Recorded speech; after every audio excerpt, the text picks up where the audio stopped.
Hello. It's me.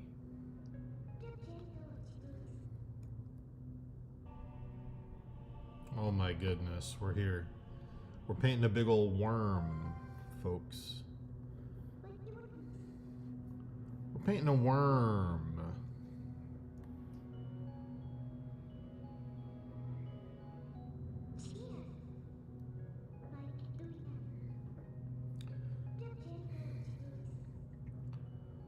Let's work on this worm eye.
Hmm.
What's everybody up to today, chat?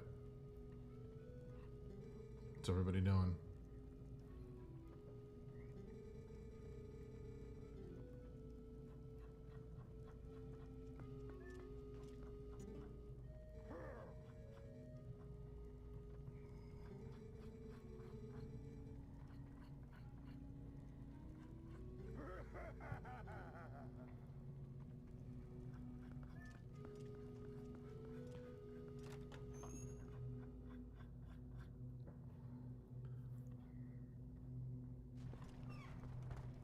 What's up, Artie?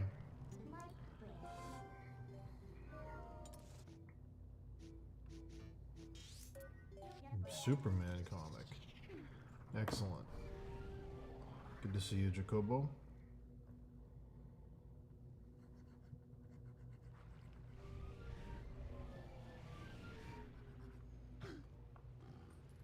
Nice. Sample page. Nice. I hope you're having fun with it.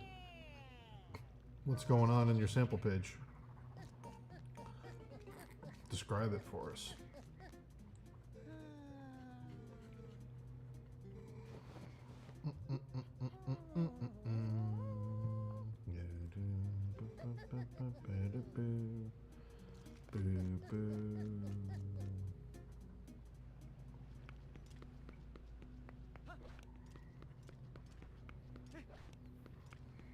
Oh.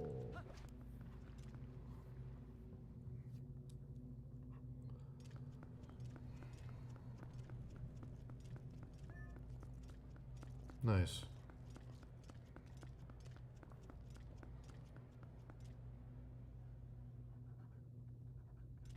I don't know a ton about DC stuff, but one thing I see in the panels that I always thought was cool was I think it's Darkseid's lasers zigzag. They don't go straight, they like Z. I thought that was always kind of cool. I didn't know if there was a reason or if he was like controlling them psychically and moving them around, but visually I thought that was always a cool, unique thing that I didn't see anywhere else.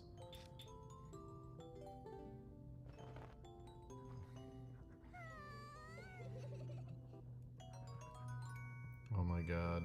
Is it gonna be Agatha? Okay. We got past it.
Why is my ear itchy?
There we go.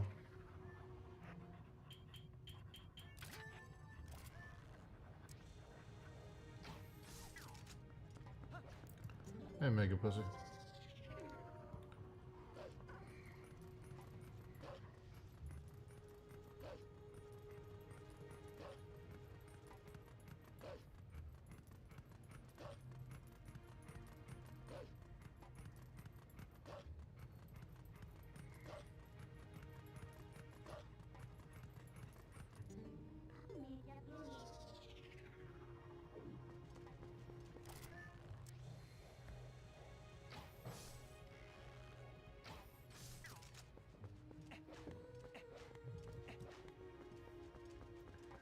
Hey, Annie.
Hey, Sharky.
working on today, Sharky?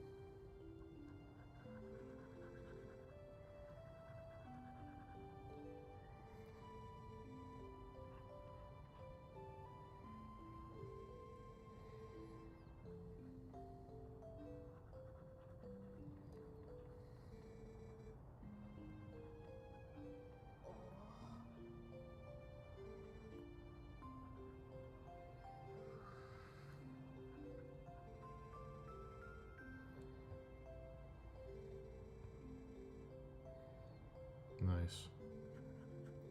Nice.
Yikes.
What's up, Johnny Pearson?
You'll have to hop on a call sometime and hit me with your best turn in the frickin' frogs, gay.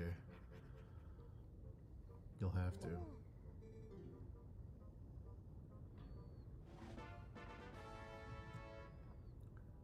You'll have to do it sometime.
These fucking wolf songs are not it, guys.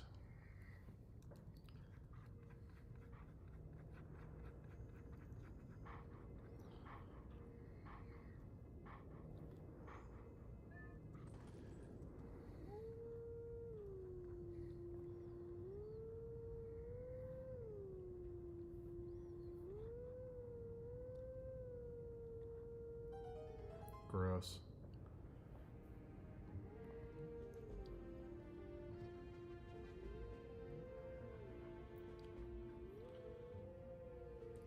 He says it's so bad. Holy shit.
They're turning the freaking Frodo's gay.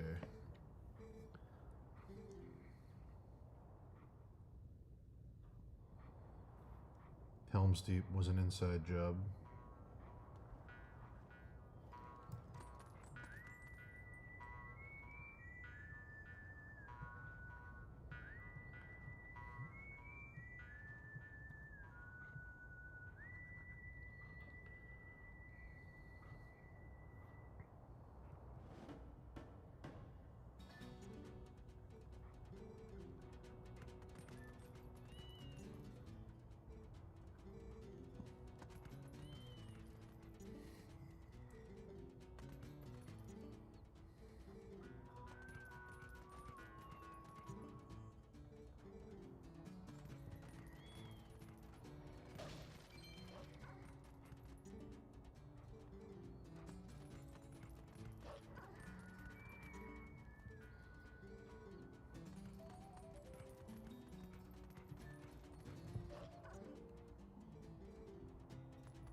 Yeah, Skyward Sword had a harp. It was really weird. A lot of Skyward Sword stuff is very strange. But yeah, it had a harp.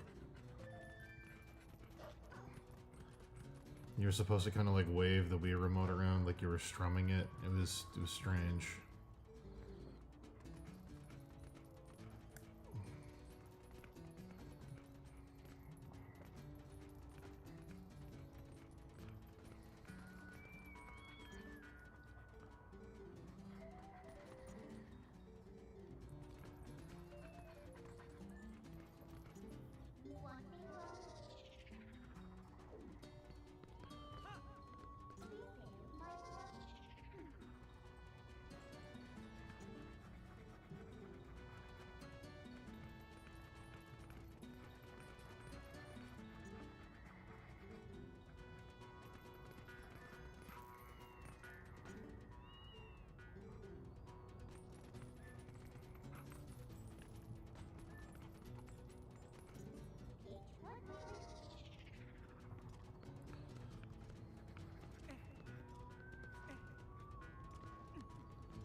Do do do do do.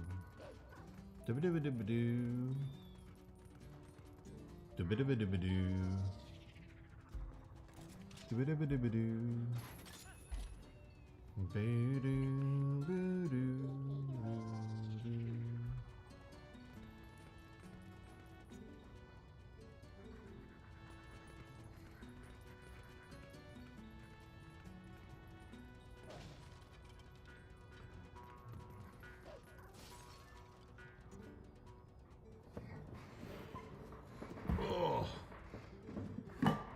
Please hold. Please hold.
I'm trying to imagine Alex Jones AI'd onto Wormtongue, whispering into Theoden's ear.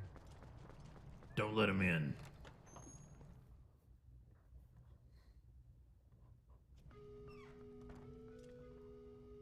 Ill news is an ill guest. That wizard's a frickin' pedophile. Look at him. That wizard's a frickin' pedophile. Pedophile eyes.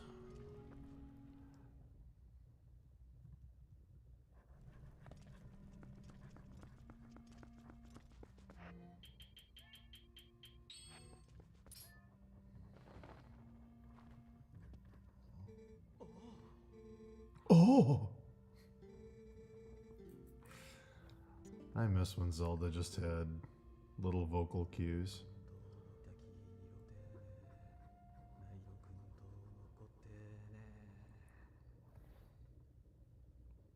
Was that an actual voice line?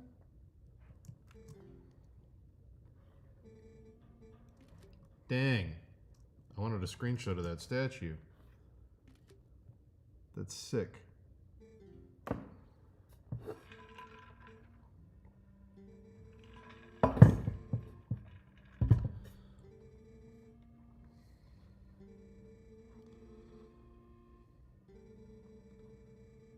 Aragorn guy wants to be king. We don't have kings. 1776. He's healing the wounded for free. The frickin' communist. I can't do Alex Jones. I'd have to listen. I haven't listened to enough Alex Jones to get a you know, to get a solid grasp on how to do it.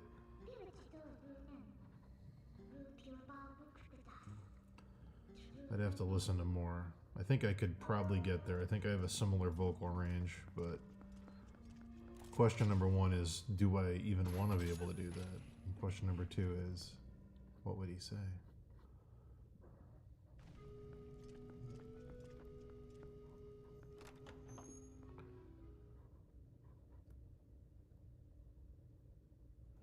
So Elru Iluvatar sends 5 men here to tell us what to do. They call themselves the Astari. These Astari are nothing gayer than 5 men coming here from the void, telling us how to live. I don't need an old man telling me how to live. I don't know if that's gravelly enough. I'd have to listen to him.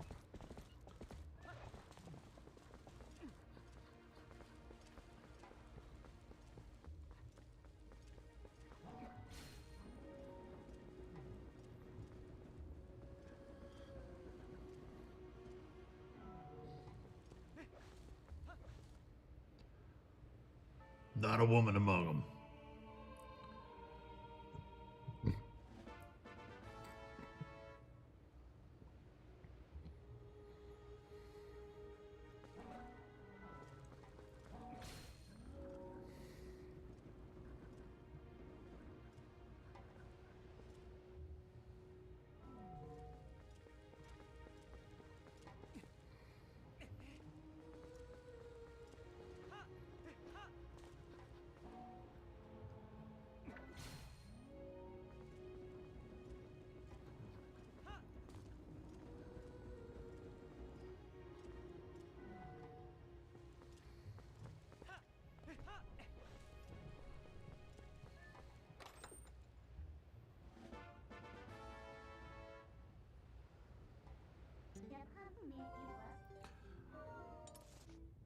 The mummy, Brendan from Steve, he's I bet you didn't know this. JP Morgan is controlling everything. This conspiracy goes much deeper than I thought. He's kind of like that. I don't know. We just have to pinch our nose, but I'm drawn. He's very, when I record him, it's, I don't know, Steve. Pretty suspicious. it's like that.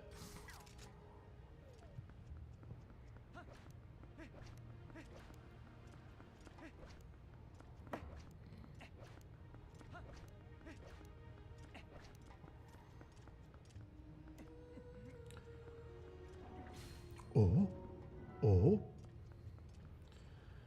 All right.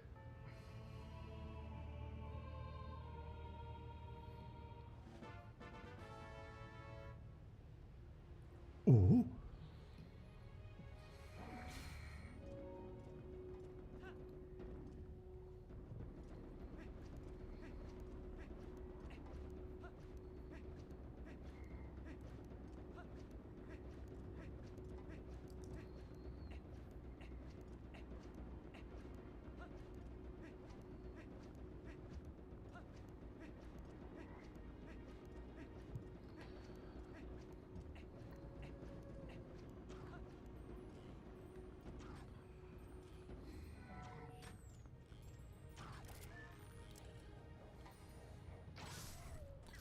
Yeah. That's what it needed. It needed some light right there.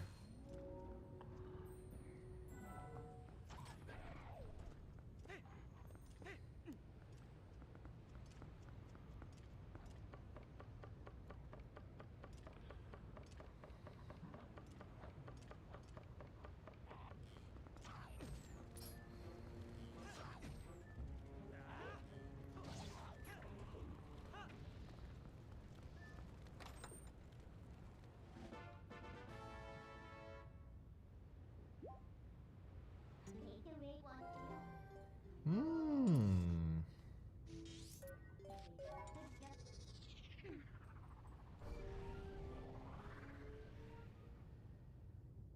Okay. I want to render that, I want to render that mandible.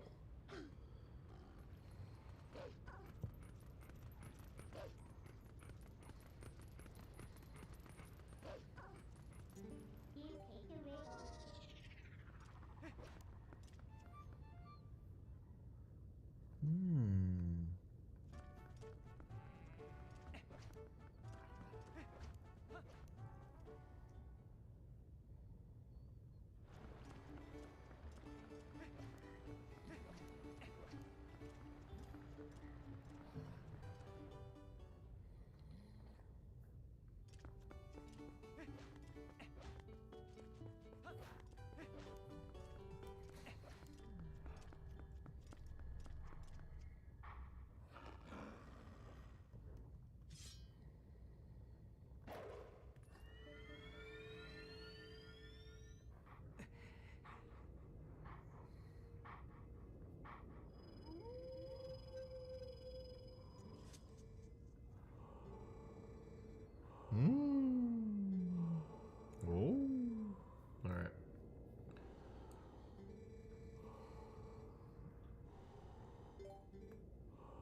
Now you gotta get people.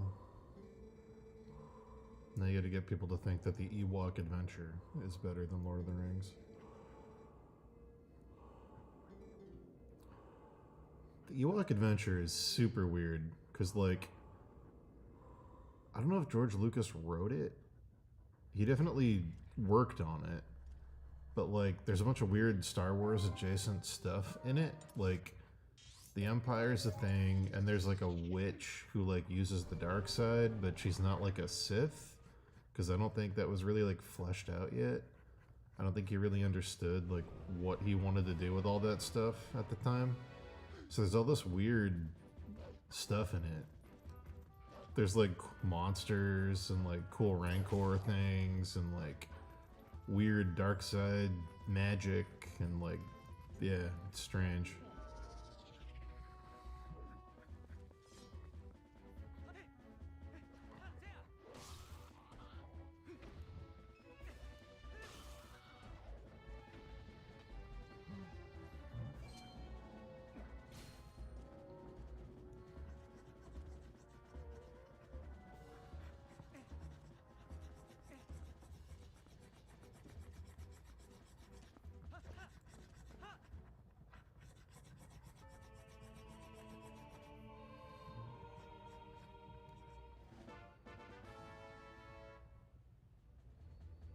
Oh, story by George Lucas. Interesting.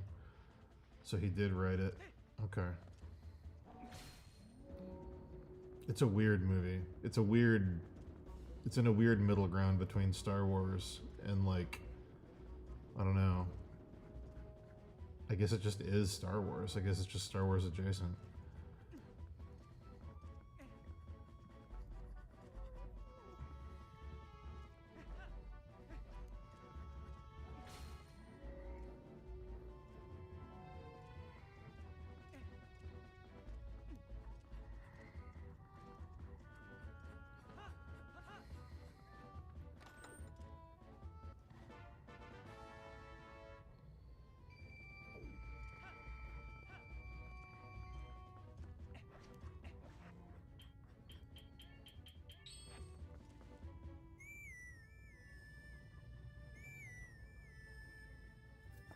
Hmm.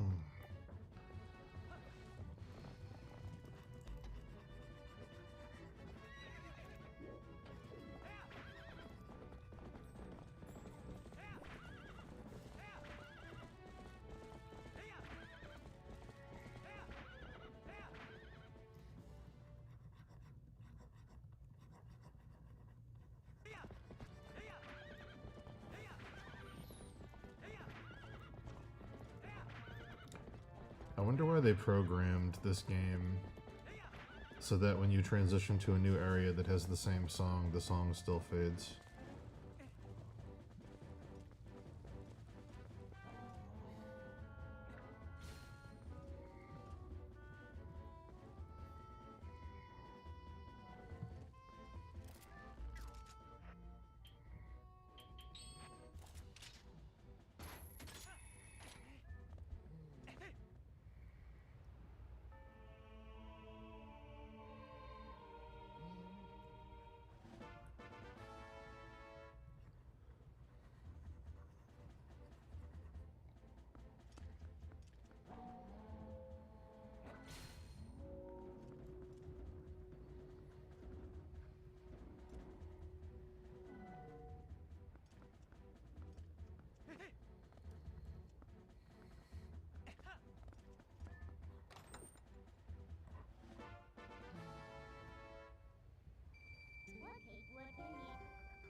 True. And having to wait all the way until Breath of the Wild to do it.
Cool.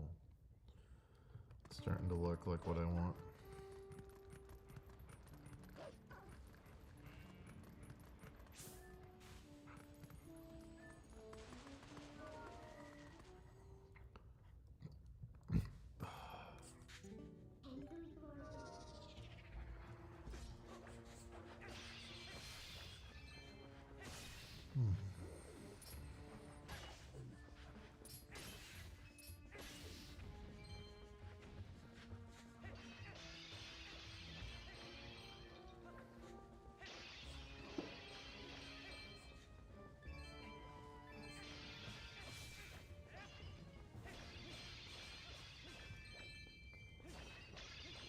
What's up, Spitboy? What's going on?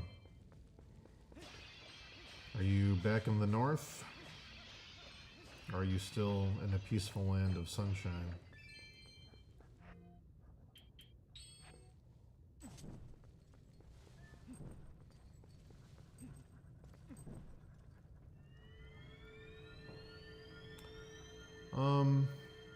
I mean, my sister's recovering. My mom has double pneumonia. She got x-rays yesterday, so she's not doing good. I started the stream a little late today because I had to get her medicine and food and make sure she was situated. Because, unfortunately, at her age and in her condition, pneumonia is a big deal. But, other than that, things are okay-ish. Yeah, double pneumonia, both lungs. Rough times. So, be checking up on her periodically. Getting ready. Friday, I'm taking a road trip down to New York for the Antique Book Festival at the Armory. There's some stuff I want to buy, but I don't know if it'll be there. But I'm hoping. I'm gonna hope and gonna manifest. Gonna manifest, guys. I'm gonna manifest it appearing for me. I want some Kelmscott Press test prints. That's what I want. And I want one of the Oz books I don't have. So I'm gonna manifest that.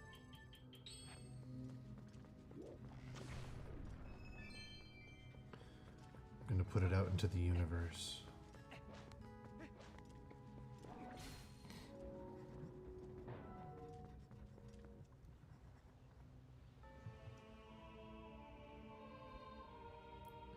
It's gonna be a lot of driving for one day, but it's okay. It's okay.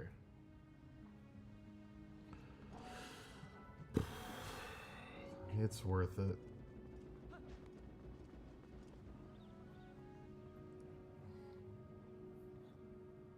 It's worth it.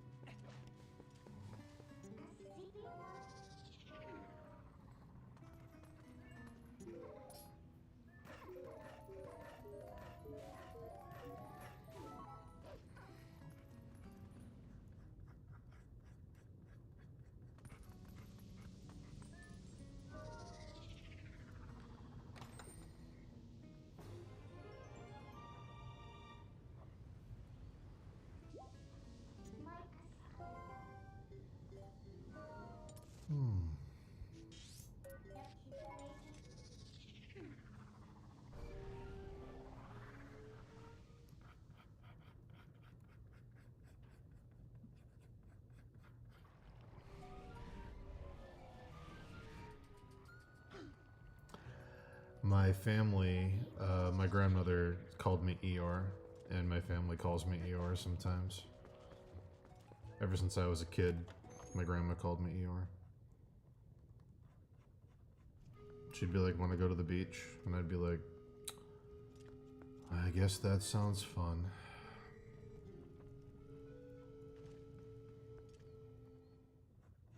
So you're spot on, Amy.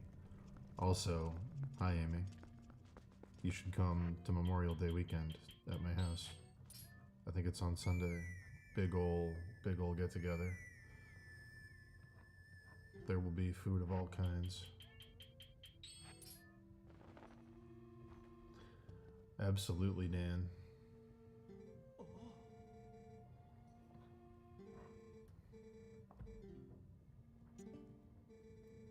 I'll make you the best stuffed mushrooms you've ever had, Amy. You gotta come.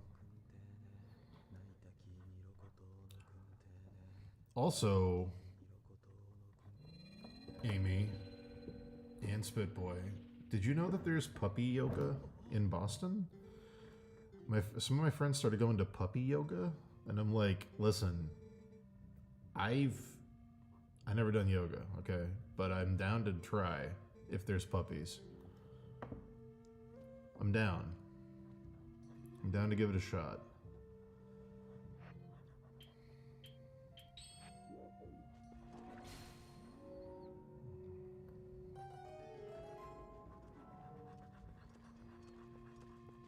My God. I might have to get into yoga.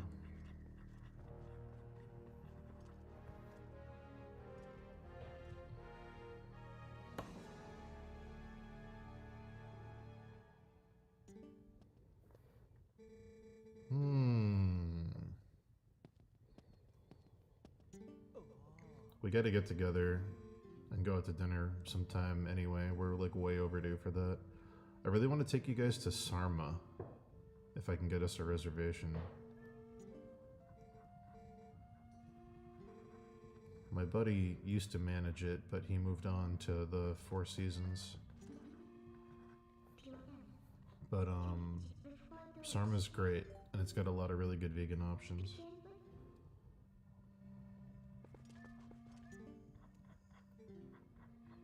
Really good, like, Middle Eastern fusion food. Oh. With a lot of, like, Mediterranean stuff mixed in. The place in Providence we went to, the tapas. Oh, where did we go in Providence, Dan? I can't remember.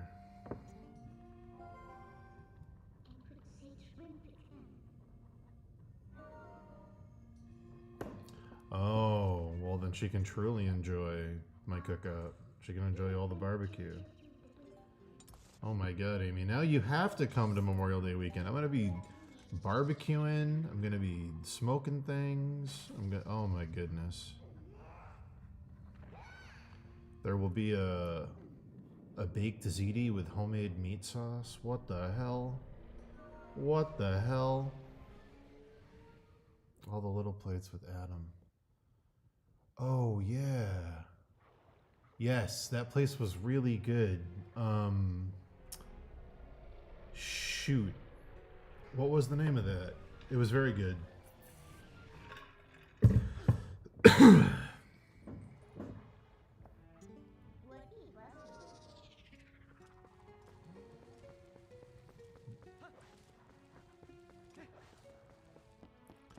Cornbread? I make a mean cornbread. Listen. Toasted with a little bit of honey. Oh my god, listen, my cornbread, it's legendary. It's definitely not Jiffy Blue Box cornbread with a little bit of honey and nutmeg mixed into it. 100% it's not that, okay? It's made from scratch entirely. It's not a 3 for $1 box of Jiffy Blue Box with some mix-ins. I would never do such a thing. Don't even, how could you even accuse me of that? It's totally not that. People love it, so it must be homemade. Is there fried chicken? Yeah, I can fry some chicken, 100%. If you want some fried chicken, I can fry some chicken. I'll put a big old cast iron over the fire, and I'll put some oil in, and absolutely, I could do that for you. You know what's funny is 1 block away from my house, down the street, they just opened a place that only does fried chicken sandwiches. I went in there the other day and they had a really good one with like, it was like a sweet chili sauce with like an Asian coleslaw and like a cucumber salad on top. Man, it was good. But yeah.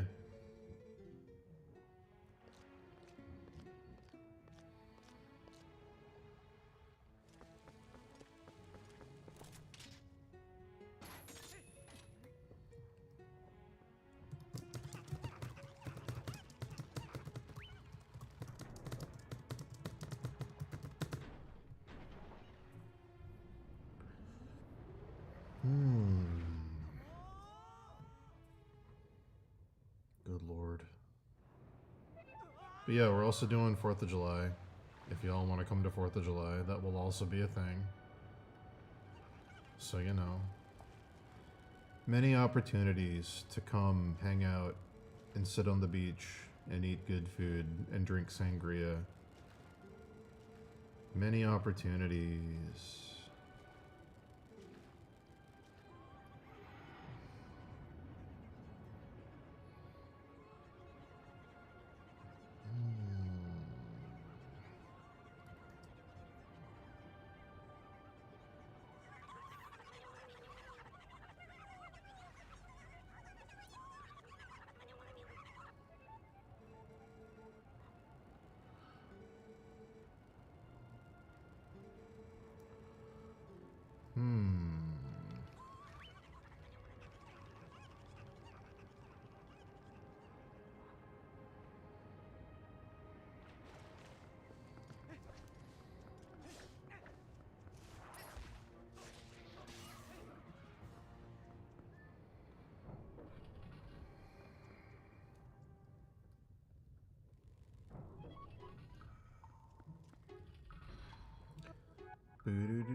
Oh my god.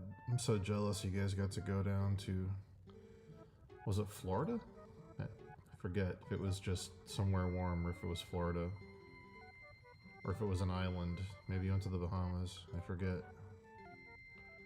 Either way, I'm very jealous. I want to go snorkeling so bad, but there's no good snorkeling spots up here.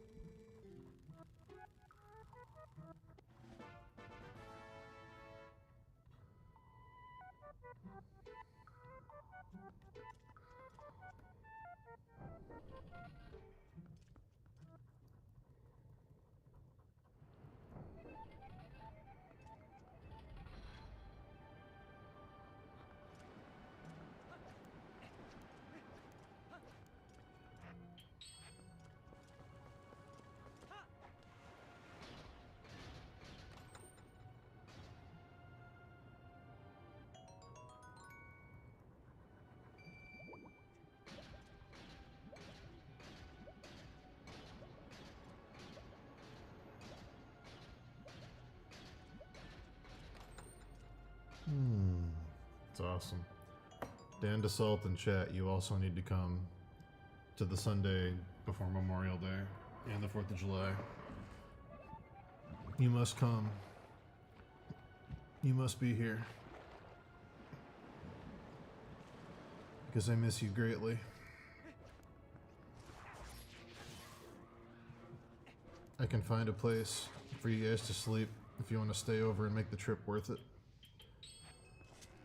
Doesn't have to be here. We'll have an empty house you guys can stay at.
Yeah, buddy.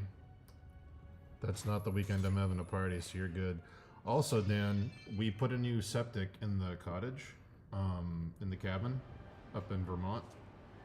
So, if you want to go up, if you and Jess want to go up, actually that goes for you too, Spitboy. If you and Amy want to go up and use the cabin, let me know a weekend, because I'm the only one in my family that uses it. And it's in a beautiful spot, and it's a beautiful time of year to go up, so...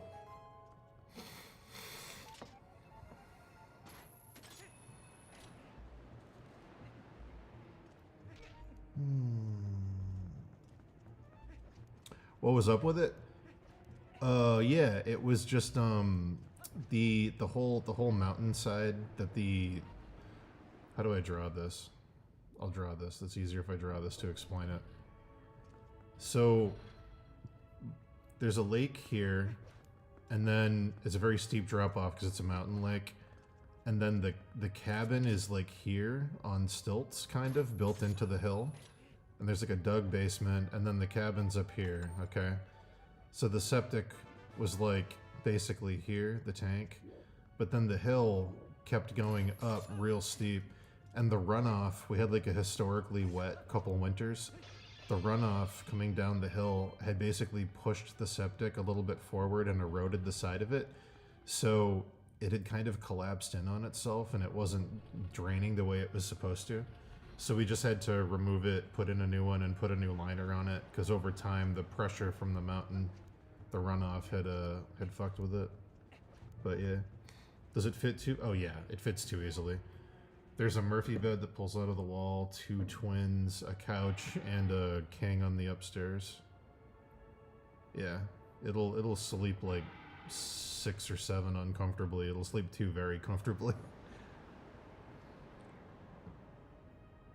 Yeah, if you ever want to go up, let me know. I'll take care of it.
Just be warned. There will be spiders. It's unavoidable.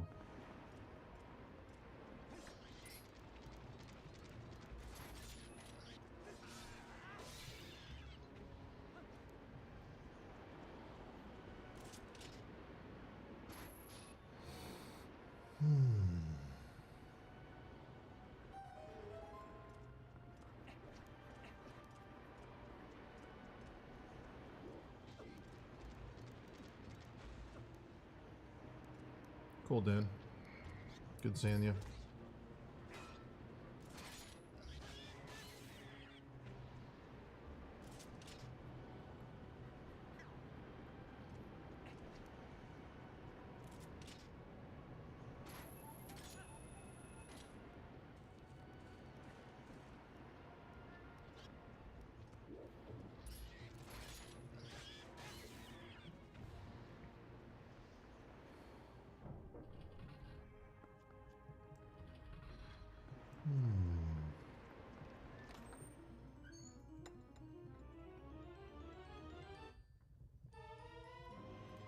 Oh.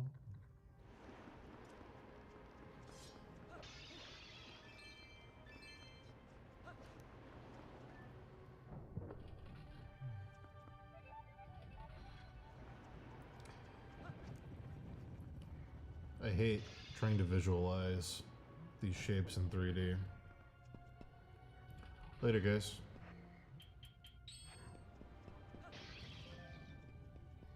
Look at this spooky guy. Wow.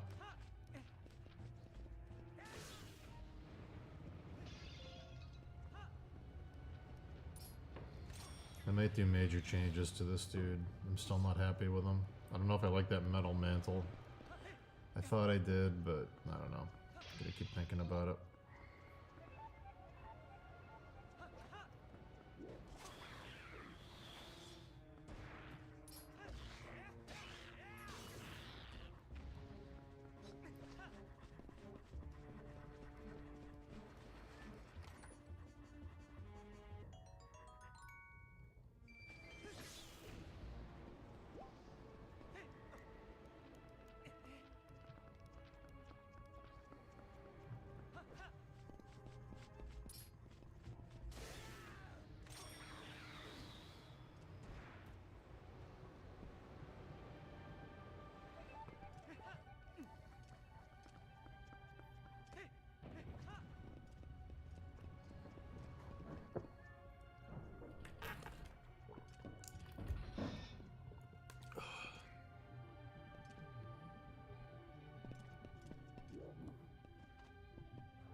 Be right back, chat.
Oh my god, I'm back.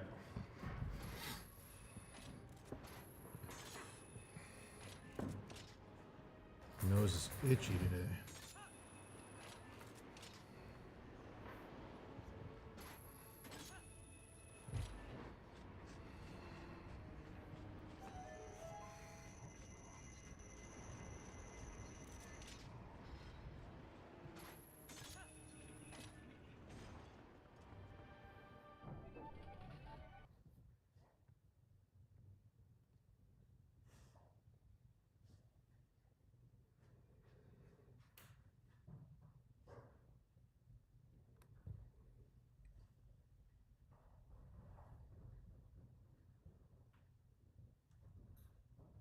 You there?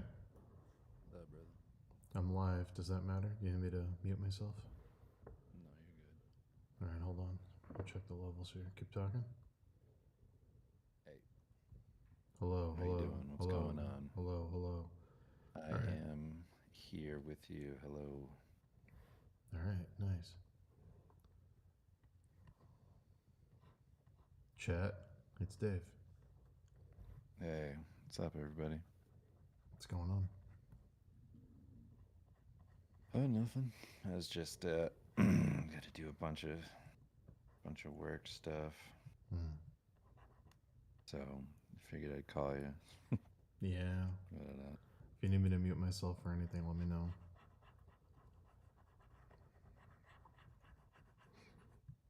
no, I'm good. Cool. All right. Kim told me you guys might be coming out this way in the fall again. Yeah, Nice. we're gonna be going to the usual place. Nice. I'm excited to see the boys. Yeah, that'd be nice. It'd be good.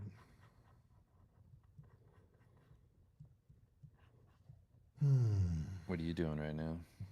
You know, painting a worm. He's got one eyeball. Whoa, You know how it is, that's insane. isn't it?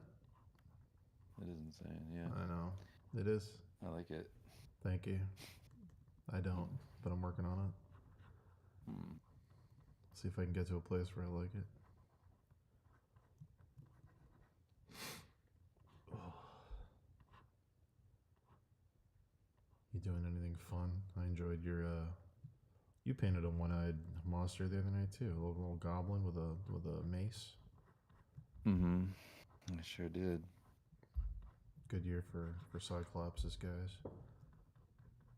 Take all your money out of Wicked Grins and put them all in Cyclopses, guys. It's very true. Wicked Grins is 2024. Cyclopses is 2025. James Marsden is going to be in Avengers vs. X-Men. That's a Cyclops.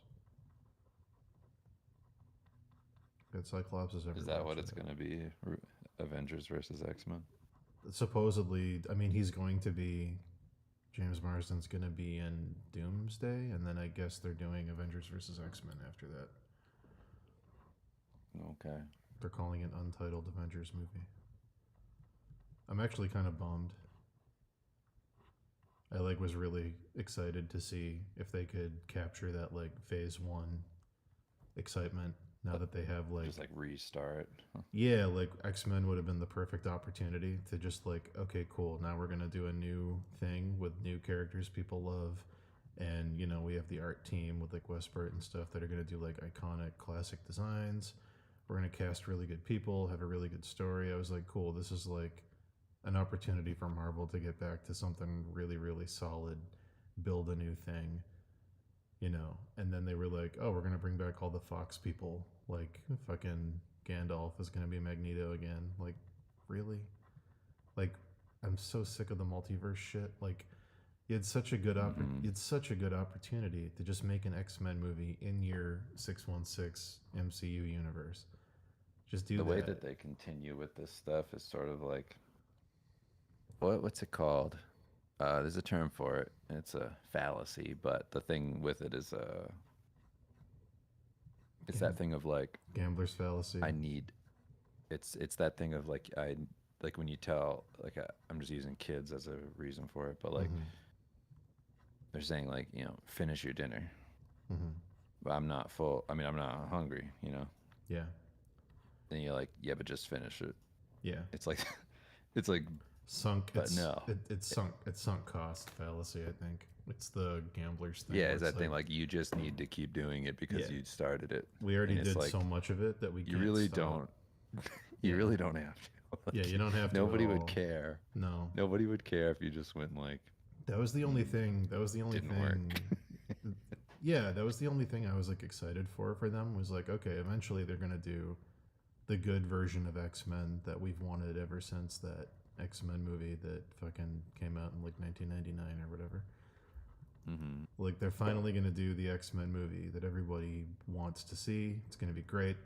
That was like they could have done basically a whole new universe just with those characters because there's so many good ones, so many good stories you could adapt. Like you could have not brought back anybody from Phase 1, 2, 3, 4. All new characters. There's so many there, and it was just the perfect opportunity to recapture that energy and do something new and exciting and beloved and awesome, and just immediately fumbling it. Hugh Jackman's going to be Wolverine again. James Marsden's going to be Cyclops again. It's going to be a multiverse story, just like because now even if they do their version of the X-Men and they cast new people in the roles for that universe's X-Men, it's going to suck from the start because the whole time you're going to go, okay, well, we know that those other ones are in this universe because we've seen, like, it's just dumb. It makes it so lame right off the bat, just lame. Like, ugh.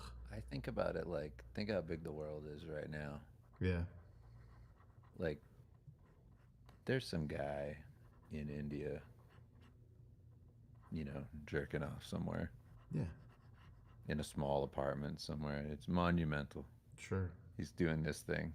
Just because I'm over here in Colorado and I'm jerking off doesn't mean we have to meet. True. Yeah. Like, we don't ever have to meet each other. It's true. We could go our whole lives and never see each other. I hate the idea that, like, all these characters exist, therefore, Yeah, they have to meet each other. Yeah. They It's so have to. dumb. They got to be friends. Yeah. Why? They don't have to know each other. Yeah. They It's don't. Who cares? really, really stupid. Not everything needs to be interwoven. Like, I don't understand that. And then idea. they're gonna do the thing that I hated in that second Star Trek movie, where they're like, well, now that we know that other universe Professor X is out there, when we meet a new threat like Apocalypse, we should call him on Skype and go, hey, have you ever encountered a guy called Apocalypse? And we go, oh yes, in my universe, he was very dangerous. Like, I don't know. It's just so stupid. It's so stupid. Yeah, I don't like it. Especially after X-Men 97 and like knowing that they can get the tone right and write the characters well and make a really good story, like I don't know. It's Well, just crazy to me. they can if nobody's around. Yeah. It also People feels have to weirdly not be around. It feels weirdly like corporate, like this decision to bring Yes. back all the Fox X-Men. It feels weirdly corporate for something as successful as Marvel. It feels like okay, this multiverse phase bombed and we don't know what we're doing and we had to get rid of Kang and like let's play the hits, bring back all those characters people love from those old X-Men movies. It's like it doesn't feel confident. I It just feels feel like like a it's the boardroom. scared phased. It's Marvel scared. Scared. Like, I'm scared. It's just the Marvel I'm scared phase. It's the scared Where saga. they My where favorite they X-Men can't take any storyline. risk. Yeah, it's my They can't favorite take a X-Men. risk. They're Yeah, too scared. my favorite X-Men saga, the That's- scared saga. Yeah, we can't just introduce new characters and have this new thing happen. We're too scared. So we got to do this. Oh, It's like, boy. no, the version of being unsafe was you doing every character again but female. That was the unsafe version. Like that was never going to work. That's like you guys really should have thought about that. Like, you can't just do Ironheart and think like normal people are going to be like, hell yeah. Normal people don't know that you made that comic or that whatever, like that Yeah. it's pre-existing. They just go female Iron Man. Did The they fuck make? is this? Here's a real question. Did they make that show? I can't. I don't even know if it came out. They made it. It's only coming out on Disney Plus now. Oh, okay. But they didn't cancel it, and it didn't come No, out yet. it's not out yet. It's. I think it's been done for 20 years. And she was in Wakanda Forever, I think, right? Yes. Was she? Yes. I didn't watch that movie. They Shadow introduced her in that movie. She like showed up and helped Black Panther's sister. Yeah. I checked out of Marvel way before that. I watched it because I wanted to see all the Namor stuff, like all the cool like Mayan design stuff, and that stuff was all really cool. I couldn't tell you what happened in that movie though. Good.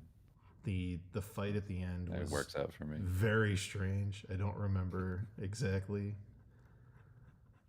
Yeah, pretty Nice. good.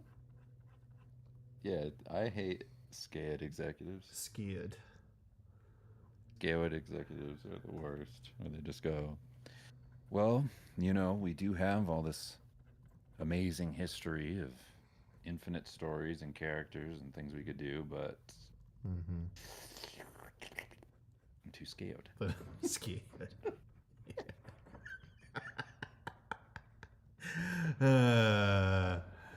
It is Did a true. risk get us here? It sure did. But that risk is looking a bit too whiskey now. Whiskey risky. There was a rumor that they were going to cast Jason Isaacs as Magneto, and I was like, that'd be dope. I could see him doing it. I could see him putting on a helmet and a cape and giving speeches with his accent about killing people. And then they told the executive that, and then he sat there silently and looked at them. Yeah. Then you just heard dribbling under his desk, and you're like, let me guess. And he went, I pee myself. I'm too scared. I'm too scared. Don't do it. You know what people want more of is those X-Men from 25 years ago. That's what everybody's craving right now. They need it. Then it'll work. It'll work now. We need more of those. The whole reason we paid billions of dollars to buy the X-Men back from Fox was to keep making the Fox X-Men movies. That's the whole reason we need a hit. Guys, the whole reason we bought it was to keep doing what they were doing anyway. We didn't buy it to do something new with it. That's right? I mean, I'm not crazy here, am I?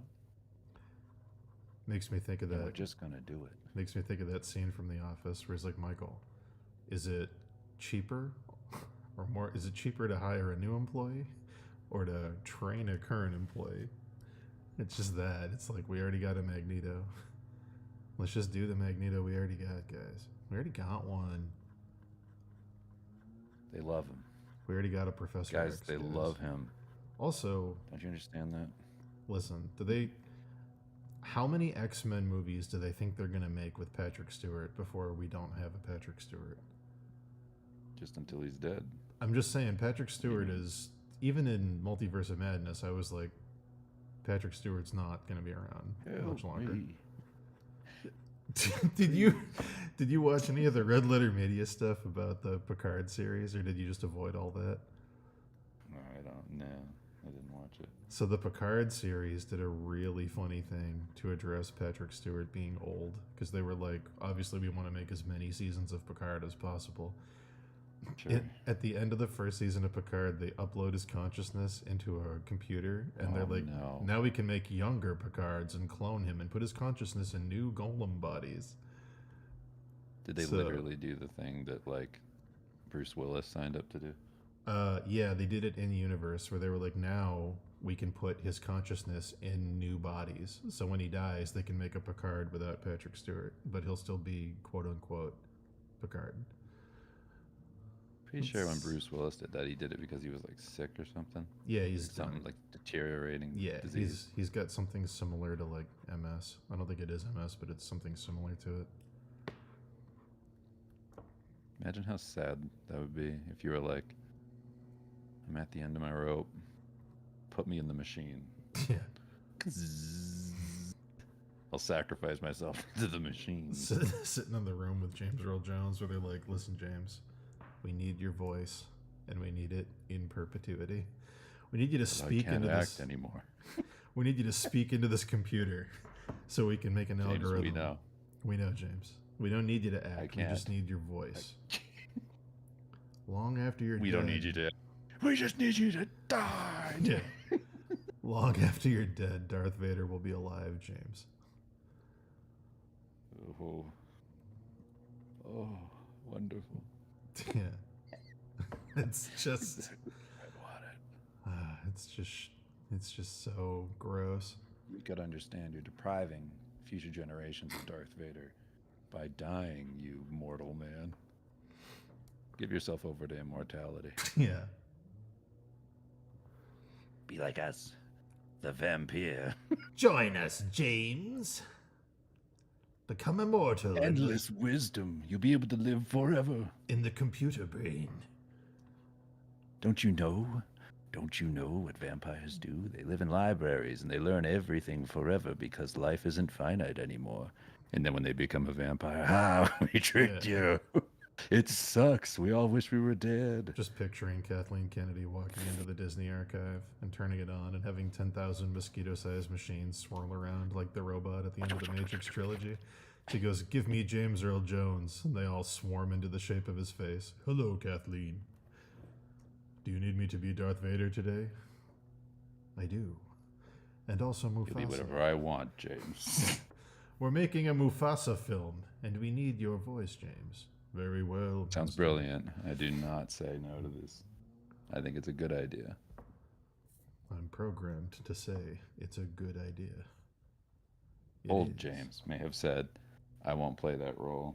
It's not good. The I've script's bad. said I have reservations. New James. Yeah, new James. New James doesn't care. And you, New James thinks all ideas are good. In the void, all ideas are worthy. I've been thinking about that. Another fallacy. Mm-hmm. The vampire one. I hate the vampire thing that they get. Like, so, you know, immortality's stupid.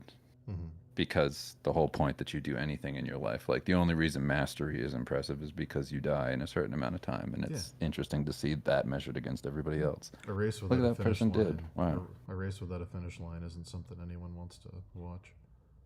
Right. So mastery doesn't mean anything No. if you can live forever. Mhm. That's the reason why AI is stupid. It's Mhm. like though in that, creative field it's dumb because the whole reason creativity is anything at all is because it's measured against all humanity. Mm-hmm. And humanity's need to make things within a certain amount of time to have legacy or whatever else. Mm-hmm.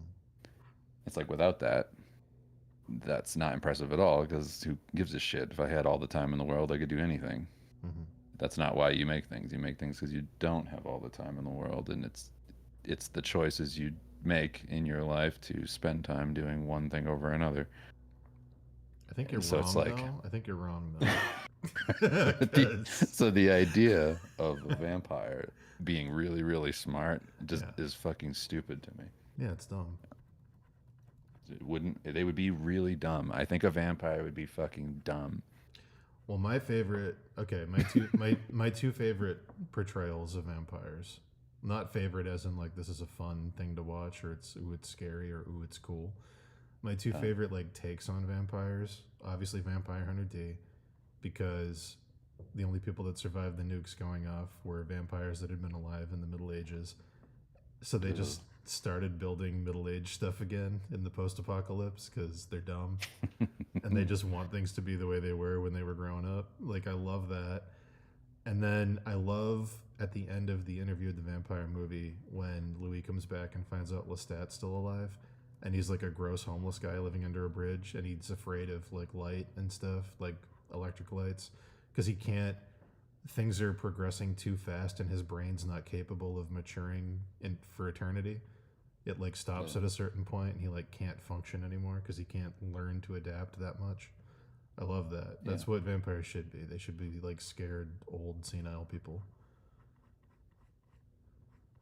Yeah, I think like the ultimate, like the trick a vampire should put over somebody is that like they just don't want to be alone. Yeah, That should be just the sole trick of a vampire. yeah. Is that they don't want to be alone. That's why they turn you into a vampire. Because 'Cause now you have to hang out otherwise, with them. they're just, yes, exactly. Mhm. And if That you don't want otherwise they're to, just sad creatures. yeah, yeah, I agree with that. Stand by that. I'll die on that hill. I hate the idea that a vampire. Why would you spend all your time being real smart and reading?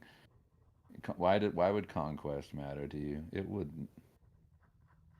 I mean, it would for a little while, and then you'd be like, "Oh, I made a huge Yeah. mistake." Oh no. Exactly. Oh no. It's like I love I love the D&D lore about like what a lich is and what it becomes, and like the highest evolution of a lich is a guy who can't die, and he becomes so knowledgeable and learns so many things that he eventually becomes apathetic because there's nothing else to learn, and then he just gets really depressed, and then he decides to transcend consciousness into like outer space and just becomes a crystal skull. It's just depression. You're just describing a guy who gets so depressed he wants to kill himself while not killing himself. It's great. It's so dumb. Yeah, I think what would happen is you'd be a vampire or an immortal or whatever, and then you would spend all your time, like you might initially spend your time reading and whatever, Hmm. and then you'd find out reading that the best form of life you could have possibly had is the one that you don't have anymore. You go, fuck. I think that's the inevitability of a vampire. Then you walk out into the You go, sunlight. oh no. And then Shit. Blade, and then Masaras, whatever his name, Ali comes and kills you as Blade. And you go, Blade, Yes. no, I regret my ways. And he goes, okay, then you can be like me. He goes, maybe the real curse is just locking you in a basement. That's also Interview with the Vampire, Eternity in a Box. They just put him in a coffin and put bricks over it, and that's the punishment. You're just alone and depressed forever. Can't kill yourself. In a box. Eternity in a Box. I like how that actor was in a bunch of stuff in the 90s, and I don't have any idea who he is at all. I just He's know a vampire? I just know his face. That's it. I wonder why they canceled Blade. I wonder if it was just that bad. Or if they just were skied. I think it just probably stunk. Yeah. You know, it's like that whole thing that everybody's doing now where they're going back on like their scripts that were of the time. Dude, it's Which I think crazy. I think is a kinder way of putting it. It's crazy. It's crazy that we got an Eternals movie and we're not gonna get an X-Men movie. They made an Eternals movie. Like no one knows. It's insane. No one knows who the Eternals are. Nobody. I've like read comics and I worked don't know in who they are. comics, and I didn't know who they were. I had no clue who they were when that movie came out. I was Yeah, like, I same. know comic stuff, and I've never heard of these people. And if you showed me them and you were like, this is what they are, I would have been like, I don't want to know. Yeah, I would have been like, I don't care. It's What, not cool. I don't care what this It's, is. it's not cool, tell you that much. The only cool idea. Don't adapt it. The only cool idea in that entire movie is that the Earth is an egg, and a big thing Hell yeah. hatches out of it. That's it. It's the only cool But idea. that's like, I mean, that's our idea. I know. Our idea is better. Our ideas keep showing up in things. White Lotus just had one of our ideas in it. Well, that was one we already put into I book know. form. I know. I was like, whoa. We're doing the masculine guy goes to Thailand to become a girl, but also still Yeah. be himself. That's on. I think I TV might now. try my hand at being a Thai lady boy for a little while. Being a 16-year-old Thai girl, I think is the exact line. 16-year-old Thai girl. I was like, wow, they did it. But anyway, Eternals. I saw that movie too, and I couldn't tell you anything about it. You did? I watched watched it. that? I watched it on Disney Plus. I left it on while I was working one day because I was curious. I was like, "What is this movie even about?" And the answer is, I could not tell you. There's a big space god, and he wants to make more space gods, and planets are eggs. I couldn't tell you the names of any of the characters except think one's name is Icarus. Believe it. Um, Yeah, believe it. and he's like, I couldn't tell you any of their powers. I don't remember. It's so unmemorable. There's so much in that movie that just you just gloss over. All, Your eyes go dead, and you're like, huh? all I remember is hearing that they were trying to make what's his face a character named Star Fox. I was like, yeah, you think so? You think you're gonna Make somehow who's Star Fox? eclipse Star Fox? Who are they gonna make Star Fox? That kid from I mean, he's not a kid anymore, but that one from the boy band. He shows up at the end of that movie. Oh, he's fuck. Are you talking about Eros? He's like, I'm Thanos' brother, and I'm hot. Hello. Is that him? Was his name Star Fox?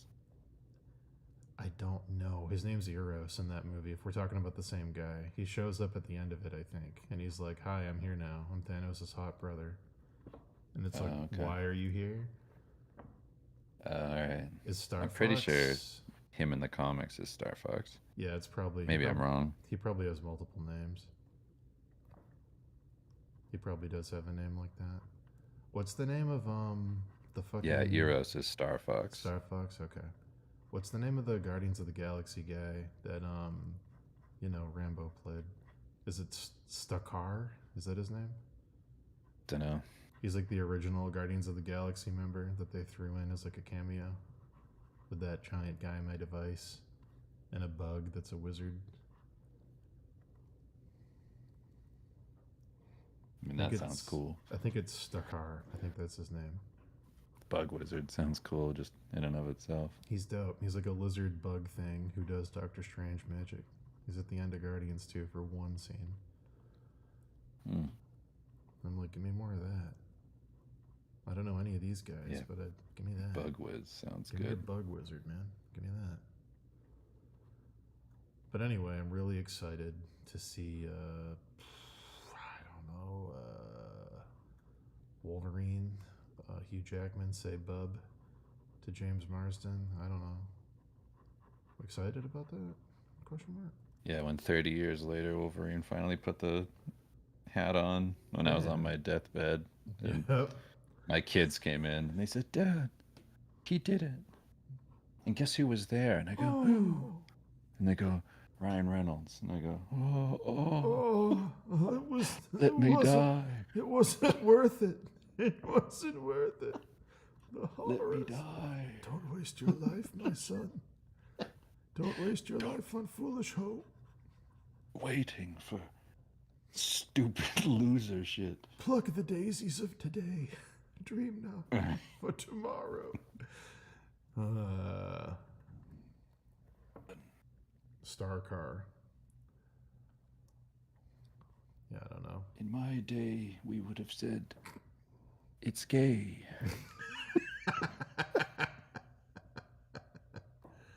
And we will again. How right we were. Yeah.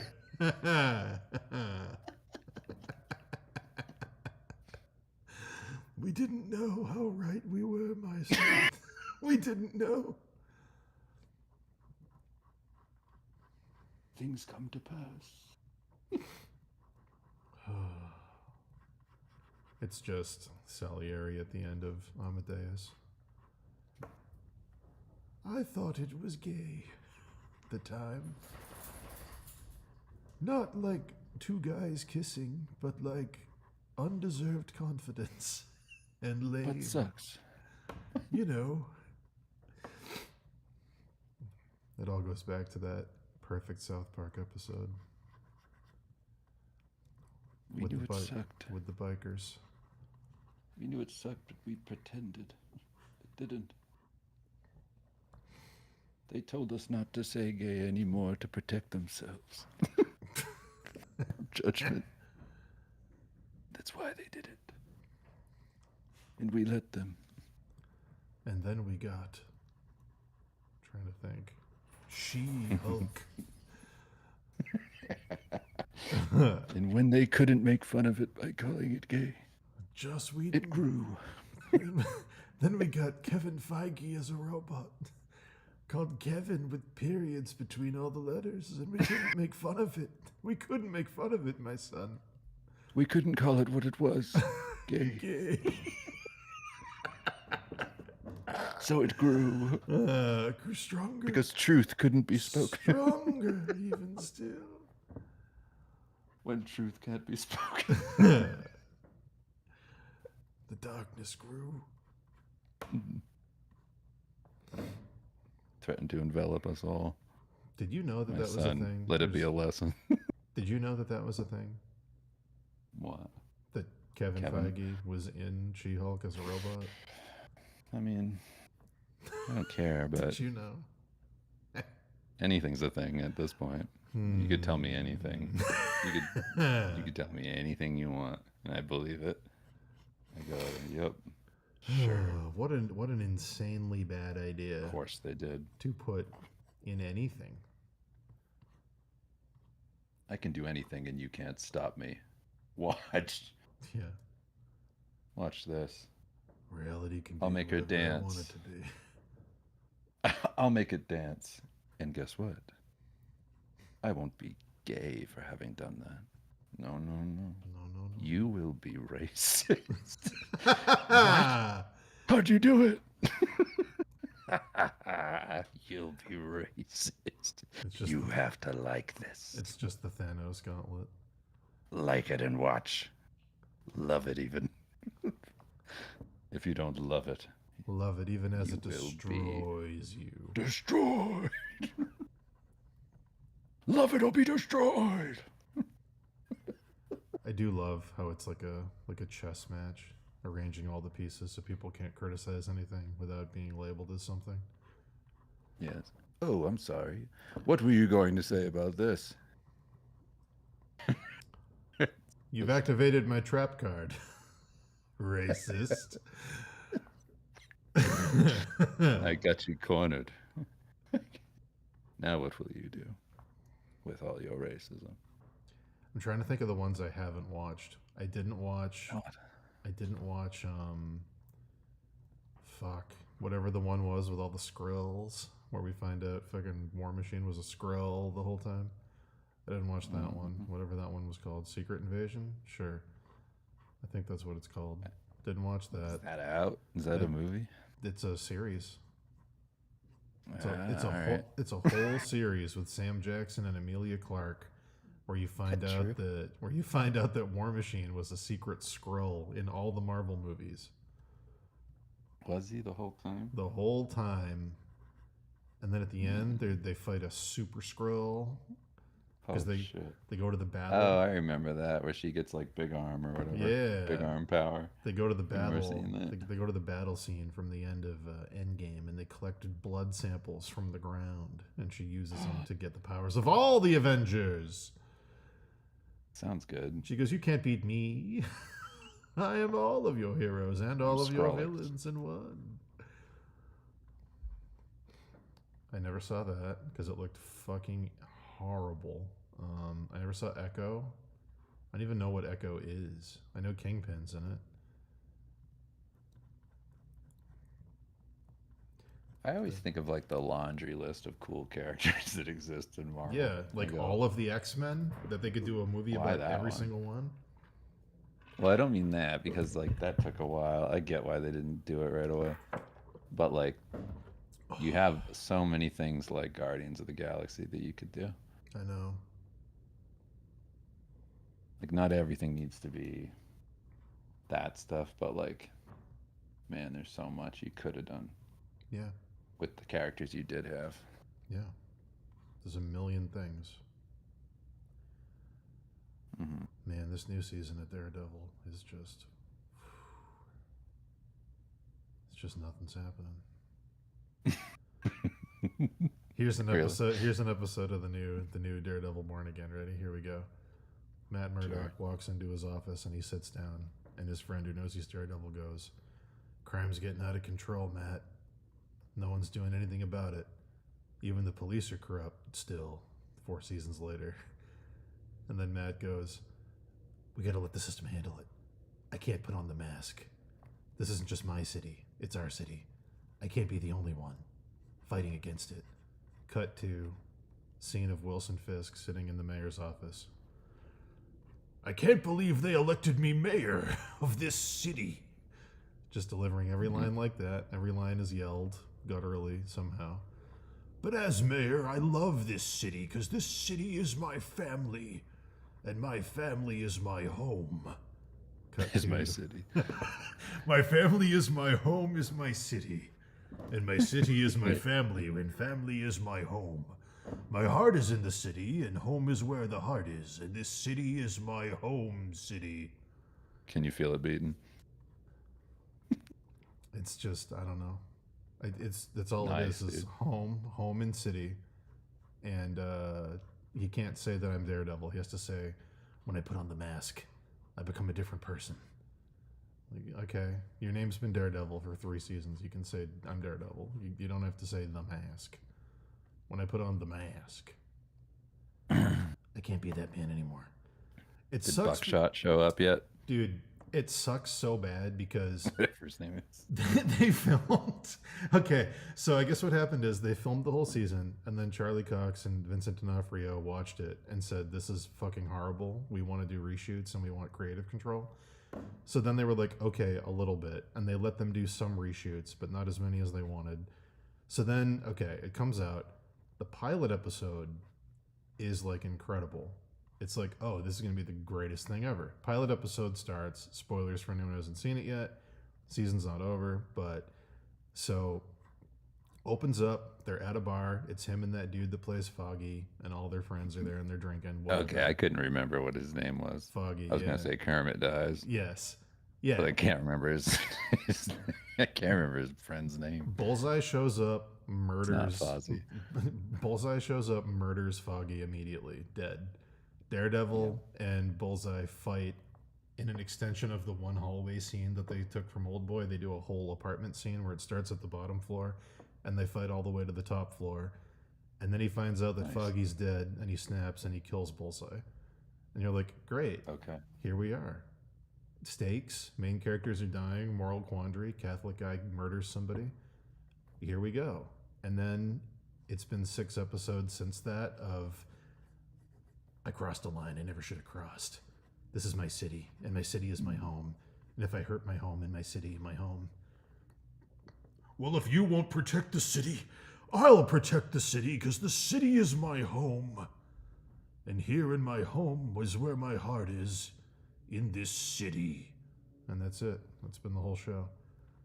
And then finally, Really? yeah, at the end of the last episode, they were like, also, because it keeps the whole, for 6 episodes, it's been cutting to like cool graffiti that some artist did all over the city for some reason. And then at the end of the most recent episode, a guy that looks like Rorschach shows up and he's just a serial killer who uses blood to make graffiti. We don't know his name yet. I mean, it's Muse, but like he's just Nasty Nick. he's just there for some reason. There's no setup.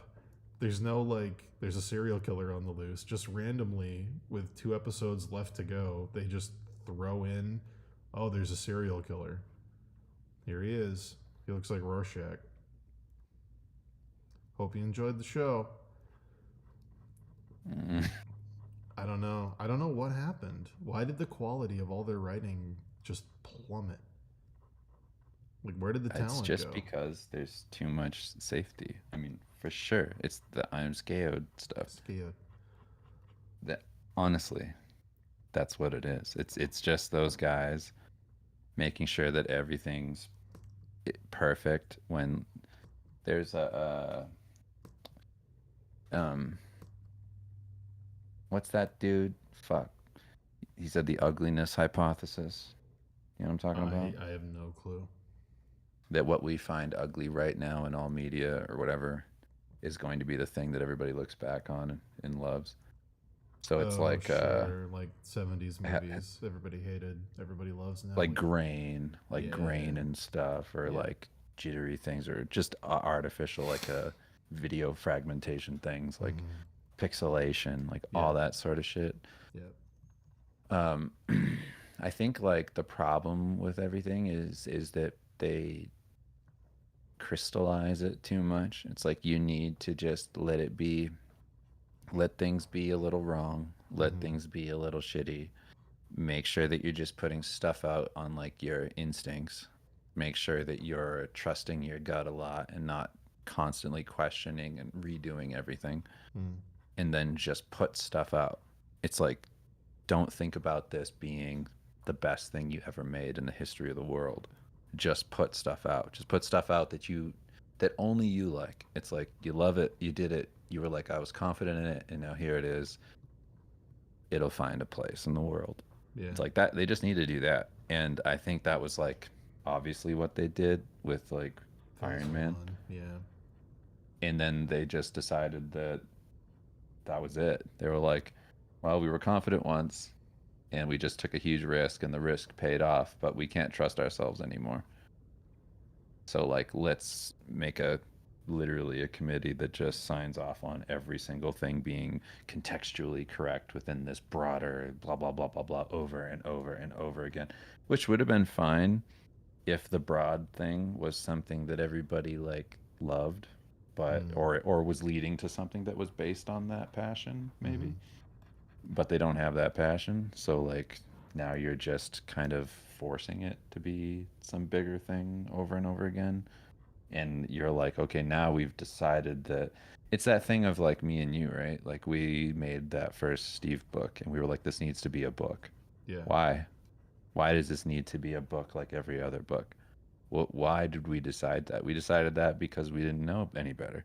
Right. It's just like a naive fear, not like fear and you're scared of like the problem understand, Right. and then being like that's it, versus the instinct of like the initial stuff of like let's just do what's funny. Mm-hmm. You lean into like I'm now doing a book, this is book now, this is book. This is book. And it's like book must that's be. what Marvel did. Yeah. So like now we do big stories, everything's big now, like big universe. Like Big universe. everything big connects. Story. Yes. That should Where be you the didn't need to do tagline. that. It should say Marvel Studios and then under it, big universe, big story. It'd be an amazing logo. Marvel, big universe, big story. Trust Dun, us, you're gonna want to watch dun, dun, every dun, single thing that we put out. dun, dun, dun, dun, dun, dun. Big universe, Like big story. they should have evolved with like the way things were moving. Yeah. It's that thing of like you did one version of it, you did this big extreme, right? You were like nobody's ever done this, and now because nobody's ever done it, it worked. It feels like the comics, it feels like there's a continuity Mhm. throughout the whole thing. We pulled it off, it's over with Infinity War. Now stop doing that. Do, because everybody's going to copy you after that, and then there's going to be too many of those. Do the opposite. Do the thing where like now small stories, Yeah. like forget about that completely, like just start and do something completely different, because that's what got you where you are, Yeah. and not this thing of like, you know, don't Young. keep redoing it. It's like there's like this thing with I feel like people who come into business from a place like Coca-Cola Mm. or something like that, like I think you could maybe be confused about like creative pursuits. Like Yeah. people will always want more Coca-Cola, but they're not always going to want the same like experience. Yeah. It's like that's different. It's a different thing. You can't be consistent with experience. Experience is surprise. Experience is You all can't these be. other things. You can't be unprecedented repeatedly because now you're, by definition, you're precedented. Like Yeah, it's you have to introducing a new thing. Like it's if I only revolutionary once, and then it's like normal. a theme park can get boring. You could Yeah. say riding the roller coaster is super fun, but if I take my kids to the theme park every day, they don't care anymore. Yeah. You got to do new stuff. Like you got to do anything, And that anything opportunity, else. and that opportunity for new stuff, was X-Men, and they fumbled it. Yeah, imagine if Marvel just like cut it out with everything Mm-hmm. and then just made like a series just about the Xavier Institute. Yeah, because you know what we haven't seen in that universe yet is heroes that people hate and are afraid of and want to kill. Like, it was a great antithesis to everything with the Avengers. Like, cool. It's not just heroes fighting villains, it's heroes fighting villains and the government because the government's trying to outlaw their existence and they can walk a weird, cool line. We can do new stories where everyone hates them and they're, it's, I don't know, it's just weird to me that they didn't, I don't know. I don't know what it is. I don't know why they fumbled it so hard. I would have just gone the like. Honestly, I would have gone the like old school '90s route with like the X-Men and do like the soap opera Yeah, stuff. Just like 100%. gone that way with it and just Yeah, been like, here's like what like my thing would have been like, what if CW was good? yeah. Like, what if you did like an actual good like Because not outside of, Euphoria, but like that type of thing, but for X-Men. yeah, like, because outside of, like, arguably Star Lord and, like, Gamora, I don't think there's any couple in the MCU where we feel like there's actual emotions there. There's no, it's very weird. Like, there's no, like, love or, like, drama or, like, intimacy. And I feel like you definitely could have done that with X-Men to, like, a huge degree. Yeah. But, Like yeah. I felt that way about like so many things where you just go like you keep doing the same stories. Mhm. It's like but you the same way I feel about Star Wars. It's like but you have a like a basis to do like anything you want. Yeah. Whenever I see that stuff, I'm like, do the murder mystery, please. Like, do like something else. Like, there's so many genre stories that you can Mhm. do in this one space. You have like infinite potential with like getting creative with these characters. Like, just do those other things. Like, take a format that doesn't make sense up front and then try and find like a fun way, keeping within the limitations of that format to like make it about your universe characters. Yeah. Like I bet you can find such cool shit as opposed to like here we go again starting up another hero versus bad guys scenario. Dude, that trailer for Andor season 2 made me not want to watch anything ever again from anyone involved with that show. Why would you choose like a pop song, like a modern pop song? Why would you choose that for a Star Wars trailer? Like, who was in What was charge of? the pop song? It was something about like fighting a revolution. Like, I don't know because I don't. It was just so. You should go watch it right now. You should watch it Oh, right did now. it did Andor fall into the thing of it got too popular? It got, Now let me now dude. let me see what Just I can do with it. put the trailer on right now. I want to get your live reaction to. All right, let me. I've never heard a Star Wars property use a pop song, and it never should. And I feel like it's destroyed the brand. Like, it's something you can't really come back from because it's so embarrassing. Yeah. Because you're like, oh, this is like a political show. We're taking a stand, and like, no one cares, dude. No one cares. Your main character dies in a movie we've already seen 10 years ago. Like,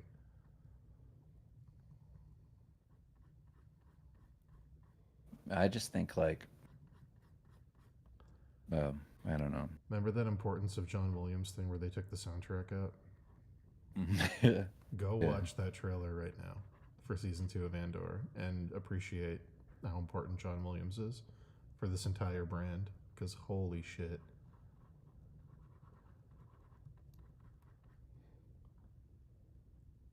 Is it the final season official trailer I from eight believe. days ago? No, it was before 8 days ago. Might have been like a Super Bowl thing. Okay, I was gonna say this one's got like regular music. Looks okay. I think it was the first trailer we got for Andor season 2. Came out a couple months ago. And it was shockingly bad.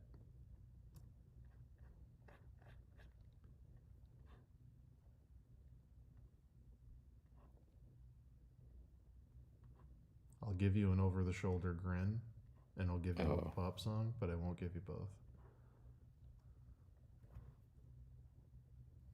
You watching it?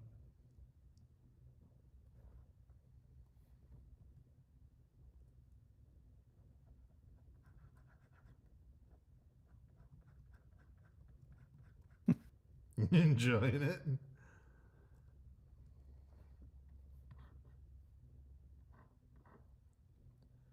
Now that's what I call Star Wars. How do we make Star Wars and cheapen it? Make it look like everything else. Now that's what I call Star Wars. Yeah, it's embarrassing stuff. Yeah. Fire that guy. Whoever They that kind guy of did that was. with Generation X. Well, Sharky, that's not the way that works. Just because somebody did one thing bad once doesn't mean it stays bad. True. I think you're talking about my idea for them being like a school drama about the X-Men. Yeah. It's like people told me I couldn't have a career because everybody draws portraits, and then I became the person who does portraits. It's true. Like you can be really good at a thing and be better than all the other people that are doing a thing, or just be a standout in some way. I don't think There's a million murder stories, you know? I don't think Sharky's saying that because it was bad they can't do it again. I think he's just saying that that particular show was bad. Yeah, wasn't that like in the 90s? I think so. I think it was like right 'Cause after I that. kind of first- remember watching it. It was like an X-Files kind of vibe. Was it before the X-Men movie Was or it? right after it? It was like a really long time ago, wasn't it? Yeah, I think it was. Wasn't it like a 1999. Fox show? Like Yeah. really early on. I think it was like 1999. Might have I been. kind of even want to earlier. watch it. It was one of those ones where they don't get the characters at all. Yeah. That was such a weird time when they would make a show based on a property you liked and the characters just weren't the characters, but they had the same name. And you were like, man, nobody knows. It was so strange. Nobody knows what that this was is. it was so strange when that was a thing.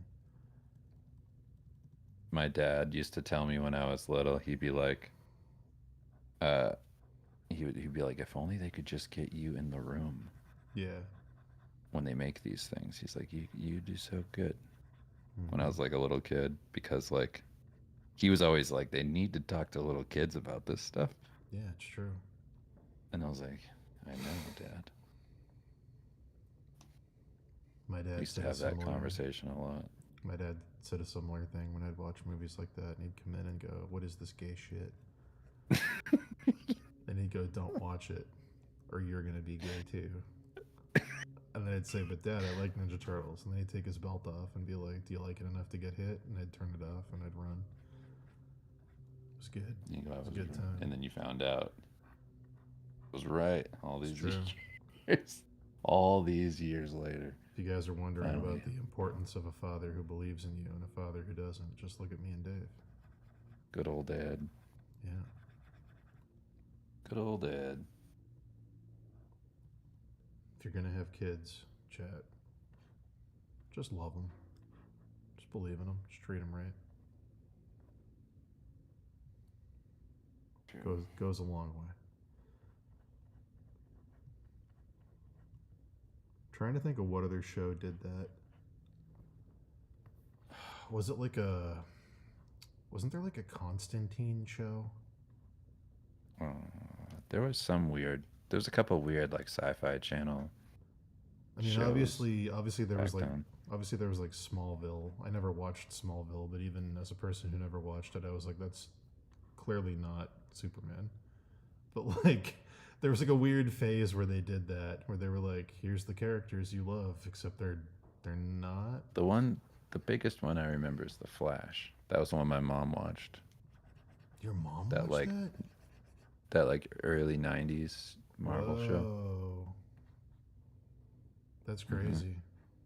We watched that like whenever it was on. We watched it. I don't know when it was on. It wasn't my decision. I actually forgot hated that it. existed. I actually forgot hated that existed. That show fucking sucked. My mom loved it. Then there was that weird phase where they'd have the characters, but they didn't have the rights to use the branding for their superhero name. So they'd like, this isn't a real example because I'm having trouble remembering what show did it, but they were like, it's not, they couldn't say Cyclops, but they'd say like, it's Scott Summers. Like there was that Right, yeah. weird phase where they had the rights to a character but not the superhero version. That happened in that happened as recently as that Gotham show, didn't it? Where they weren't allowed to different versions of the Joker that were all played by that one cringe actor who's in those Jedi Unleashed games, whatever the fuck. I like the way he plays a naughty boy. I think they couldn't. Yeah, they couldn't legally say the Joker for some reason. I don't know why. So they were There's like, not enough naughty boy actors out there. "It's true. He is very good at being a naughty boy." Sick and twisted little. I think he literally played 6 different characters that were all different. They all ended up being Jokers, and they couldn't call any of them Jokers. I never watched the show. I've seen the clips, and I'm like, what is happening here? One's like a burn victim. One's like got the Jack Nicholson fedora hat with the giggler. big brim. One's wearing a purple suit. One's got the Heath Ledger cuts in his face. Like, this is insane. I mean, there's one thing you can count on with the Joker, though. It's how fucking psycho he can be. Did you know that you can't spell Mark Hamill Unpredictable. without Arkham? Did you know? I didn't know that. I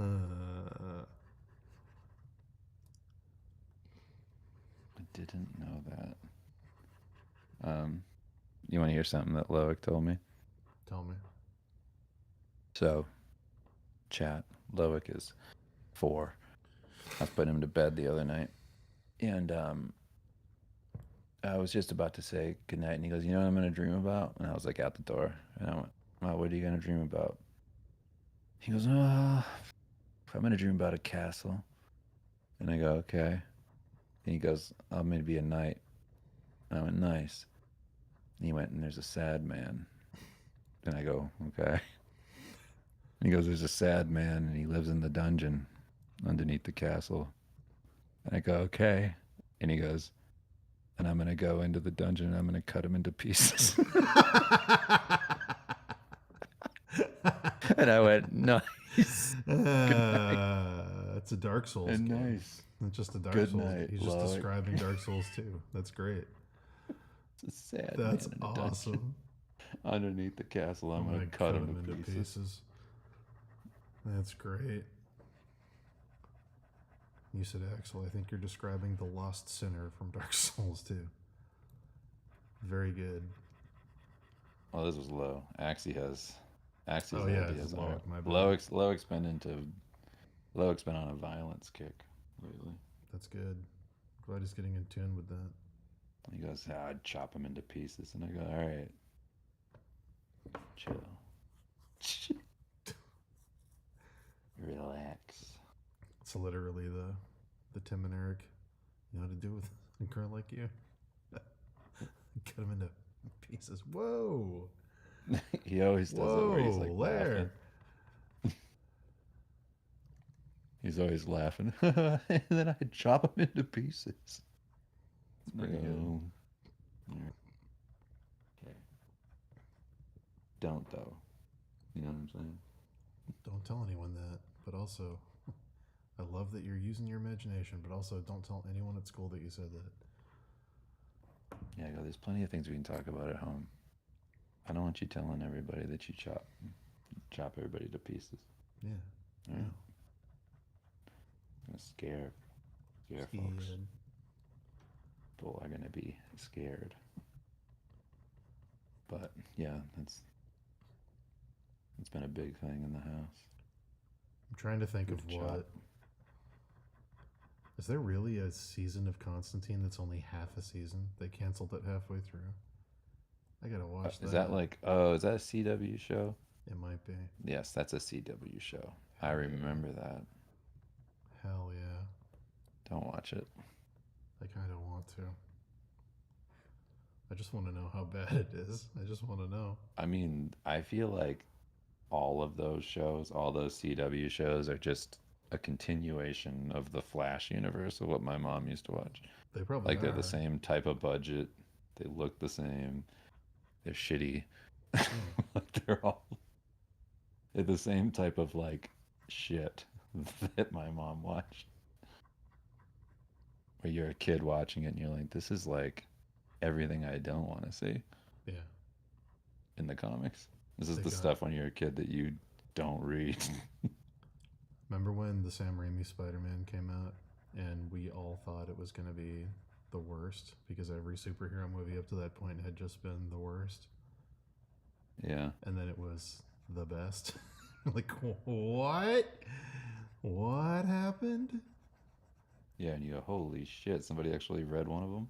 I'll never forget seeing Somebody Spider-Man 2. watched. Spider-Man 2 with Doc Ock and walking out of the theater and being like, they actually did it? They actually did it, and it was good. Like, how? Yeah. What world are we in? It was pretty special. And then we had like a whole 20 years of them not getting it after that. Yes. Which is crazy. They didn't keep getting it. They just went No. away. It went back to the status quo. Which is just nuts. Where they're making Blood Rain movies. True. You go, what? When they started chasing that Resident Evil money. They're like, hold on, Blood we can make a movie for nothing and stick a girl in it doing action stuff, and we can make back 80 times our money.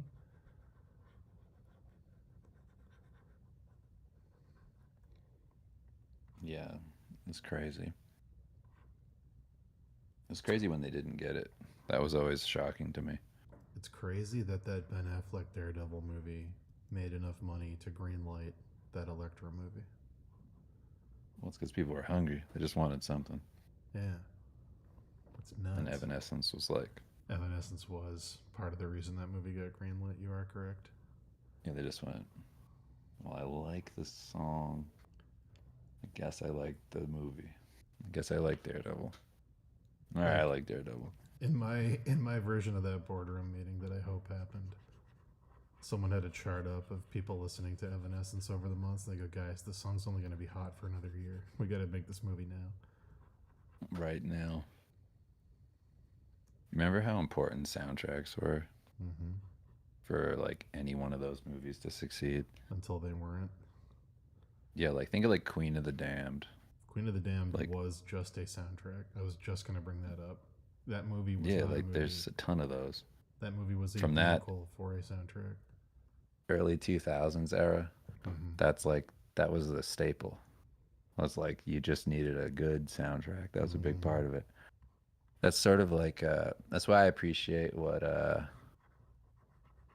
Devil May Cry is doing right now. Mm-hmm.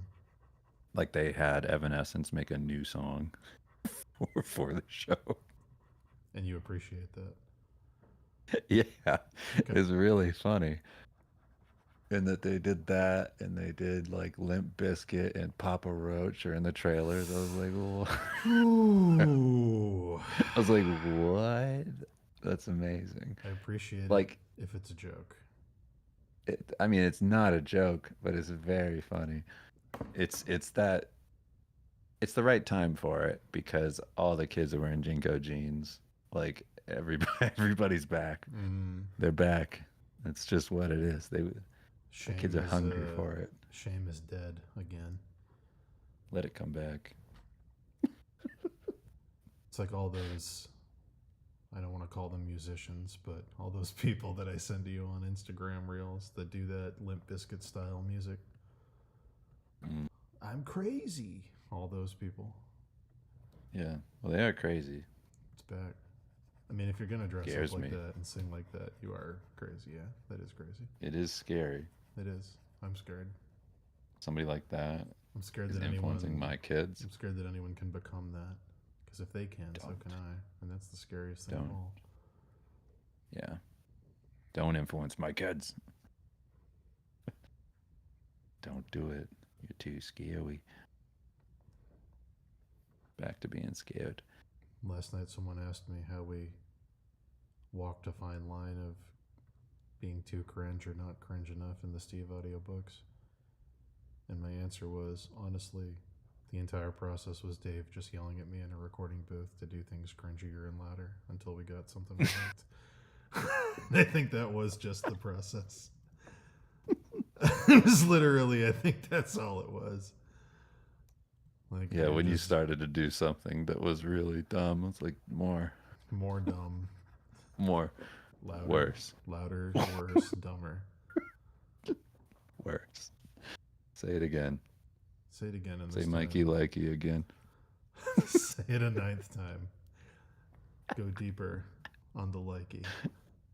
Mikey likey. There's jokes in there that are like a millisecond long. Yep. That There is one. that are There so is one. fast. There is one. Mikey Like a baby's feet. licky. Like a baby's penis. Oh, yeah. I can't remember how that all went, but that one of like a baby's penis. Yeah. He Yes, says we do it twice, and then the third I one think we it's do. 3. No, no, Yeah. that's the third one. Is the quiet one. The quick quiet one is the third one.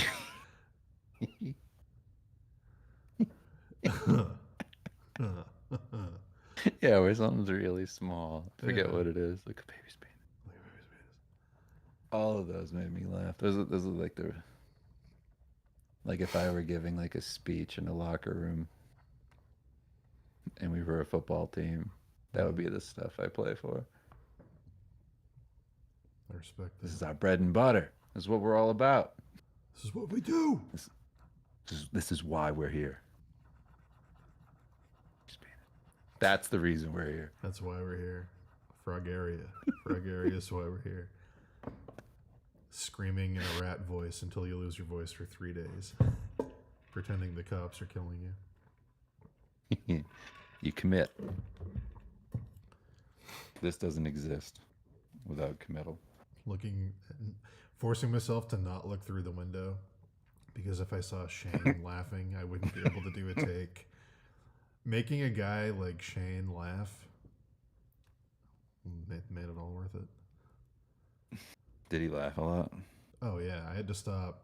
You remember? I had to stop looking through the window because when I was doing the rat takes and stuff, when I did like the baby's penis stuff, he was like, "Dude, that's fucked up." He was like one of those guys, Yeah. dude, you guys are fucked up. When I was doing That's the crazy.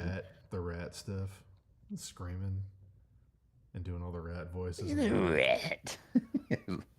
Clarence, you're a rat. You've always been a rat. When I was doing that stuff, I just had to not look through the window. Did he ever read the books? No, I don't think so. I doubt it. He went to Myrtle Beach. He moved. He's out of here. He went to Myrtle Beach, He as did. if that's a reason. He went to Myrtle Beach. He hasn't got time to read books.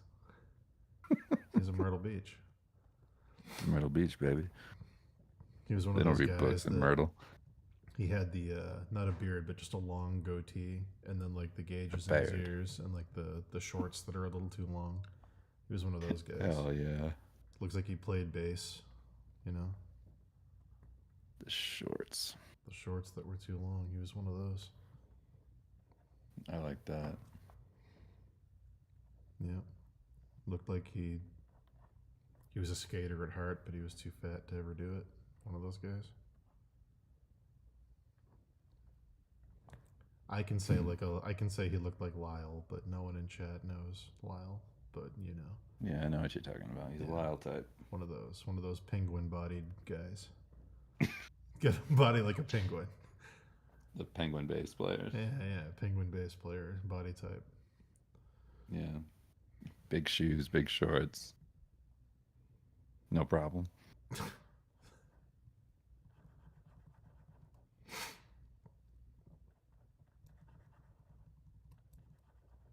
Yeah, that audiobook has some things in it. Yeah, it's very true. Someday. Somebody call said this honestly sounds like a joke. I called in sick at work to see Limp Bizkit in London last year. It was worth it. They in my chat? Mhm. You're not welcome here. What are you talking about? I'm Kim and I are just going to kidding. see. Kim and I are going into an arena in July, or the Mile High Stadium here in Denver, and we're gonna go see Limp Bizkit. We got tickets to Limp Bizkit. You know when people say even your best friends change after they have kids, guys?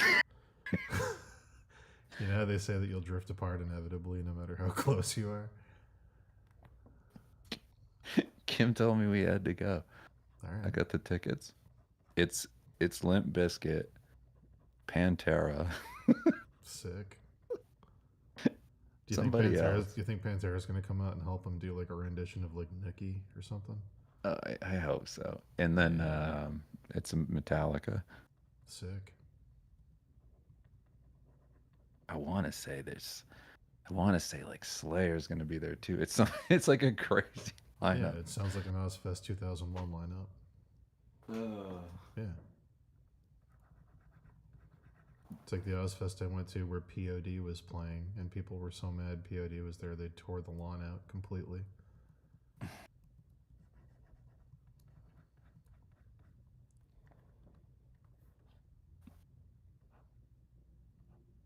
Yeah, there's two different ones.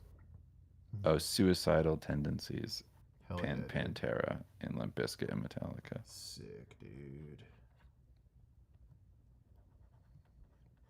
I mean, I'm excited that your relationship is strong enough to do something like that. That's good.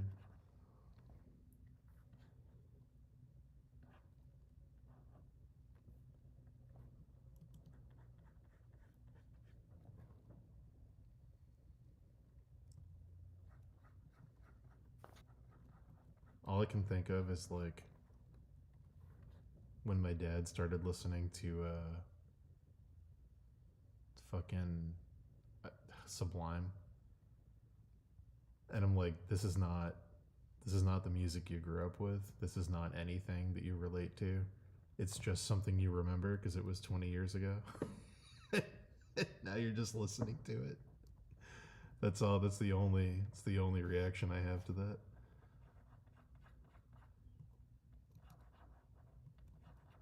My dad listening to Sublime is probably one of the most shocking things I've ever encountered.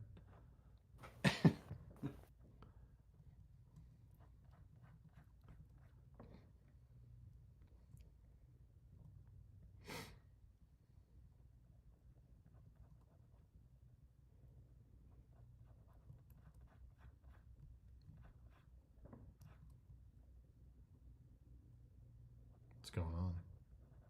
Nothing. I had to respond to an email. Was it good or bad? It's fine. They were just asking me what the current weight is on the like agreement I'm waiting for a job. And I was like, man, I don't know. It's like I'm just waiting. Yeah. I don't know. I don't know what these people doing. I just do stuff. I'm just doing stuff as it comes. I think the Joker said that. Probably. In The Dark Knight. Literally. I just do things.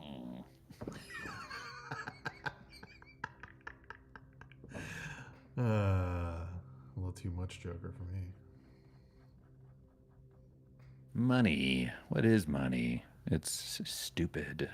Mm-hmm. It's just stupid, Batman. Money's the biggest joke of all. Yes, he did say that. That's what he said. Money is silly. He said it to Mr. Mario before he lit all the money on fire. Remember that? Money stinks, and I'll prove to Gotham that without money, everything's good. Chaos. You can start. You can make a new city.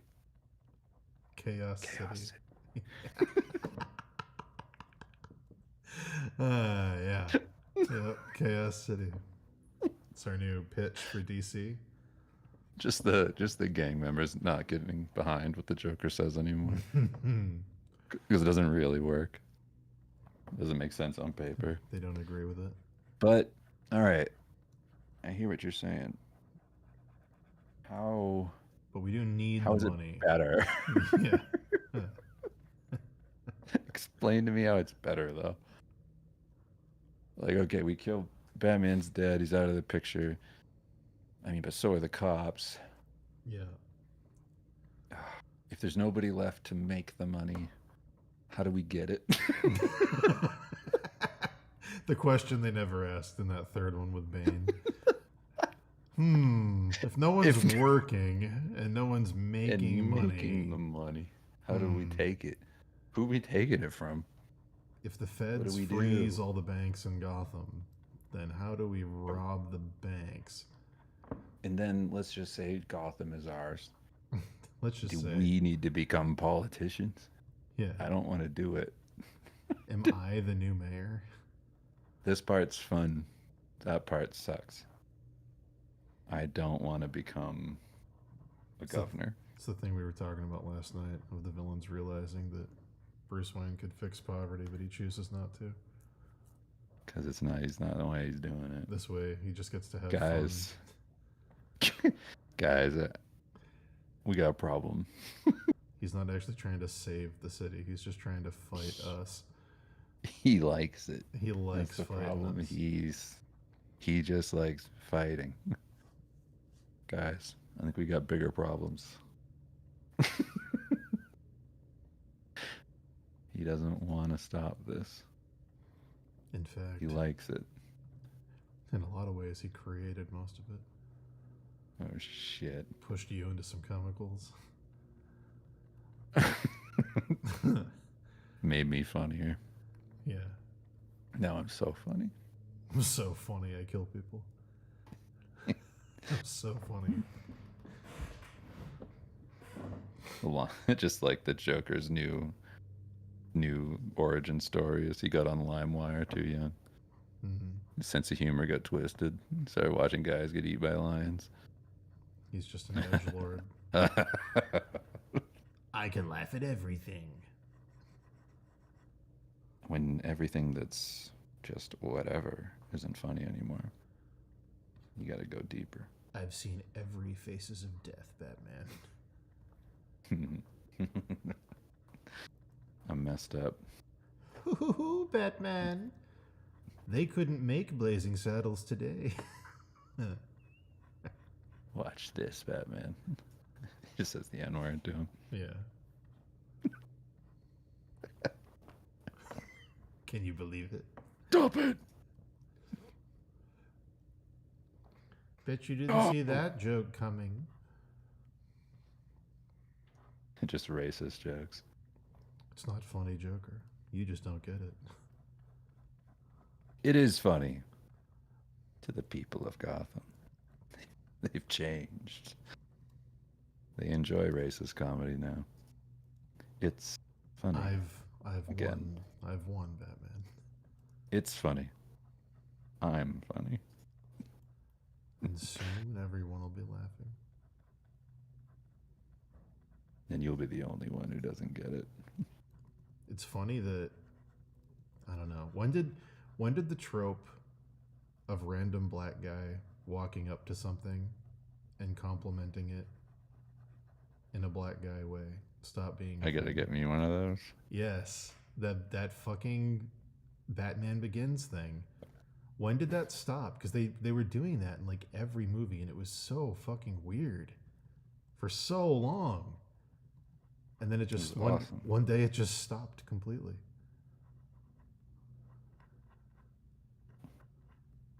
It's he I walks just like up. the implication from that a black guy is so fucking dumb He walks that he up. thinks that he can get a walks up- bat suit. He walks up and he goes, "Nice ride." And I'm like, "What is this? This has nothing to do with anything." Yeah, I gotta get me one of those. And you're like, all right, who's writing these? Who's writing these? Who's mandating at the studio that a random black guy has to walk up in the middle of an action scene and say something that way in that voice? Who's put it? Because the script writer didn't put it in. Like, who put it in? The producer comes back and he goes, "There's a part in here. It just stands out. It's weird." This black guy comes up and he looks at Batman's motorcycle and he says, "I got to get me one of those." Does this guy think that they sell these? Yeah. Does this guy think that you can actually get one of these? Does he think that? What are we saying when we do this? He says, "Nice Are ride." we racist? He says, "Nice ride," because our research shows that black people like cars, and Batman is indeed in a car. Like, what are we like? I don't know. When did that stop? Because I feel You know like when it's I feel like all of the '90s, that was in every movie. I mean, And it was always like jarring. Like it always took you out of what was happening because it never matched the tone of the scene ever. Like someone could have just died and it would happen like 3 seconds later. Oh I hell no! messaged you on Oh hell this. no! Oh my god, Dave. It's true. It's true. I think it stopped before that though. It did. But I think like oh hell no is probably the most everybody obvious one. just went like, all right, can we stop? Yeah. It just became uncomfortable. It was like my dad making like quasi racist jokes randomly, and you're Right. just like, all right, hey, I like Blazing Saddles. That's crazy. And you go, I'm not racist. And I go, I know you're not racist, Yeah. but that's racist. Yeah, that is racist. Yeah. It makes me uncomfortable, is what I'm trying to tell you. You're not Can we Mexican. not do it? You're not Mexican, but you are enjoying Mexican food right now. And I'm just telling you, like you I don't have get to do it. I get what you're saying in principle, Yes. but please Yes. stop. But please don't. Please don't do Please. that. I get what you're saying in Please, principle, but For you the don't love get of God. you don't get what you're saying in reality. Yes. We go, I need you to not do this anymore. I need you to quit it.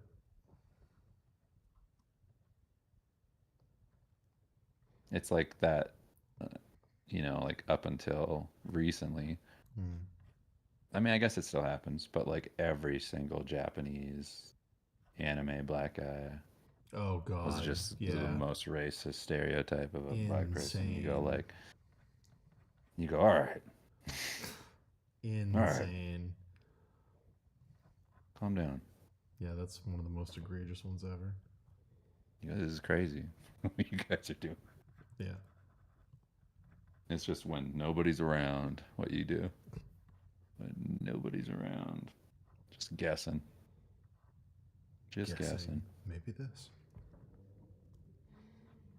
I'd like it to be like this. It's just the Frank Reynolds scene in Always Sunny. The big lips make it funny. Like, Yeah. I love that breakdown of like the boomer humor thing. Mm. It's not funny without the lips. You need the lips. Like, I love how much that show finds a way to get away with. I think they had to take down the Lethal Weapon one. Really? I don't think it's not on something. I remember hearing that. They do that in like 3 episodes. That's crazy. I'm pretty sure. I liked the hero But- or hate crime episode was really good. Yeah. I haven't watched anything from that show in a couple of years. I need to catch up. I think there's like 3 or 4 seasons I haven't seen. And I think it's still good from what I've heard.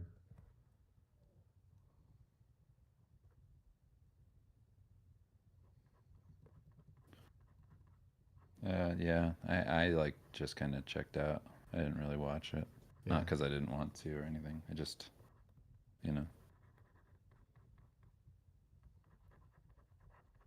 it's like not listening to a musician for a long time. Mhm. Then you come back to it and you go, "Oh, look at all these albums. No, you've been busy. Ooh, nice. It Someone's- stinks. Someone's been It pretty all stinks. and it's not good. That's why I left. I remember.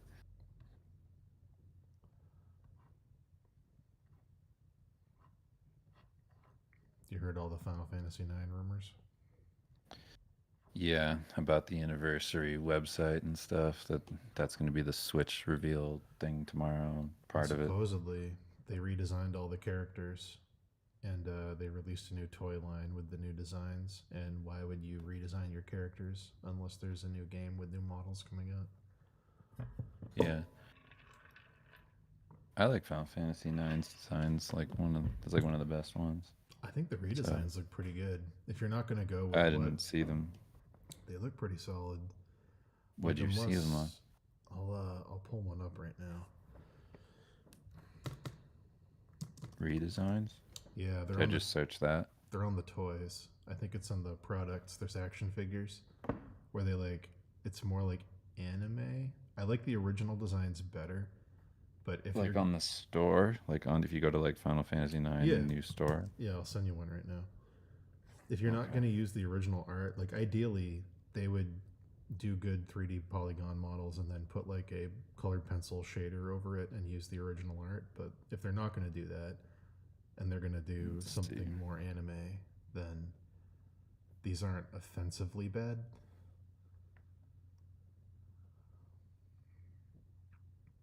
Yeah, this is like one of those ones where the person has to do like a paint over on top of it Yeah. I would have liked to like something. make it so the face isn't so flat. Yeah, but they did this for a bunch of characters, so everyone's assuming that's what the models are going to look like in the new game. Yeah.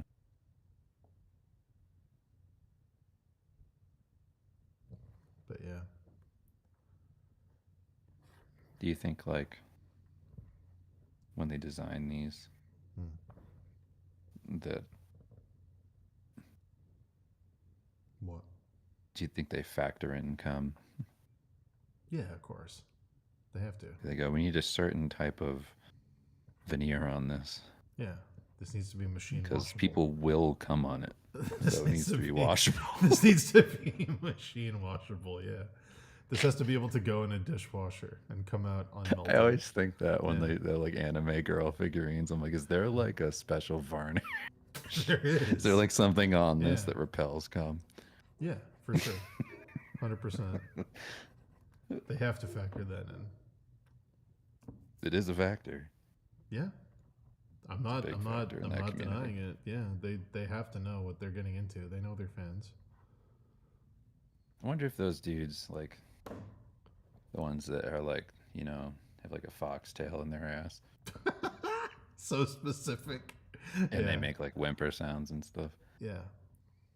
Like, I wonder if what do they think after they come on a toy?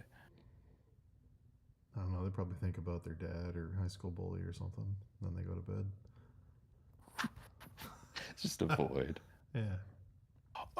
They probably think about what got them to this place, and then they pass out. I think they go like this, like somebody who just robbed a bank. Oh fuck! Oh fuck! Oh shit! Oh shit! What did I do? Yeah. No. Can you imagine you coming on a toy, watching the cum drip off, and going, No, I can't. oh. I can't. They probably open their social media and look at all the photos they have with their loved ones and cry.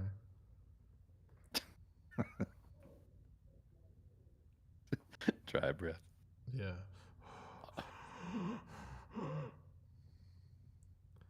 No. They probably call their mom. They go, honey, was something wrong? I just wanted to call and say I love you. Some things don't wash up. I just wanted you to know that I love you and that I know you tried your best. Didn't work, Mom. What didn't work? All of it. None of it. But yeah, that's what I think happens. I think they call a loved one and they apologize. I gotta go. Why? Before it dries. See you around, See you around. Mom. I'll be seeing you. Son? Son? Like, they can't be happy after No. that, right? No, of course not. Most people aren't happy after they No. ejaculate. Yeah, no. It's like a scientific thing. Like you literally crash after. Yeah. Yeah. It's only worse when you factor in all those other things.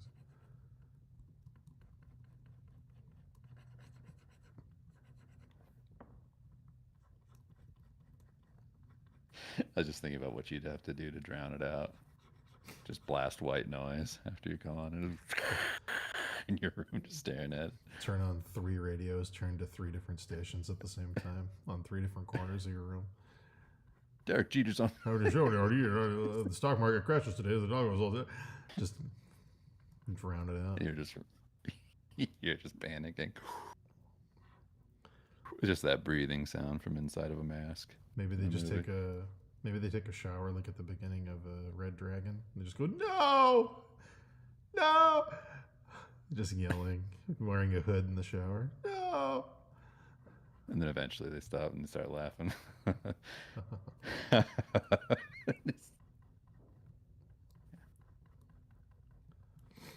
Then they get out, put on the finger gloves. They put the tail back in their ass. True. Just the sound. ASMR, furry boyfriend getting ready for day at work. Not horny yet. I bet that exists. I don't want to go look for it though. Oh no. Plugging it in. Plugging it in like an anime where it goes it turns the gears. Oh my god. The Just fact Escaflowne. Escaflowne, like bio armor shaking around it. It's one of those sucked into your ass. Oh god.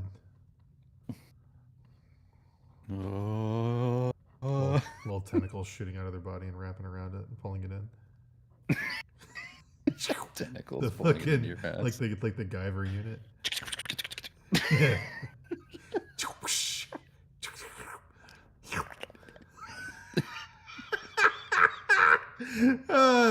Yeah. Tentacles shoot out of the tail plug, wrap around the guy's hips, and pull itself in.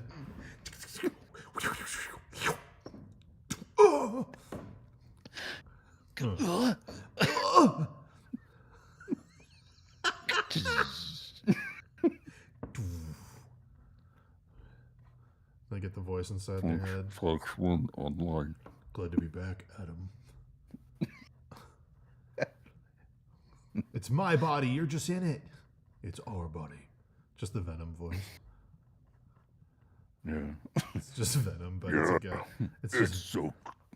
It's Venom, except it's just a dude with a fucking plug tail. Oh. They don't beat anybody up. Just get beat up. You're welcome, Pygmy. Said I'm listening to this while eating dinner. Thanks, guys. You're welcome. Of course. Oh man. And then the That'd be tail's so funny. the tail's the only one that knows the secret. I know what you It's the really tether. are, Kevin. It's the tether that keeps me here. I know what you watch. when Without no this, one's I'm in around, free fall. Kevin. No.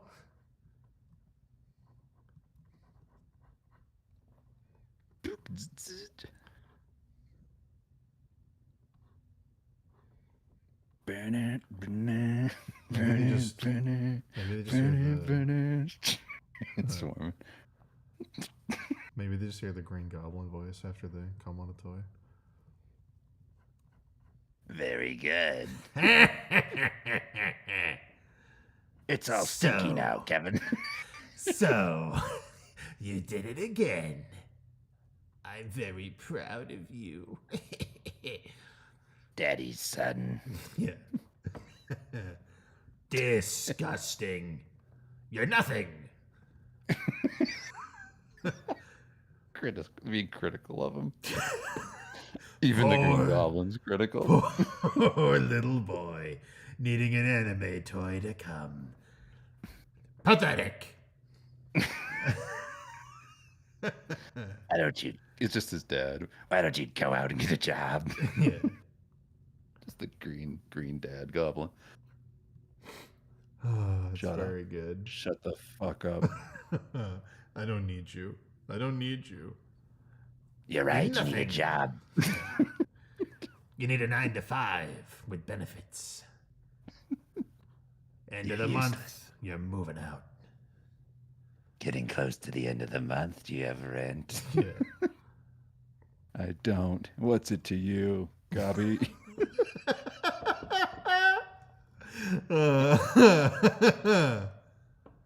What's it to me? I care about you. What's it to us? You're my son, after all. Yeah. I only want what's best for you. If you wanted what was best for me, you'd let me do what I'm doing. What? Coming Foolishness. on plasticine. Yeah. Foolishness. When I was your age, I already had a down payment on a house. No, the economy's different. It's I went to post-inflation. war, motherfucker. Yeah. I watched didn't- my friends die.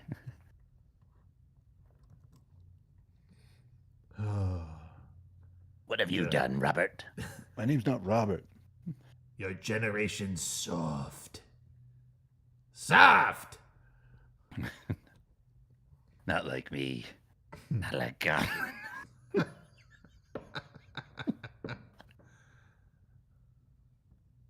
You're an embarrassment.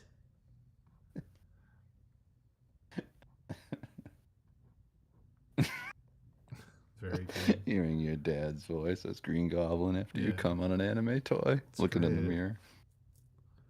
You proud of yourself? Big man. More proud than you ever were. Yeah. You got balls on you, kid. Too bad you blew them all over the Yeah, I toy. was just gonna say. And you blew them all over the toy.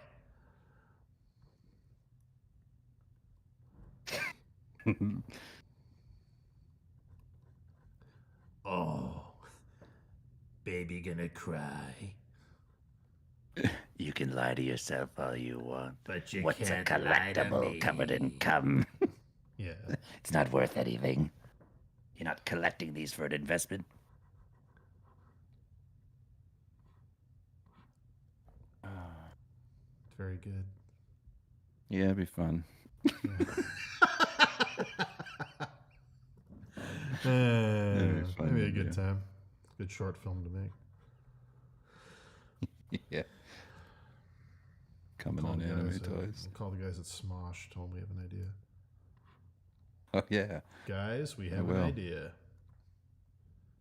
Hey, what's up, Smosh?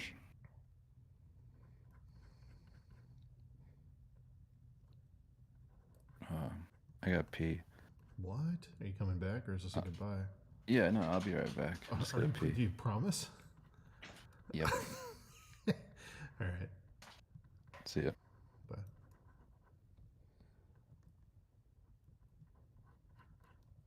He's never coming back, chat.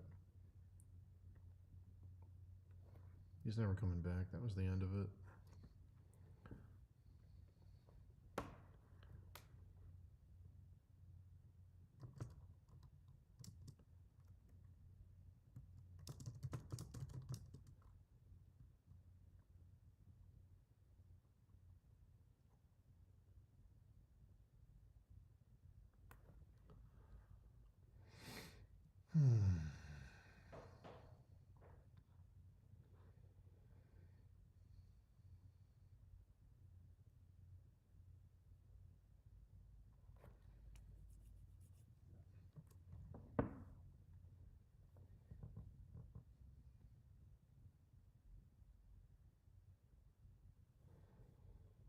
Hmm.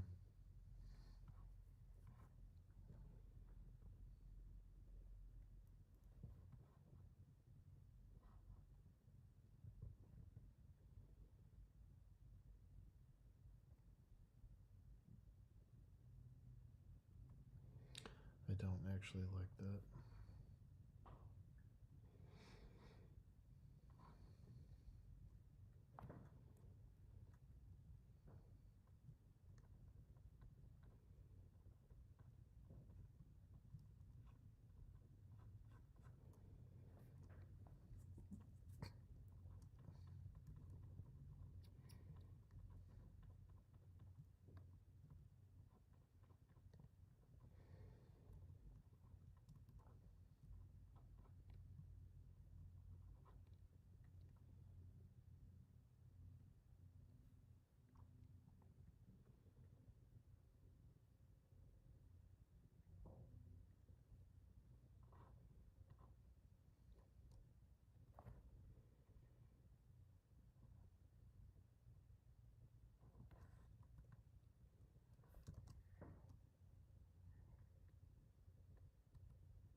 Hmm.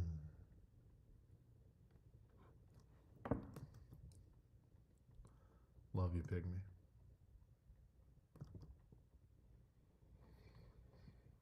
Hmm.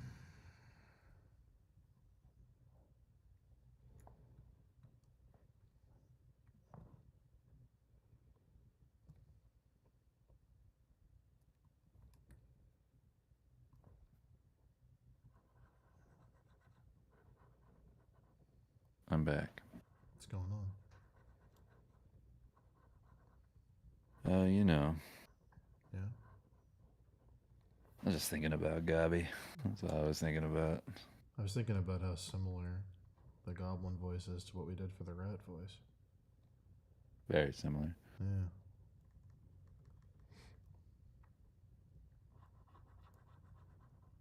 Rat.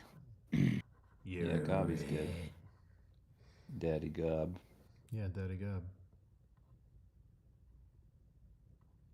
That would have been a much better thing to do with Hobgoblin's motivation in Spider-Man 3.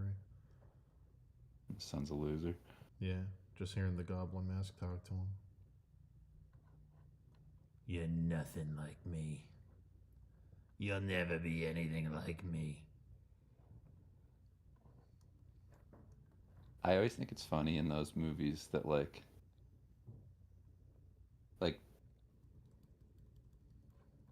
the character's supposed to be like real evil, What, Green you Goblin? know?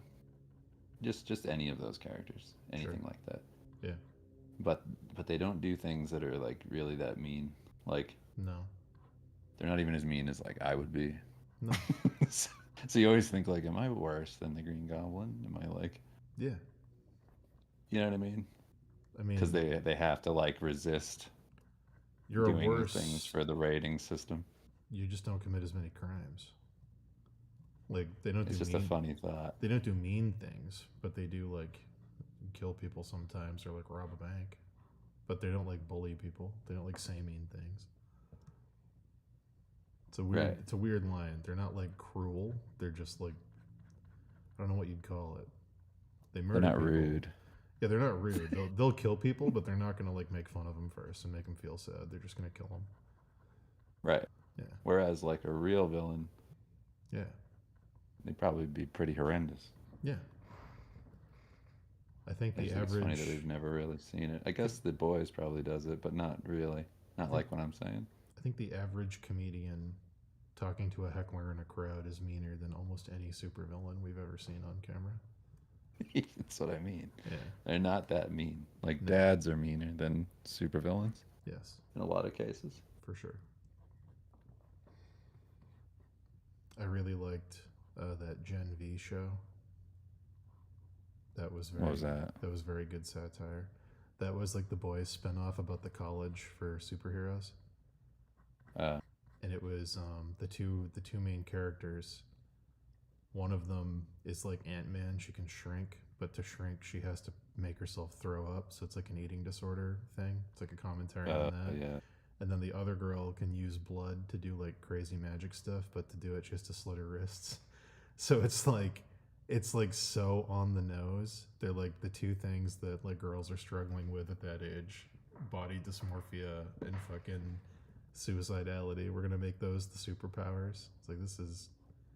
They do a lot of good stuff in that show. Did you watch that video I sent you about like the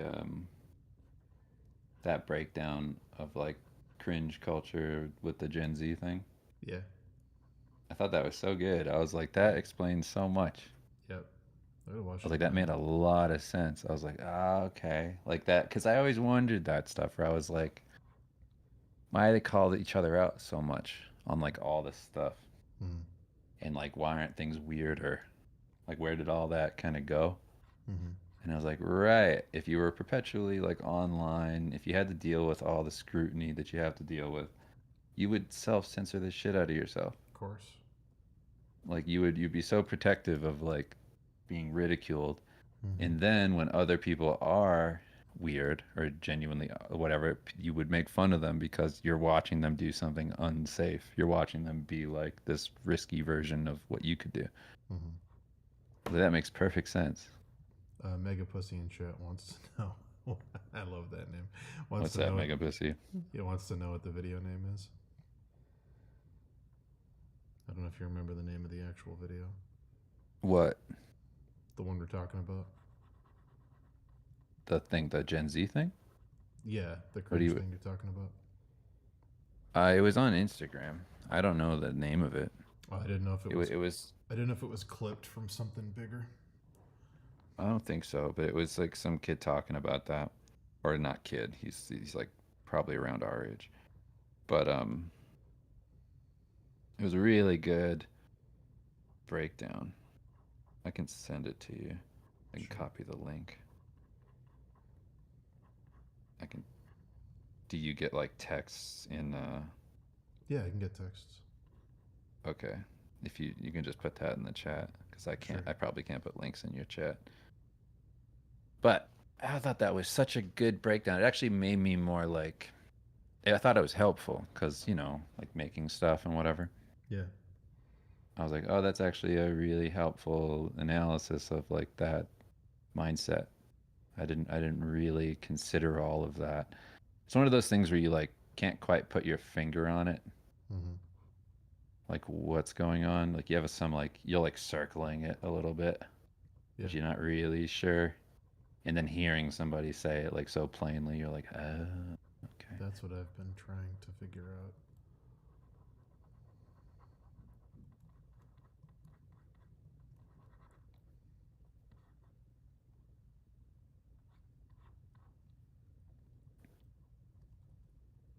Yeah, it's like why would you self kind of censor? Because like when we were young, it was like a whole thing of being like the weird, random, blah blah blah blah blah. Like Yeah. Random you know, XD, say anything, do anything. It's random, it's weird. yeah, just stand out. Like you Yeah. wanted to stand out really bad. And I imagine now you wouldn't want to as much. No, now you want to be likable by everybody because you don't want to have a meme made of you that becomes more popular than you yourself. Yeah, you can get destroyed so easily. Yeah, it's the thing of there's another video I can't remember the name of where they were like, you never want to become that guy. I think it was by the girl who became like crazy girlfriend girl, Uh, and she's like, I'm just that forever now. Like I'm just that. Like I'm never gonna be. Right. Nothing I ever accomplish is gonna be bigger than the meme someone turned me into. right.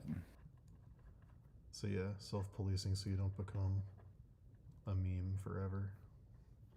Right. And then like self-policing, making it so you don't do weird stuff.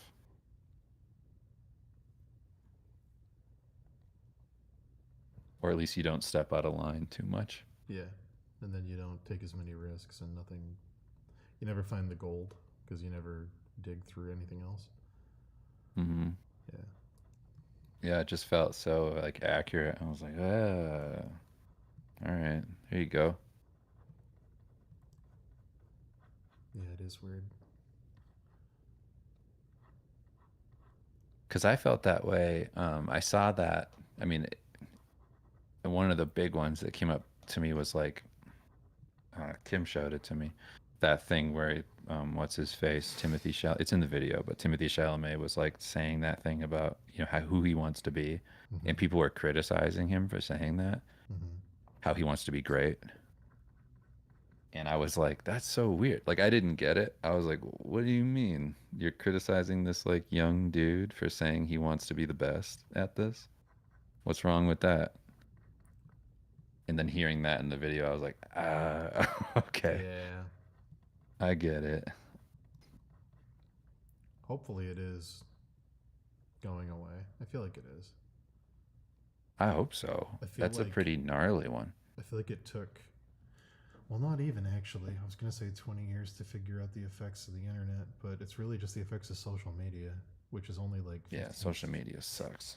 10, 15 years. The effects on what that did to all the generations that it hit. We're still kind of figuring out how bad things are as a result of that, because that's pretty new. Mm-hmm.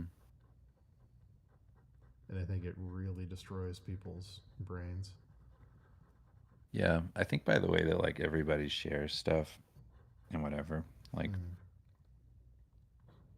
it's almost more valuable to go by like a pen name. Yeah, I would agree with that. Like when you're going through like weird stuff, like because like if you think about it, like if you're just trying something, right?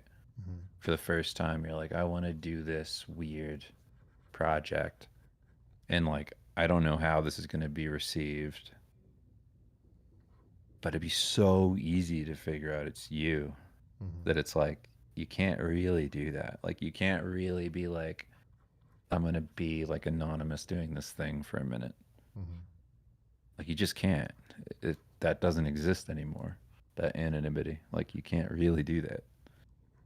You'd have to do It's it. like it's just linked to you right away. You'd have to do it under a pen name in a different country.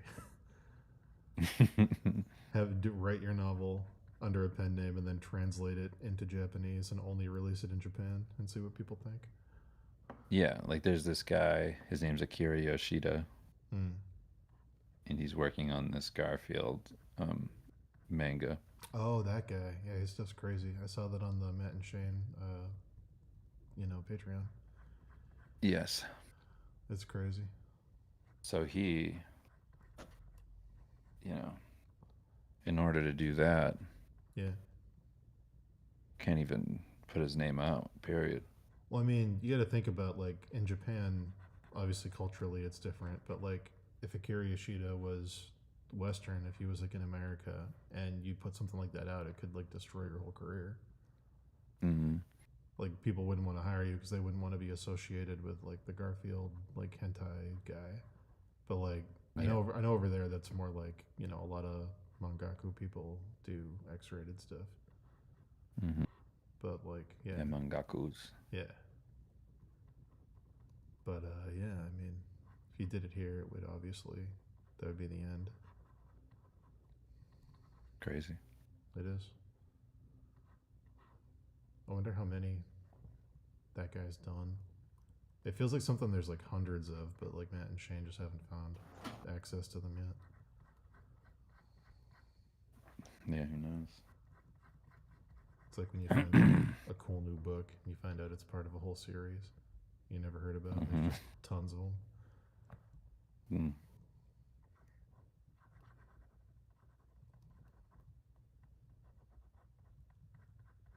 There's something I wanted to say and I can't remember what it is now. I think it was when we were talking about those videos.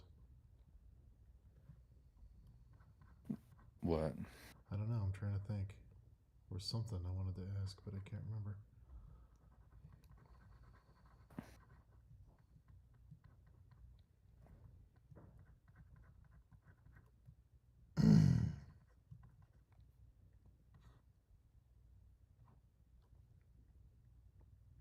How's it going over there?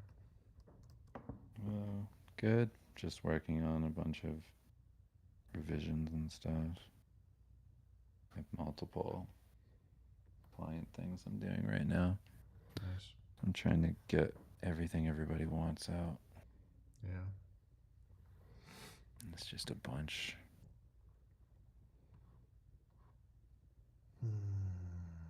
But it's all good. I like everything I'm doing. It's good. It's important. Yeah, there's nothing to complain about. It's good. It's probably the most important thing.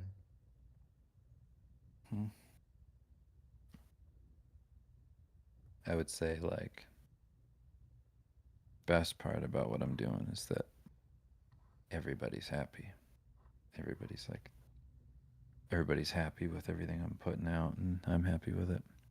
That's really good. Good. It's rare for it to be like a win-win where the client's happy and you're happy. Mm-hmm. That's really rare. It's good. You missed the beginning of this, but by the standards people are judging by, literally everything I do is unmitigated cringe. It's just,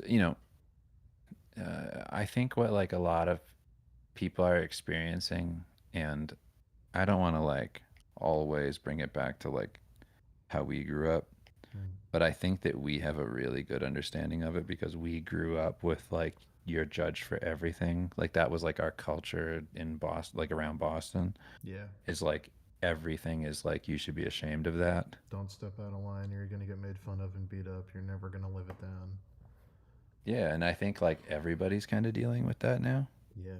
It's like across everything, you know? Like that's Mhm. just like what the internet turned into was like Boston, you know, the Yeah. expanded universe. Bullying culture, just in general.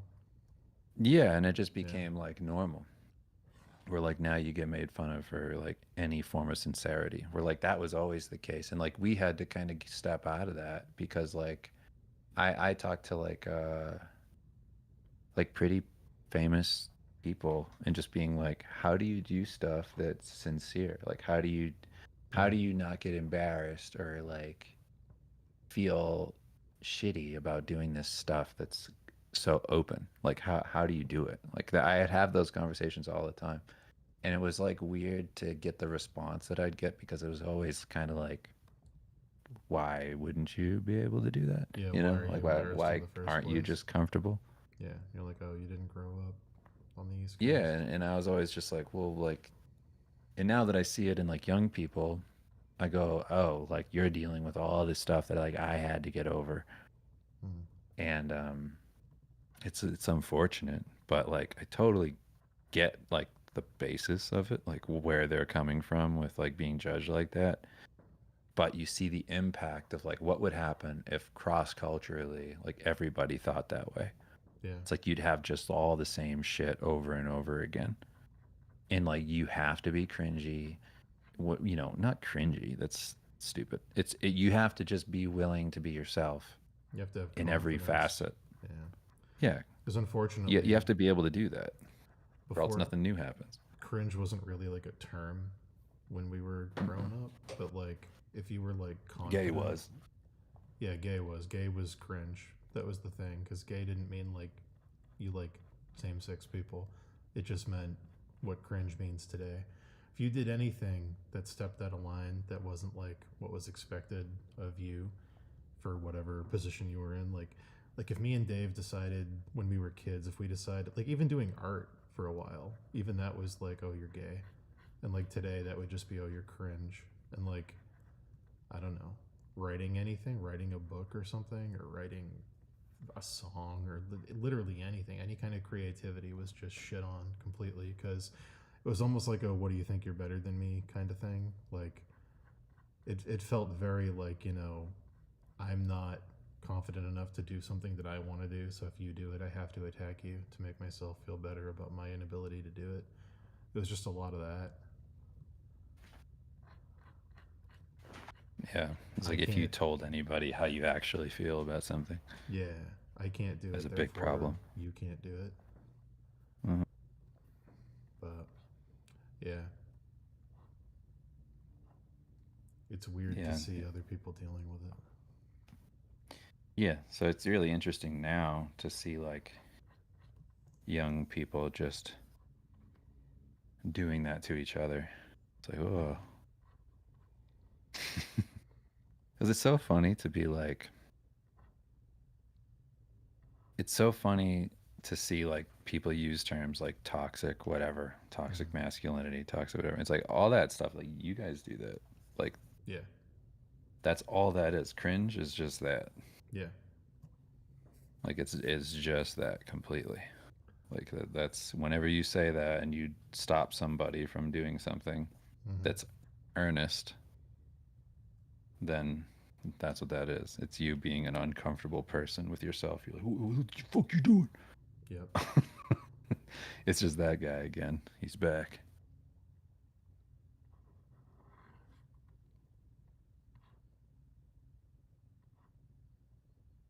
It is weird that like I watched that new or whatever the newest Bill Burr stand up was, and it's crazy to Mm. see a dude. It's crazy to see a dude who's like 60 still dealing with the effects of growing up in the Boston where you couldn't do anything without being beat up, called gay. Like he's still making jokes dealing with it. Yeah. Still, he's like it's just baked in. He's still embarrassed about being a comedian because of how he grew up. I It's still like deal with that. I do too, all the time. Like all the time. Like that's like a normal thing that I Do you think know about. how hard it is for me to like do something like go apple picking, or like make a pie? Like that's a Bill Burr thing, but it's true. It's like it's Yeah. so hard to do that, and the whole time I'm like constantly looking around to see if anyone's making fun of me, even though everyone else is there doing the same thing I'm doing. So why would they? Like I'm still on like high alert. It's like crazy that that's just like a PTSD thing you're gonna have forever. Just That's the way I felt like having kids was just like like it took me like thankfully we did what we did before having kids, like Mm, before we had kids, like we did our books and stuff, and like we did a bunch of like creative things, yeah, like storytelling wise and whatever, and got through like discomfort in a lot of ways. I don't know where you're going with this. I was just gonna say that, like, because when it comes to having kids, they're like, "Can you tell me a story? Like, can you Oh, sing me okay, a song?" got it. And you gotta like sing songs and tell stories and do all this Right, stuff. And right, if I never did all those creative things yeah, like early on, then I probably would be more uncomfortable. I think I would have gotten over it regardless because they're yeah, kids and they want it, and I'm not gonna deprive them of that. right, But like, I definitely had a huge problem being like vulnerable like that, like just being like, here's me just being a dork for like this whole time, even if it's in front of the kids, you know? mm, It's like they're not judging me. They don't give a shit. It's like, but that thing is so persistent that like I would feel that way. yeah, And, you know, like it is really hard to be like expressive in that way before having kids. It's right, like in the way that I am now. Like I'm way like during like Steve, mm, I was definitely open to just being like totally goofy and whatever, but not the way I am now, where like I can do anything. Like I can anything. Like I don't care at all. Like something happens and you have kids where you're just like who the fuck am I? Like I don't care. Like it's about them, and like if you know if I look stupid, I don't give a shit. Like I don't care who's watching me. right, Like fuck off. Like I don't. You want to judge me for something? Like what are you trying to be cool all the time?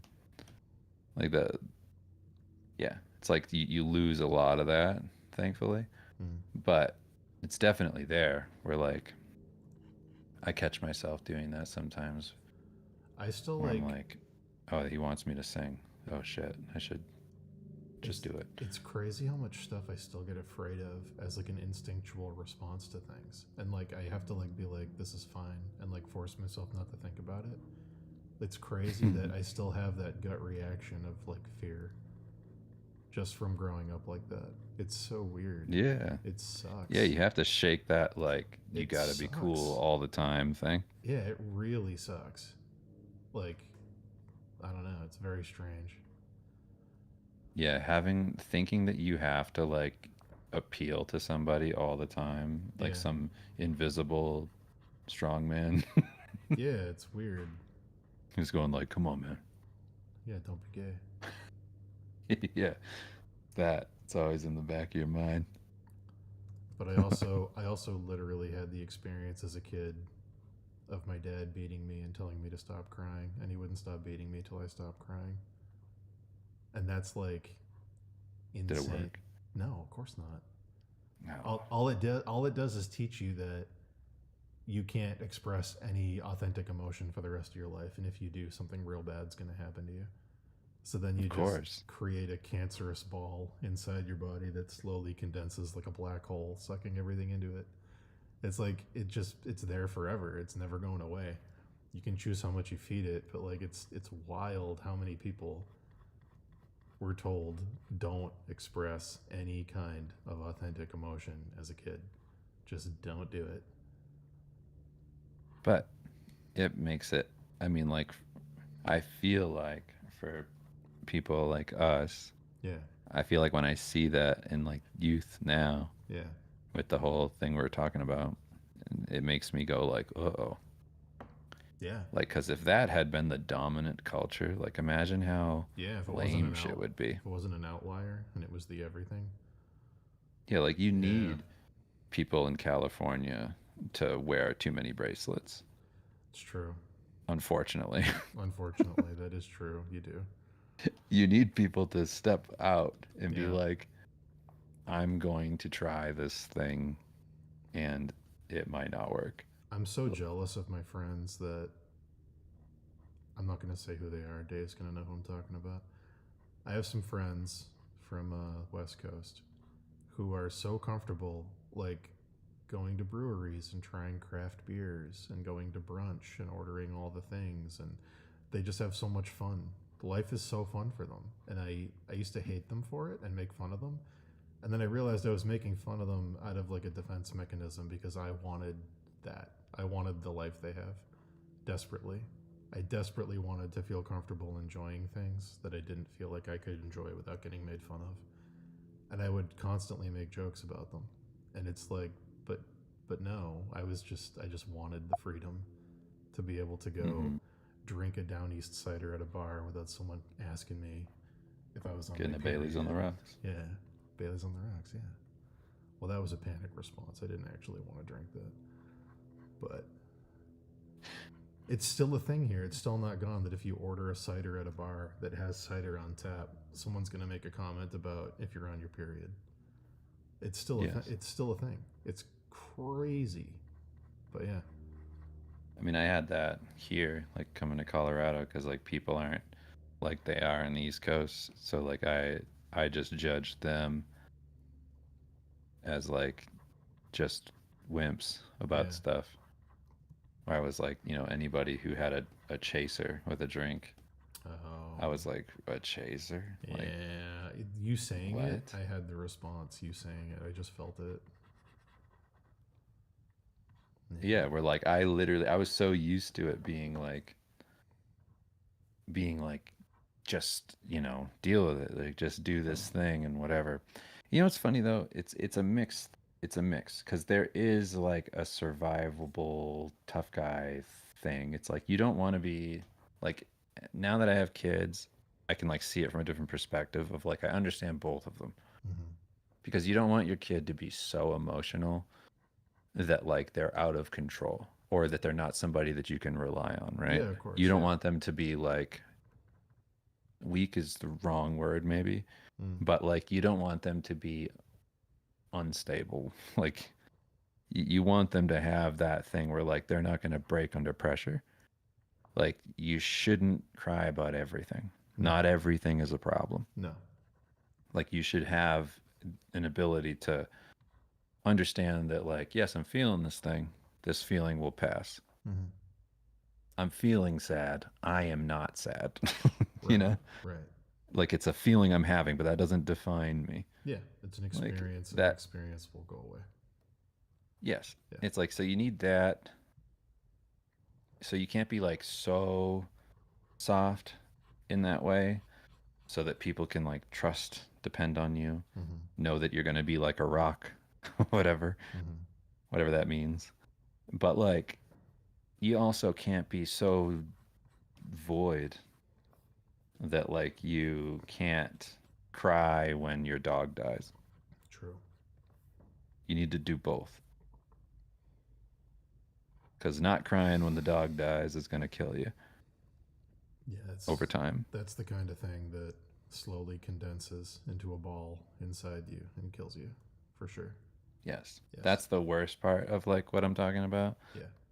The like unhealthy thing when you're over there where we grew up. It's like that thing is like what I did. Like when my cat died when I was little, I didn't cry.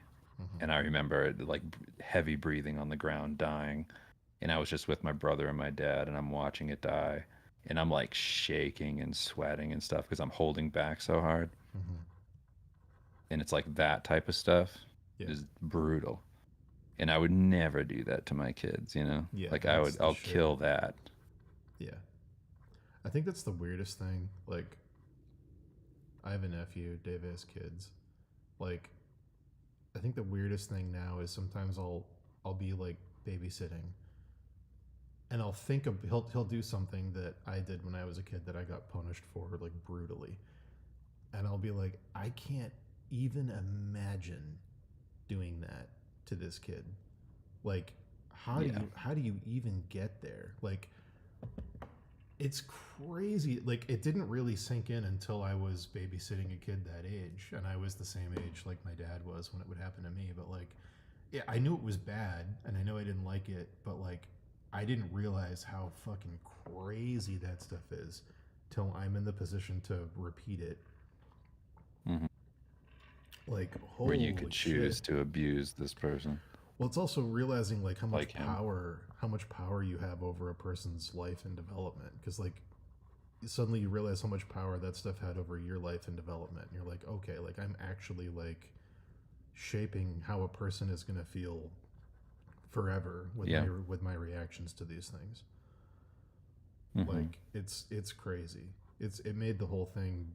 I don't want to say like not worse. Like in a weird way, it made it like better. But yeah, it definitely just the perspective of that. Like, how do you even do this? Like, it makes it so much more unbelievable that it ever happened in the first place.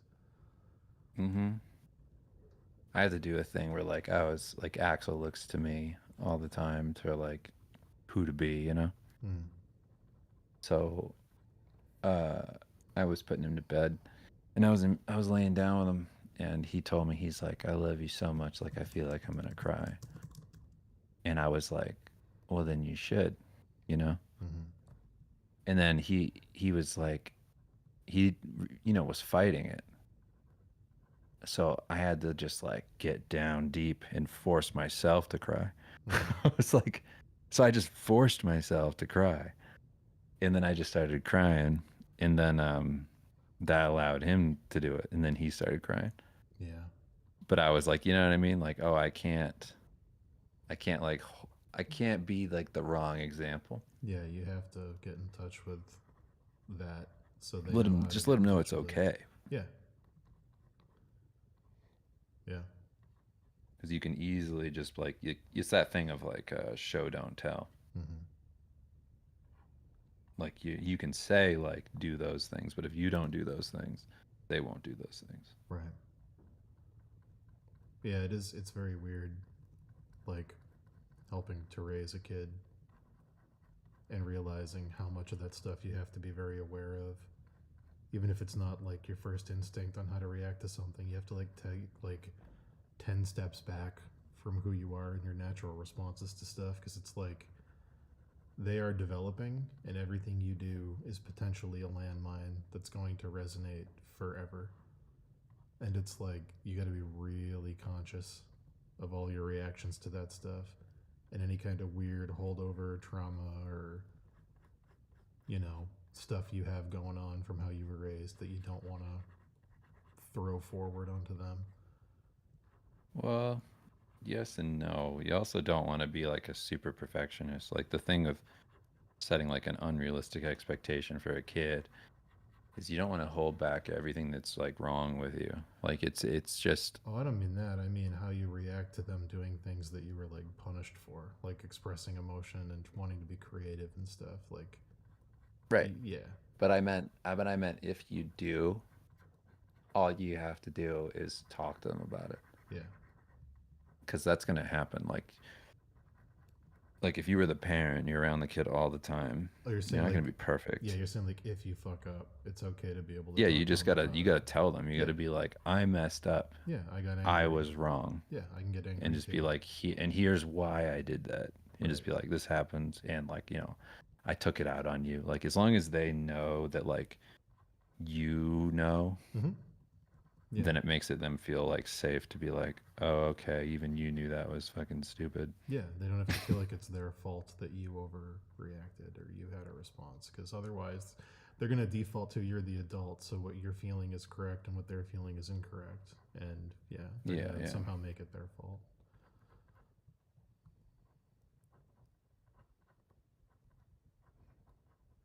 But yeah. it's very strange that, I don't know, the internet, going full circle to what we were talking about a few minutes ago, internet and social media and everybody trying to have that balance of wanting to be seen and have attention with also not wanting to be their authentic self because they're afraid of the collective destroying them, basically. It's just weird how similar it is to growing up and being a kid and forming who you're going to be and your opinions and bullying, and like, it's just very strange parallels to that. It's like going to high school Yeah. and who you are and who you present yourself as are like extremely different things when you're like a kid going to school. Usually you have like a curated, like, I can't, you know, react this way to things, I can't show this, I can't be weak in any kind of way. But yeah, it's strange how the internet kind of does that to people, brings out that like middle school mentality again. Yeah, it's like that hyper vigilant surveillance thing. Yeah. Just like you should always be aware of what you're doing. It's like, well, then you're not true, like who you are ever. If you're always putting on a mask and like doing a dance so that nobody ever makes fun of you, then you're never just like going off of like instinct or Yeah. whatever, just doing. Or like hiding behind 17 layers of irony. We did that a lot. Mm-hmm. To the point where Dave had to invent an alter ego. True. Just to survive. It was funny at the time. Always is. Always is until it's too late.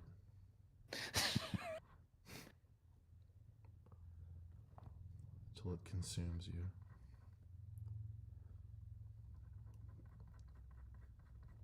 But remember what we learned from Daredevil Season 4, Dave. Yeah. Sometimes you have to put on the mask, but the mask can't define you because the city is your family, and your family is the city, and home is where the heart is. And this is my home. Alright. Remember that, guys. It's a very important lesson from Charlie Cox. Good. It's good. Charlie Cox. It is good. Charlie Cox sounds like a girl that does porn. It just does. Yes. It just does. It doesn't sound like a guy that plays Daredevil. No. Fun sounds like a fun porn star girl that likes having sex. There's no E on the Charlie. It's just Charlie with an I. COX. Yes.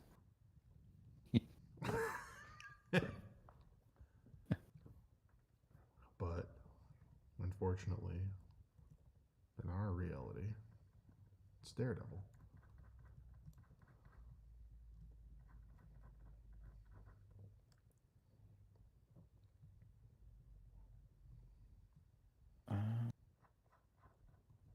What's up? Okay. Let's try to figure out what was going on with my file here. Your kids still believe in fantastical creatures, or are they grown out of it? Oh yeah, Thank God. I'm glad. still believe in it. Good. I tell them stories all the time. I say wild shit. I know. And they have to ask now. They go, "Is that true? Nice. Is that true? What you're saying?" And I go, "You better believe it." You go, kids, I don't want to lie to you, but I also don't want to kill your sense of imagination and But spirit. here goes. Yeah, I do that all the time. I think I I just would. come up with random stuff. I think I would choose the fun lie. No, kids, I'm not lying to you. There is a Wendigo out there. Hmm. You have to. Yeah. It's way more fun. Axel, I mean, the one that I'm gonna have to chop down a little bit Hmm. is the magic one. That one's Oh. gonna need to be. Why? Eventually, that one will need to be toned down. What's going on with magic? It's just that Axel believes that Kim and I have witch blood in us and that we're part witch. And that we can do magic. And therefore, he'll like bring it up sometimes where he goes like, I'm one of the only kids in the school that can do magic. Oh, And I'm like, no. oh shit. Gonna have to cut that out a little bit. Like, I'm gonna get my son beaten up if I don't prune this tree a bit. It's not that. Oh, okay. What is it? It's not getting beaten up. It's just that he needs to know that like magic is more than just like a literal thing. Like we were trying to basically be like, there's a lot of magical things in the world. Yeah. Like there's all sorts of ways that you can perceive magic. Like this looks like magic, even though it's just sleight of hand or whatever. Mm-hmm. It's not something that's actually magical happening. So it's more or less stuff like that. Okay. I have to really get across that, like, no, like, I'm not really floating. I'm tricking you into thinking that I'm floating. I'm David Blaine. And you can do that too. Yeah. But instead, he thinks that if he focuses, which isn't that crazy, because I know, like, kids do this, but that thing of, like, focusing and trying to push stuff with your mind. Yeah, every kid has their Luke Skywalker moment. Every kid. Yes. Yeah. So he's doing that, which I'm not gonna poop on that, because that's just him having fun. If you're one of the lucky kids, you try to use the Force so hard you shit your pants. But, you know, every kid tries to use the Force at some point. Exactly. Yeah. Or the wind blows really hard and you go, did I do that because I was angry? Do I control the weather? Every kid has some kind of magical moment. And the problem with that one is that sometimes it's real. It's true. Sometimes you do get so angry that the wind blows or the weather changes. True. Yeah. Or a wolf howls in the distance. It's true. Do I have a familiar?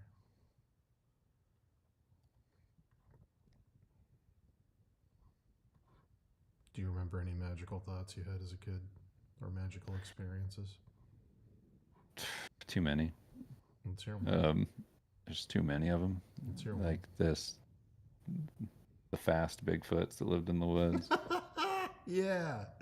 They were so fast that you had to. They were too fast. They were so fast you couldn't see them. That's why you didn't see them. Yeah. That's the reason. So if you go looking for them, of course you're not gonna fucking see them. They're fast. You moron. Do you remember, we were like grown up at this point, but there was like the conspiracy thing going around that people were believing that high altitude creatures existed up where planes were that kind of looked like dragonflies that moved so fast you couldn't see them. Do you remember this?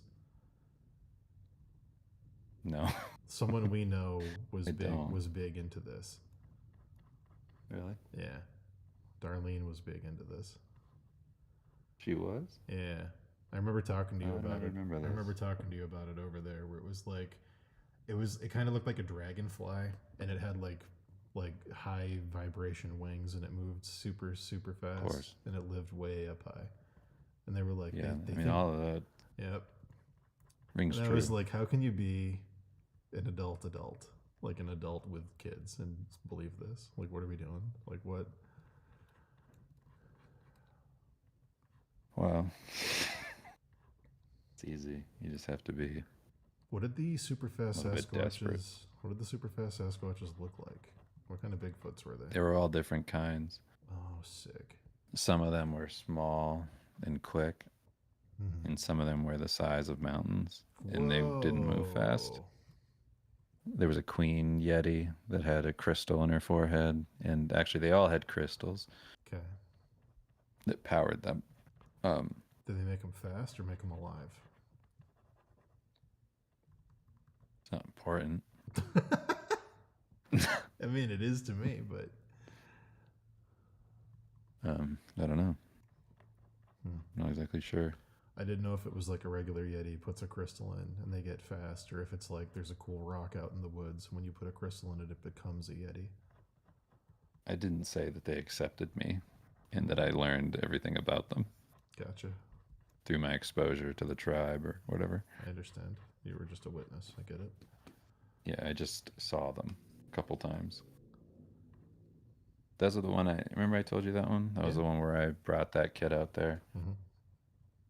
Yeah, You convinced yourself to the point where you had to show somebody else. yeah. I said, "You're not gonna believe it," and I took him out to the woods, and then I was confronted with the truth that there were no Yetis out there.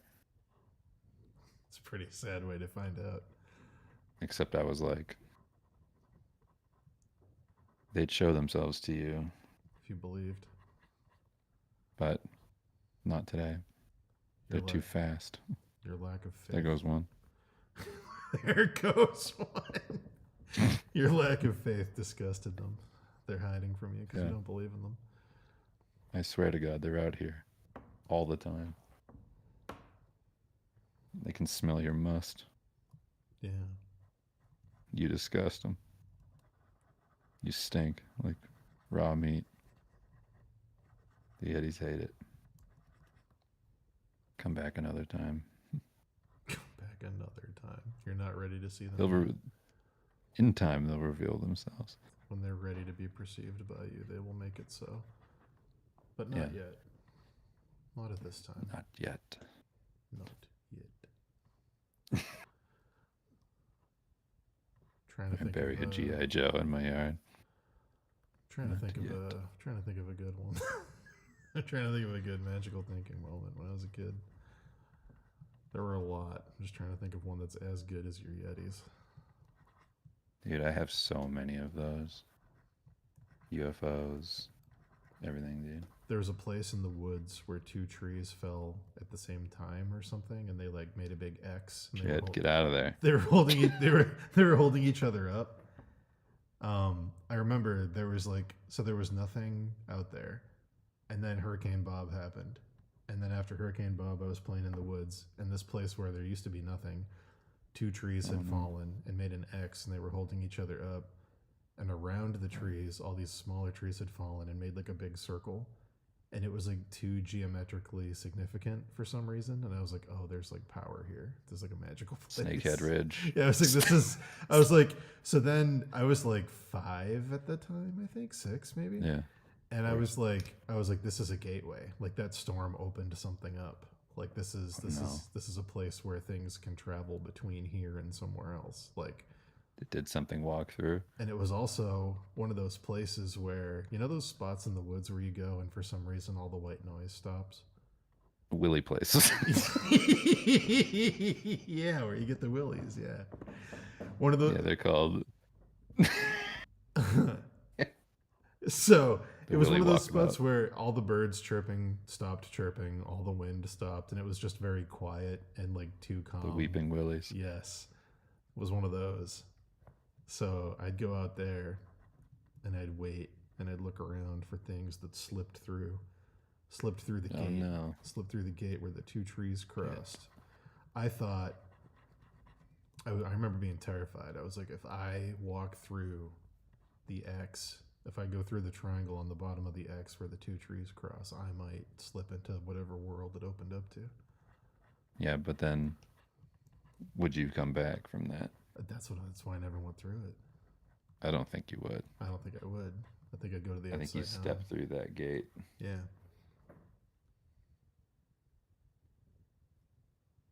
The gate to Fatlantis. Mm-hmm. That would have been cool if I found out that I wasn't overweight. I was just from another world where everyone looked like that. Fatlantis.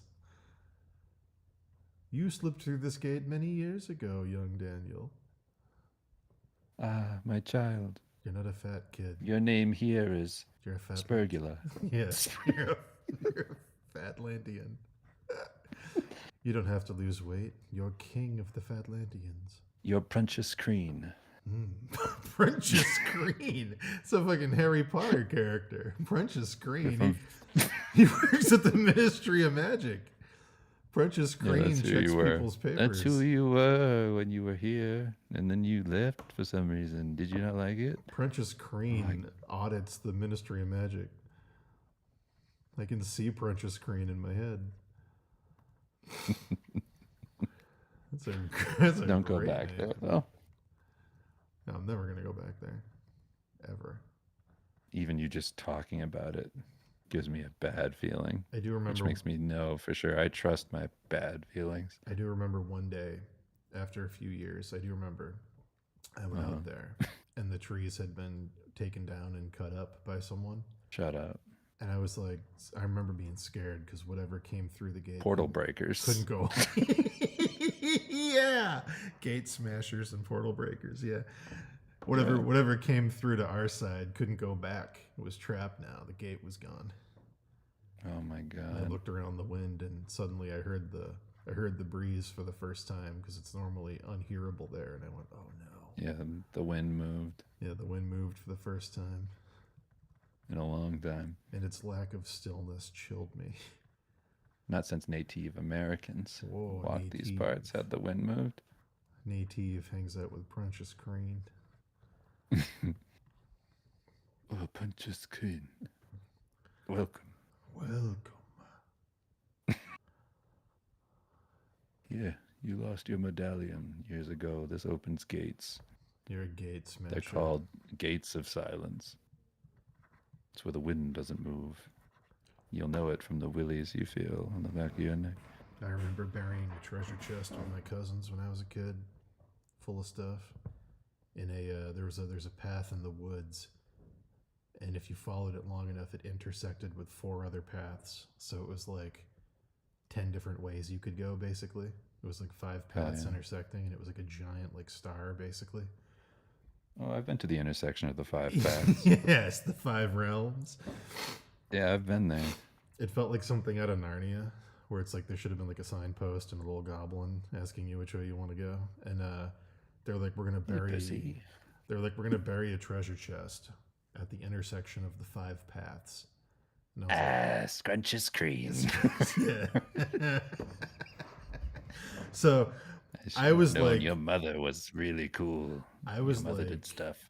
I was like a little kid. I was like Yeah. maybe 4. I was like very young, 4 or 5. They were older, and they were like, we're gonna bury treasure out there. I was like, okay. And I remember to this day all the stuff they put in there. There were like collectible baseball cards. There was an old comic book. Shit. There was a porno magazine. Hell yeah. You know, stuff that older kids put in a treasure chest. And man. So anyway, years later, I went back to see if that place still existed to dig it up. And they had cut down all the trees to build condos, so there was no paths. And if there's no paths, you can't find the intersection of the paths. Right. But also, I still remember to this day, because it was the first time I'd ever seen a naked girl. I remember that porno magazine.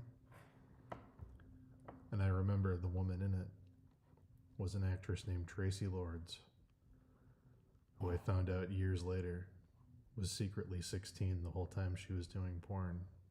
So if someone ever digs up that treasure, it's booby trapped. It's a booby trapped treasure chest Gotcha. that has illegal imagery in it, along with a bunch of valuable shit.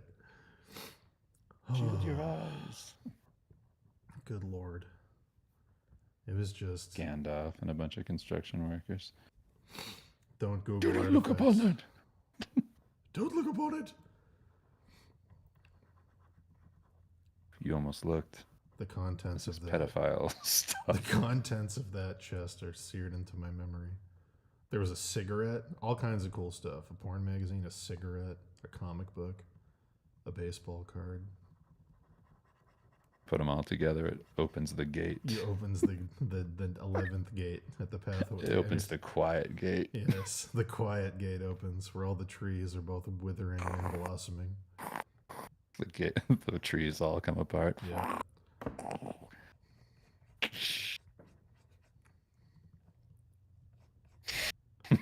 The tendrils of all the trees I remember my uncle peel back. My Uncle Link had a really good dedication to keeping the imagination going. He would put on his scuba diving stuff and then put a costume on over it that was like, it was like the head of like an alligator that he got from like some inflatable alligator thing. And then he had like big claw things that he put on his hands and like a big blanket that he tied to his back so it looked like a giant thing was in the water, like a big snake with like an alligator head. Mm. And he'd go out there without telling us. Like he'd leave for business and then he'd come back without telling people he was coming home, and he'd go out there and just hang around until someone saw the monster. Oh shit. And then my cousins would come and be like, "It's the monster's back." And we'd like run down to the pond and it would be like swimming around and then it would disappear. And then years later I found out it was my uncle just giving us something to believe in.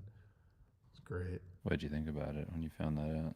I was disappointed, obviously, because I want a cryptid to be hanging around, but I was like, that's awesome. Then you realize the value later. I was like, that's the best gift an uncle could give a nephew, is like thinking there's a cryptid. monster out there. That would be funny artifacts if someone tried to shoot him to catch the monster. It'd be great. If like somehow It's a dumb adult. local hunters found out that there was a cryptid. Dynamite in the lake. Boom! Yeah. Blood go everywhere. We got it. We got him. Just a dead guy. Corpse. Well, we can't identify what it was. It was blown apart by the dynamite. Could have been anything. I remember the local legend of the severed hand that ran around in the woods like a spider. It's just Thing from the Addams Family. We used to call him the jerk. Mm. Sneak up on us. Jerk us off. I can't remember the guy's name that it belonged to. It was like Benjamin Baxter or something. It was like 2 B's. It was one of the graves that's down in this part of town, in the old graveyard. I remember it belonged to that guy, supposedly. And it ran around the woods at night. I don't know where that story came from. From Stupid Tales, Volume 6. Yeah, stupid tales. Tales that could have been good, but they were stupid.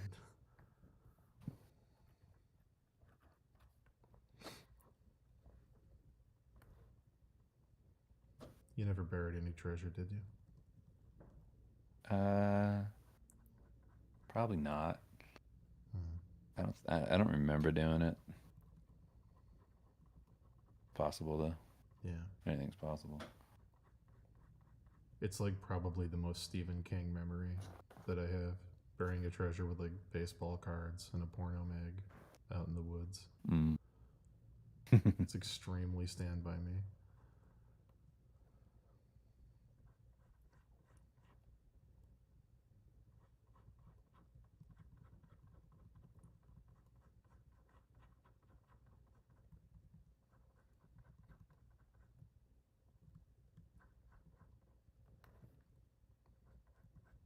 You ever have a tree hit your house when you were a kid during a storm?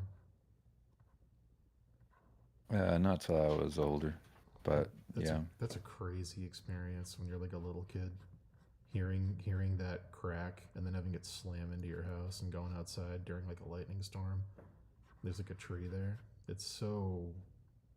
I can't even describe how weird it is. It feels like something that shouldn't be possible when you're like a little kid. Yeah, it's always a bummer when trees break. I remember When you're little. my favorite willow tree that I would always climb in the backyard. When that came down, that was such a bummer. Such a dope tree. It's sort of that idea of like coming back to like a place you knew when you were little Yeah. and it being gone or like changed in a major way. You go, ugh. I realized I don't want to. I know I stopped doing that for that exact same reason. If I have a memory of a place that's cool, I actively like avoid it now. I just want it to live in my mind. I don't want to see what it became. Yeah, it's not going to be as cool as you remember. No, never. Or if it's gone or changed, it's going to be like, oh. Such a bummer, yeah. Yeah, finding out that like parts of the woods were built on It's such a with bummer. like new shitty developments, and you're like, oh my god. The circle of pathways that had been there probably for 200 years is now condos. And you're like, Yep. oh, okay. It's so weird. Yeah, the corners of the map have been filled in. There's no more monsters. Whoa! Jack. Did you come up with that? Yeah. That's good. Yeah, I did. Actually, Are you a pirate of the Caribbean? I did. Yes, I am. Sick, dude. I love those movies. I love. Did you know I that like Jack Wendelheim's music. did you know that the black spot was really just a tumor and the kraken was just a metaphor for cancer? I made Yes. that up. I made it up, so you didn't know that. So don't lie to me, okay? I don't appreciate it. I'm reading a book about this whaling ship called the Essex. That's the inspiration for Moby Dick. I was gonna say that's from New Bedford, right? Uh-huh. Yeah. So, well, Nantucket. Yeah. But Same. yes. Same thing. Yeah. So crazy book. Basically, it's like the first documented. Well, Book music. I guess it is. Book music. What? I said book music. If you're in the chat, we're speaking your language right now.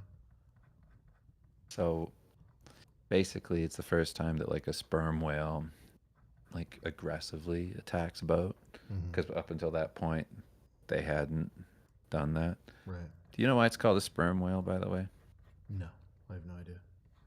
So I always thought, I don't know, I thought it had something to do with like it being, I don't know, like white whale or something. I don't know. I wasn't sure, right? I didn't know anything. Is sperm short for something? No, it has to do with if you crack open their head, all the oil in there looks like cum. That's it. That's actually really? why. Yes. Oh, okay. That's literally it. Book music. We're talking about the Essex. Yes. Yeah, whale time. Yes. So anyway, yeah, it's about that. It's a really good book, by the way. Be down to read it. They talk about old insults in it, that's really good. If you're cross-eyed, they say like, you're in the middle of the week looking both ways for Sunday. I was like, pretty good Nantucket. That's pretty good Nantucket. Pretty good Nantucket joke. Yeah, I like that. That made me wonder. I was like, how many people are fucking cross-eyed? Back then. Yeah, for that to be a joke. Everybody. Back then, Nantucket, everyone was cross-eyed. Everybody's cross-eyed. Yeah. The eyes took 100 years, and the eyes straightened out.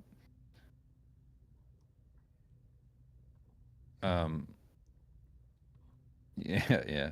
So anyway, the oil was worth a lot.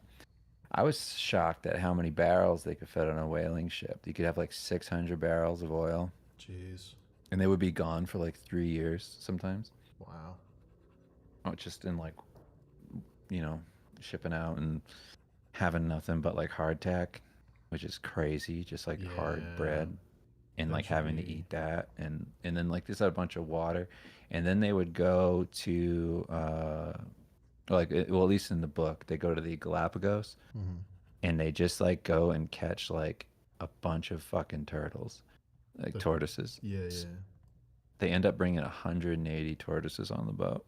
Whoa. So it's just a bunch of fucking tortoises walking around, and then like pigs, what? and then like whale guts and shit. Were they eating them? What are they Fucking doing with nuts. the turtles? Were they eating them, or why? They eat have them. Oh, okay. They eat them because turtles can live a really long time without drinking any Yeah, water Sure. or eating anything. Smart. Yes. And plus you can cook them from the inside in their shell. You can like hot pot them. Sure. Yeah, it's pretty crazy, but yeah, they described the scene of like pulling up a giant whale up onto like the side of the boat, having the boat be like full of guts, and then there just being like pigs and like turtles walking around. That's fucking amazing. Like, could you That's imagine so that funny. scene? Just giant monster guts everywhere. Yeah. Everything's covered in oil. It's And then there's pigs and it's shit. literally just Monster Hunter. You're just living a Capcom game. Must be so surreal. Oh man, they haven't made a Monster Hunter game on a ship yet, have they? mm. That'd be sick. So I want to tell you. Yeah. So when they go to the Galapagos, like each dude was expected to bring back like individually between like 2 and 3 tortoises a day. Tortoise weighs like I would say generally they're like 300 average Mm-hmm. pounds, but they can go up from there. I'm Yeah. pretty sure. Yeah. And then they I think would you're right. strap them to their backs and carry them back. Like Jeez. each person would do that. So they would like hike out onto the island and then do that. And then one of the dudes on this one island was like fucking around with the rest of the crew and lit a fire. And when they were out looking for turtles, Yeah. and just burned the whole island down like an inferno, Whoa. like as a joke. And I guess like years later, it was still just like a charred mess. And I think that one guy was responsible for wiping out like a whole species of tortoise. Whoa. Yeah, one dude. He's the dude that was on the Essex. That's crazy. Yeah, yeah. It's pretty gnarly. And they had this island. Mm. So like to get mail out, they just relied on other boats coming by to bring stuff back. So they would write letters and whatnot. Yeah. And they would leave the letters, at least on this one, I think it's like Saint like Lucas or something like that. Mm-hmm. This island, I can't remember the name, but they had a tortoise shell that was the mailbox. I was like, it's pretty cool. That's pretty awesome. That's very And, like yeah. Swiss Family Robinson.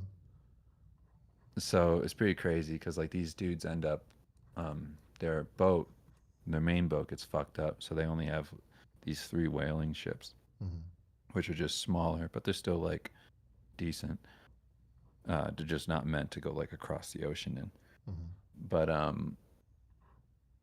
oh, there's way more crazy shit. But basically, what I was gonna say is well, what was I gonna say? I got distracted when I thought of how fucking fast they went in those whaling boats. I'll tell you that part first. So they would harpoon the whale, right? Mm-hmm. On this whaling ship. Mm-hmm. And then like how they caught the whale is so crazy. They harpoon this whale. They have like this eye hook kind of, it's big on the boat that like the rope goes through. And there's one dude who's like constantly pouring water onto the eye hook to keep it lubed so that like the rope's going through it so fast Mm-hmm. that it would burn up if they didn't do that I've heard of that. from the friction. I've heard of that. The friction And- from the rope, yeah. So the whale is pulling this boat along, and you're going super fucking fast because it's as fast as the whale can swim. And you're in a whaling boat away from the main boat where, on the main boat, that's where you're going to take apart this whale. So the whale itself can fuck you up just when you're in the whaling boat. It can slap you with the tail. It can ram your boat. It can just be writhing underneath. Whatever. Shit can go wrong, and it did all the time. But like they're getting pulled along, and all you're waiting for essentially is for the whale to just run out of energy. And then once it's dead tired, and you're in the whaling boat, and you're however far away you ended up from the main boat, Mm-hmm. you got to tow that whale back to the main boat, going 1 mile per hour. Jeez. 1 mile per hour. That's wild. It's nuts. What's the book called, Artifacts? It's called 3 Years of Sperm, Yes. 1,000 Days on the Essex. It's called 3 Years Yeah, of in the Sperm. heart of the sea. That's what it's called. It's a great book. I've been reading a lot of books, but it's good. It's really good. Book Music in the Chat is my friend from New Bedford who works in all the antique stuff. Ah, cool. We're going to the New York Antiquarian Book Festival again on Friday. Excited. That's fun. Excited to see. There's a what they bookstore over here that we're going to go to. I just saw it the other night. but they had some. Well, they at least had one.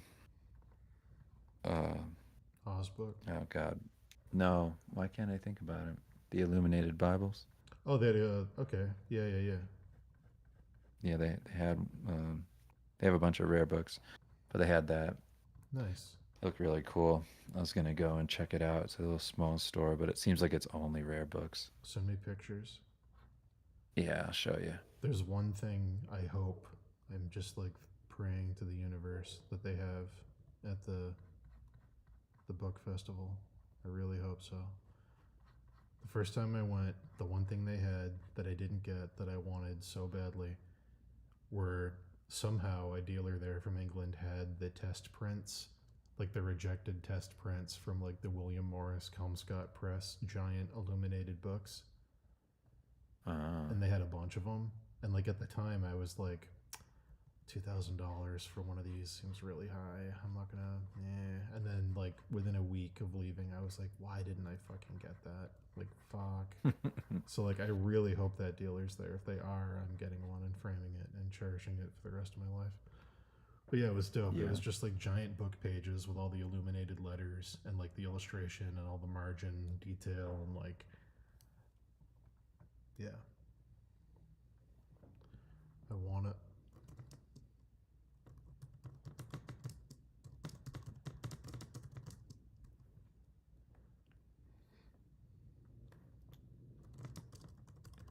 Is there anything you're looking for that I can keep an eye out for if I go? I mean, when I go?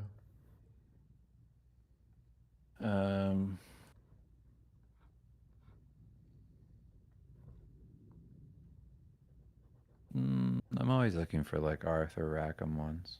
They have some original Arthur Rackham. Anything illustrated. They have some original Arthur Rackham paintings there if you want one. Of course I do. They have, last time I went, they had the one of the witches blowing up into the sky, the like 3 witches on the brooms. And they had some of his Wind in the Willows stuff, just the actual originals for sale. Well, just let me know when you're Friday. There. Yeah, I'll send you And texts. I'll real time you. Yeah, I'll be there Friday, probably around 10 a.m. your time, maybe 11 your time. I'll be there. Okay, cool. Book Music was saying that Moby Dick was their illustration thesis. Yeah, true. And some say I'm still insufferable to this day. Yeah. You know what's funny about the Moby Dick stuff in that book, which I liked, is they were talking about how, Ahab becomes like obsessed. Obviously, that's the point. Yeah. So he has like crazy PTSD shit, Mm-hmm. wants revenge. But in the real story, that dude that is modeled after, he gets over that shit. Oh, I didn't know Ahab was based gets on. over it. I didn't know Ahab was based on a real guy. I thought Ahab was Chase. Oh, I didn't know that. But I mean, I don't know. I think he's like probably more than that. It's not like a direct anything. I'm just saying compared to Yeah. people that were actually there. So this guy was saying, he's like, yeah, as soon as he started writing about like what happened, it kind of just went away. He's like, I didn't have any more bad dreams. It was like 3 nights Oh, that he it's was like, ooh, that whale. Therapy before therapy. You just got to get it out of your system with a creative writing exercise. Yeah, they were saying like he was able to distance himself from the memory because it was written down, and that was good. And then he That's so stopped having funny. dreams about it. And I was like, well, He did the David Allen Trusted Systems. Write it down. It's just get it out of your head. I just think it's funnier that like the actual Nantucket people were like tougher Yeah. than that. Yeah. They were like, man, that was fucking nuts that the whale did that. Anyway, what's the closest island? And they were like, oh, it's this place was probably full of cannibals. And they're like, okay, even though it was documented that it wasn't anymore. And then they were so racist.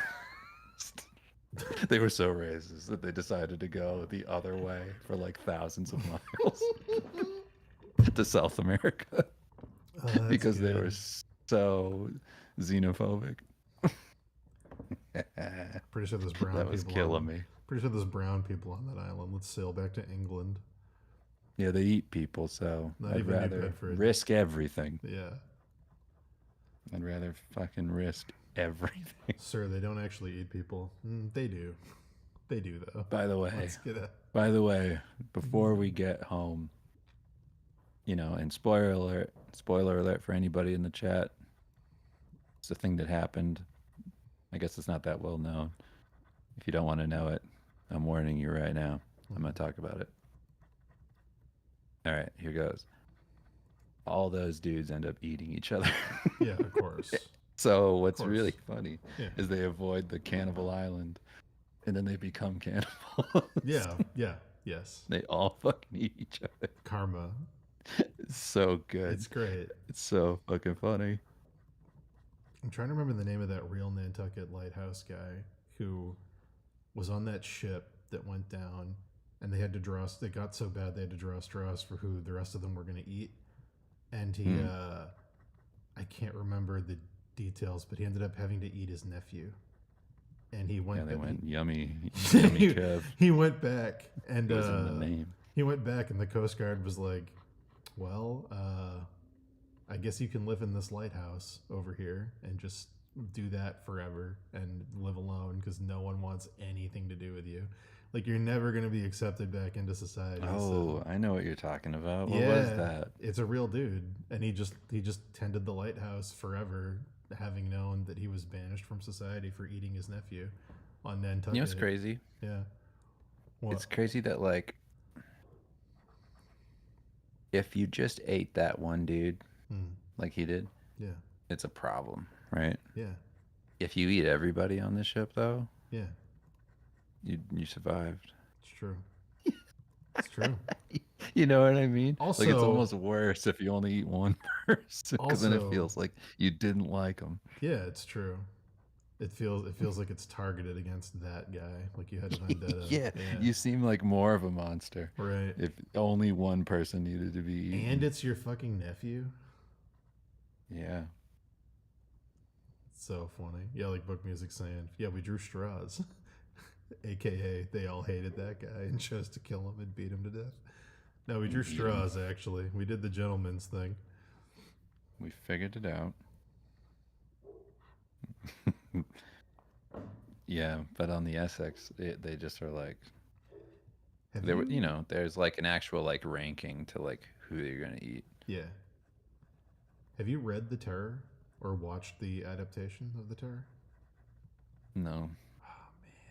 Please read The Terror.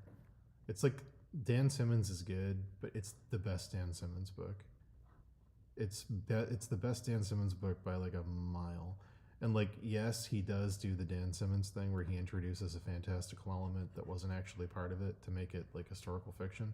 But the actual history stuff that's in there of everything that happened to the Terror and the Erebus is fucking nuts, dude. Like, if you're enjoying this Moby Dick thing, you're gonna love The Terror. It's insane how much of it is real and what they had to go through. And like, you're in the north for the first time ever, and like your compasses don't work and the sun never sets, and it's all these insane things that no one's ever encountered before. And like, your ship gets frozen in ice and you can't use your fucking ship anymore. And like, people start becoming cannibals, and you find out all the food that the boat has, all the canning was done wrong, so everybody's getting scurvy and going insane from eating food that's giving them crazy fevers. And like, it's just hell, dude. It's just absolute hell. That book is so good. It's so awful and insane. Like, just great. I mean, the book I'm reading next is The Faithful Executioner. I just didn't get through it yet. I was finishing up like 2 other books, and I was like, all right, I'm going to read that. So it's the life and death, honor and shame in the turbulent 16th century. It's like basically the journal of an executioner. And it fucking rules. So, can I read you a little bit? Yeah, let's hear it. All right, listen to this. Everyone knows that he has been sentenced to death for counterfeiting prolific amounts of gold and silver coins with his brother and other nefarious figures, all of whom successfully got away.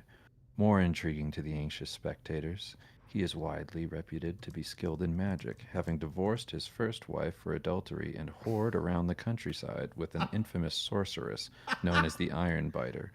On one recent Whoa. occasion, according to several witnesses, Lambrecht threw a black hen in the air and cried, "See, devil, you have here your morsel, now give me mine," upon which he cursed to death one of his many enemies. His late mother is also rumored to have been a witch, and his father was long ago hanged as a thief, thereby validating the prison chaplain's assessment that the apple did not fall from the tree with this one. So it's just real Solomon Kane. Yes, dude. Oh, So it's this sick, dude's dude. journal. Sick. I'm fucking psyched. Hell yeah, dude. It just it reads just like Solomon Kane. Isn't that cool? Then the Iron Biter, Yeah, dude. dude. The Iron Not made Biter. up people.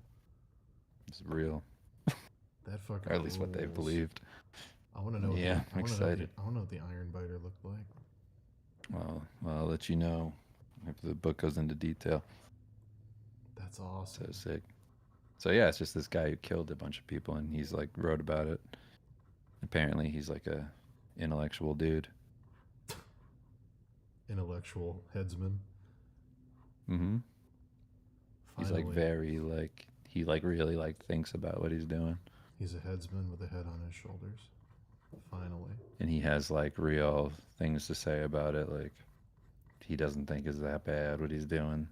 It's like, you know what? I'm providing a service. Yeah, he really does. That's great. Man, that's great. Yeah, it's I pretty might cool, have, right? I might have to read that one. That's actually kind of fascinating. I didn't know anything like that existed because I didn't think people that were executioners were lettered enough to be able to keep a journal. That's just Well, not he a- was an executioner for like a long time, That's like crazy. decades. I thought that was like a job that like a peasant did. I didn't think they'd even know how to write. That's crazy. No, this dude. Well, what's crazy is that the dude found the book in like some store in Germany, and he was like, "What the fuck is this?" And it was an executioner's journal. That's awesome. And he was like, "Holy shit!" That's rad. Hmm. I always love those stories of people that find books in German bookstores and they're like some fucking alchemic codex with insane illustrations and things that make no sense and no one knows how to decipher them. And they're just hanging out in some bookshop for hundreds of years. Hmm. You're like, oh, sick. The Voynich manuscript is just here in this shop. Cool. This might contain the secret to immortality, and I'll never know.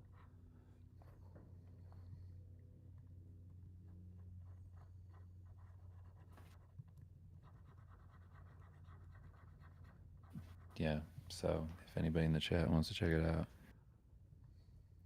I recommend getting that.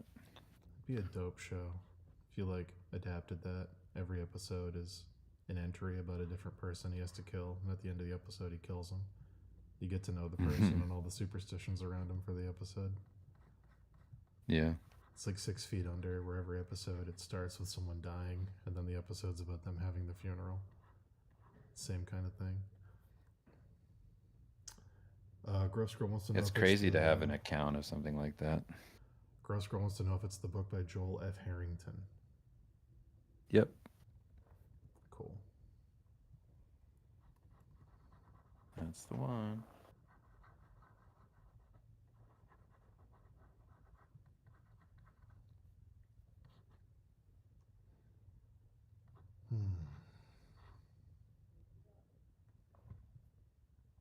Dun, dun, dun, dun.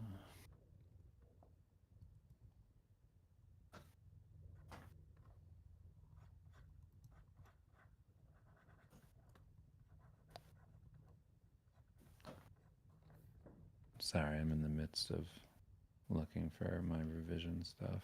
You're okay. I'm in the midst of painting mandibles on a worm. I've already sent off like 10 different revisions. Are they tweaking major stuff or minor stuff?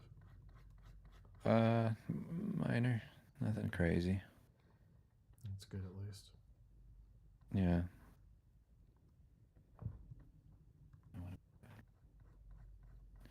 Yeah. So nothing that's too much. They're showing a 4K restoration of Princess Mononoke in IMAX for a limited I time. saw that. I saw all the headlines of Yeah. it's doing the best. It already beat the weekend of the first premiere. I'm definitely gonna go see it. The quality looks nuts just from the trailer. Mm-hmm. I can't even imagine. I mean, I've seen Ghibli movies in a theater, but I've never seen one in like an IMAX. It's gonna be so cool. I think I just like I've seen like so many of them. Yeah. Like I've seen so many in theaters now. Hmm. Where I just like I don't know. I can't I- go again. I just want to hear that soundtrack in an IMAX sound system because every time I see a Ghibli movie, it's too quiet. For some reason, they're always so quiet.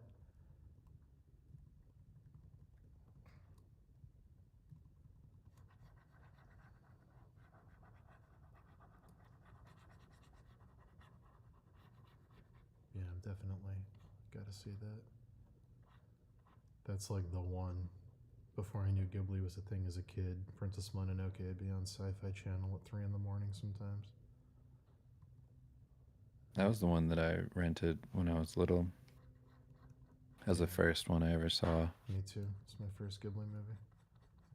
Because on the box it said like Steven Spielberg says it's like Star Wars. Star Wars anime. Star Wars but animated. That's literally what the box said. It's so funny. So I was like, oh, it looks really cool. Did we listen to And then I rented it and I cried and oh, this fucking rules. And I ran around the woods. Yeah. Killing everything. Yes, we did listen dubbed because there wasn't an option when we were growing up. Yeah, unless you unless you bought the movie. Yeah. And when you're a little kid, you didn't have that. Yeah. Man, I miss that feeling of sneaking out of bed at 3 in the morning and not knowing what's going to be on Sci-Fi and finding like Akira and like Vampire Hunter D and Princess Mononoke and shit. Mm-hmm.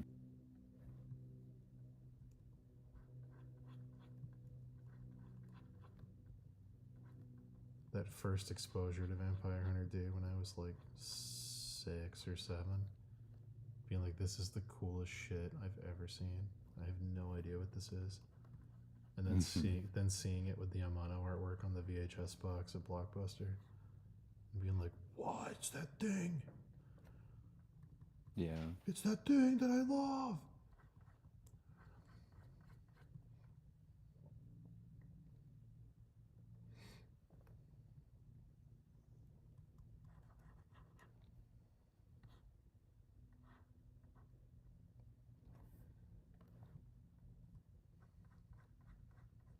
Okay.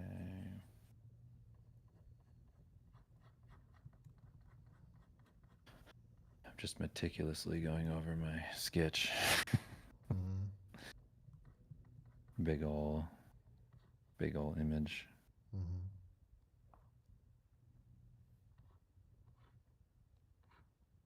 Big ol' image for big ol' company.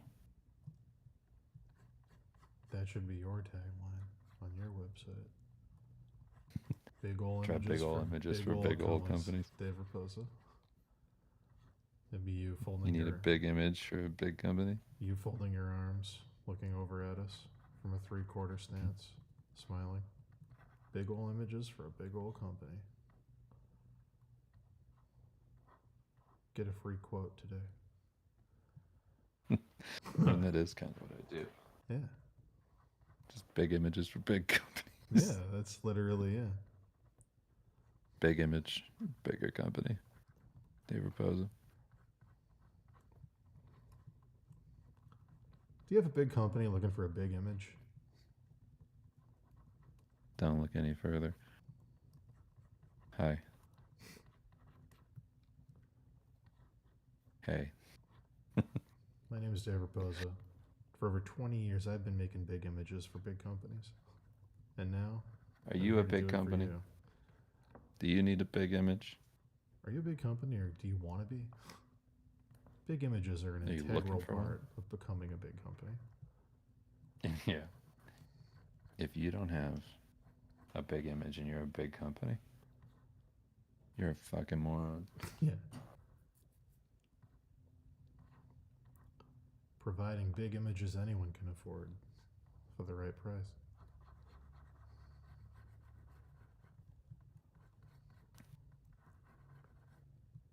$10 characters, 20 characters, 30 characters in an image. Well, you've seen it. You think I want to do this? I will. No, but I will. Have you seen my work on every Diablo? Yeah.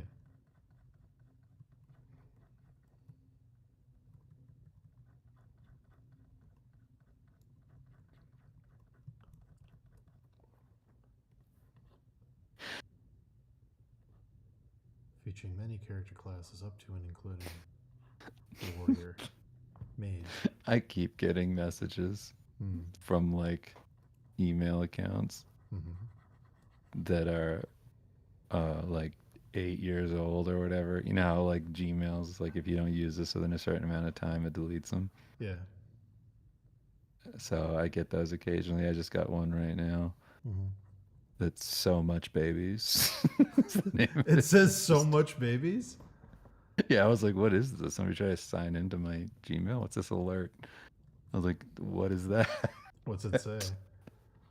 It just says they're gonna delete it because I'm not using it. Oh, I see what you're saying. It took me a minute. You made an was like- account called So Much Babies. Yeah, I'm like, I don't know what the fuck that is. Like, I don't know. What that's from. It's I don't know very why. good.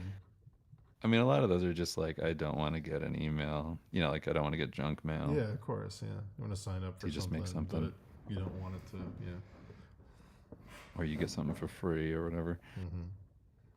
But they always throw me off because they're always the dumbest fucking names. There's don't so want- many of those. You don't want your email tied to your Fur Affinity account. Gotta make a burner. Hmm Gotta make a burner and throw it out there. Did you see Drew Struzan, I saw his did something. Alzheimer's? Yeah, I did see that. I saw that. It was right after I found out about Carl. I was like, jeez. Have you talked to Carl at all? A little bit, yeah. Man. I like the way Matt McCusker advertises his shows What's he say? that he's doing.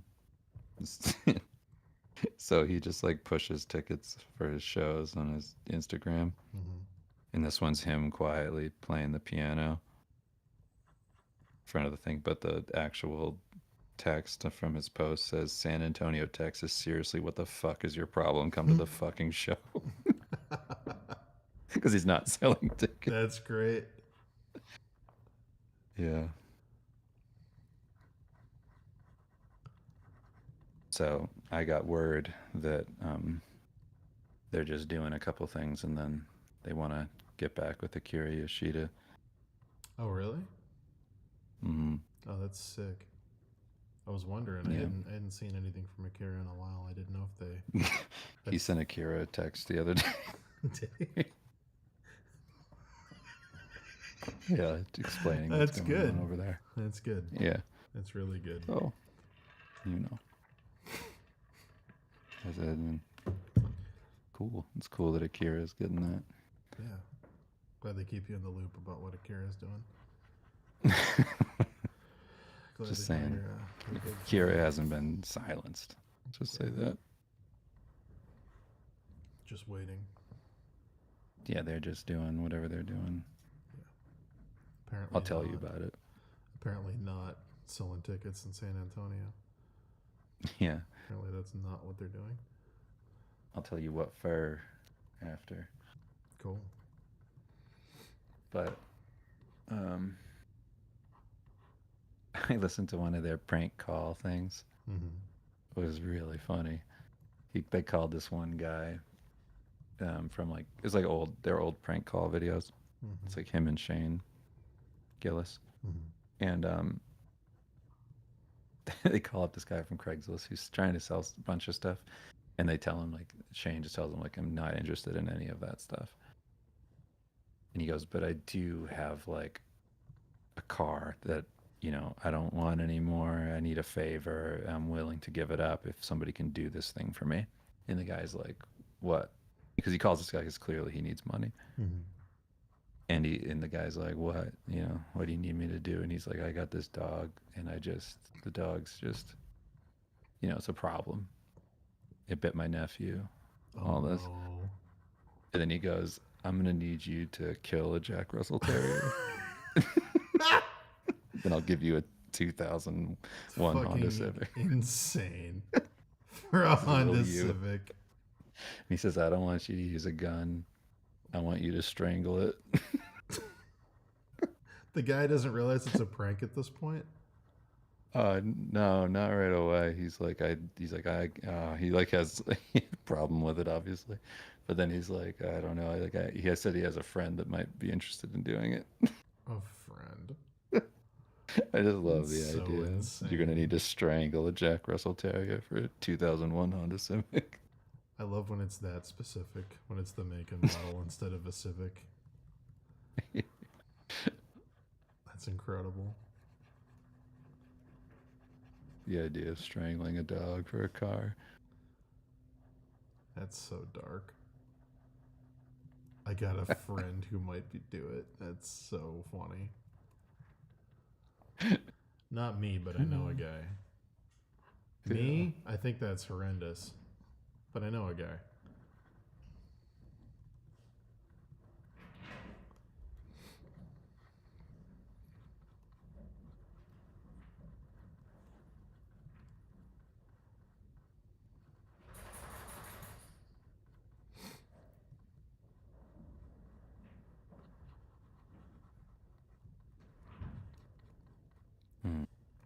What up? Nothing. Just kind of realizing that I fucked up on saving a file. Oh, what happened? Just like a revision thing that I did. That's the worst. It's no big deal. I just don't care anymore about stuff like that. Yeah. I get it. As long as it's still in a sketch phase, I don't care. Yeah. Because it's like I'm putting stuff together just to get approval. Mm-hmm. And if they approve it, then I can just go back to the original. Like I just start over from lines. Yeah. And it's like whatever. If it gets approved, I just need everything to be put together, and I'll turn off all the values. And I'll just start painting it. Yeah. But I have.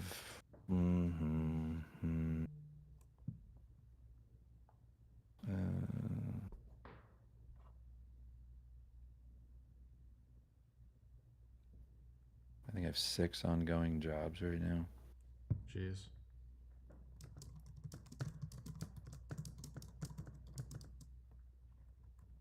So, just keeping up. What else do I need to do? It was nice to get a green light on a couple things. It's always a good feeling. Yeah. When you're just like sending junk over and over again, and you're like, oh, good. How many things Okay, how many things do you have in development right now versus like are still whip phase? Like how many things are green lit versus how many things are back and forth? The one I sent you, the like vertical one, Mm-hmm. that like one from the other day, Mm-hmm. that one got green lit. Oh, sick. And then the one with like the 3 characters, Mm-hmm. remember that one? Yep. I don't know if you know what I'm talking about. That one is greenlit now after some revisions. It just happened today though. And then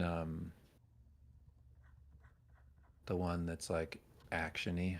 Mm-hmm. You know what one I'm talking about? I think so. That one, I think is good. I'm just waiting for like a final okay on rate and everything. Mm. But so far, it seems like it's pretty much good to go Nice. on all of them. The only thing that's left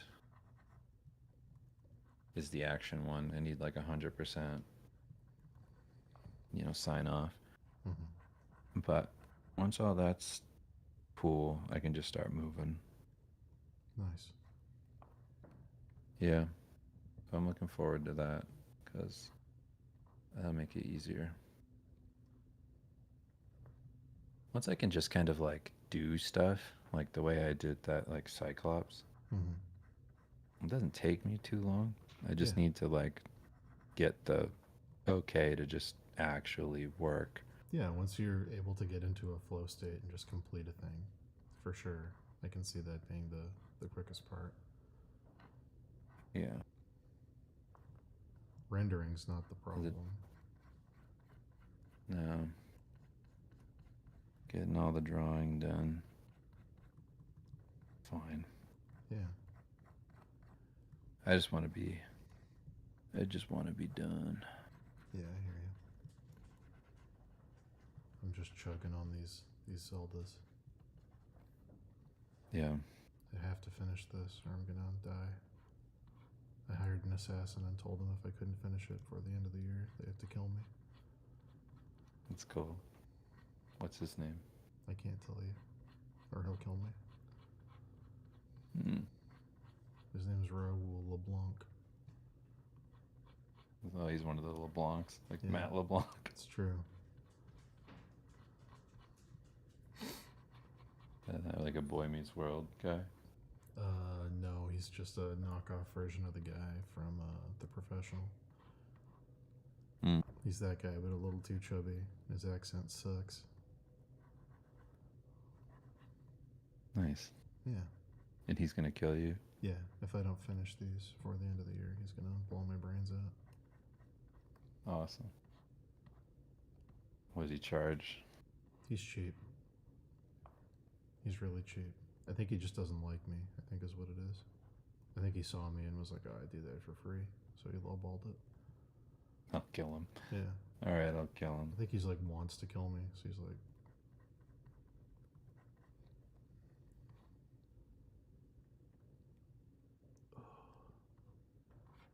I gotta go to the gym though, so I gotta hang up.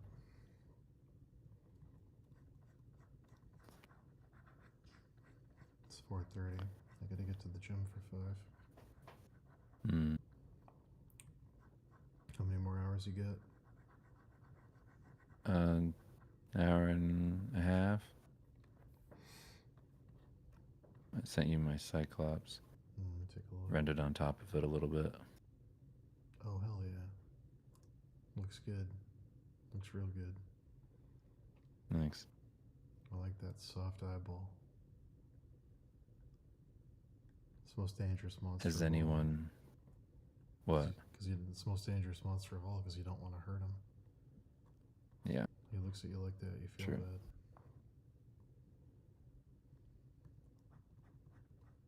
Does anyone want?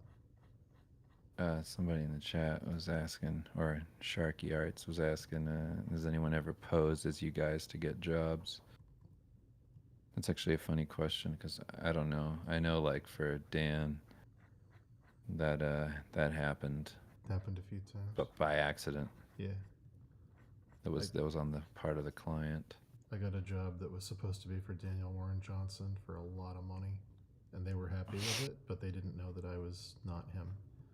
So, like, they were very happy with the result. It wasn't an issue, but they definitely thought that I was Daniel Warren Johnson. Which is fine, because, you know, he's a DJ. His name's Daniel Johnson. He just doesn't want to be called DJ, so he threw the Warren in there. And you know what? If he's gonna do that and take away my name because he doesn't want to be a DJ, he's too embarrassed to embrace being a DJ, then hey, you know what? Fine. lose $10,000 on a job that I got. Okay? There you go. Yeah, eat that, DJ. Eat that, Deej. Love your comics. Sure, you're a great guy, but you're a DJ. You're not a Daniel Warren. Yeah, good luck. Yeah. Stop pretending. You're a grown man. First name, last name.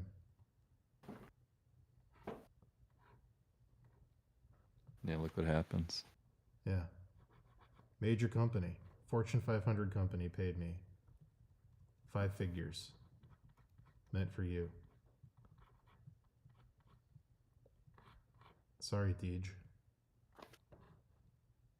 I wonder if there's more Daniel Johnsons than there are Daniel Warrens. I don't know. Probably. I feel like Johnson's a more common name. Just wondering why he did it. He just doesn't want to be called DJ. I swear to God, that's all it is. He just doesn't want to be called DJ. He didn't like it as a kid. I wouldn't either. I get don't it. blame him. I get it. When I was a kid, people called me Danny Jr.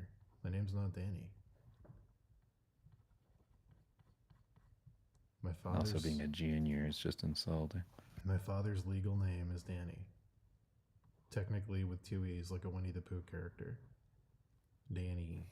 My legal name's Is Daniel. that true? Yes. They didn't know how to spell it. Just like they didn't know how to spell Elijah. So my middle name is Elijah. That's crazy. Yeah. Danny with 2 E's, like honey in Winnie the Pooh. But I'm a Daniel, so I'm not a junior. And he's not a Daniel Warren, he's a DJ. But that's fine. If he's too scared to embrace the truth.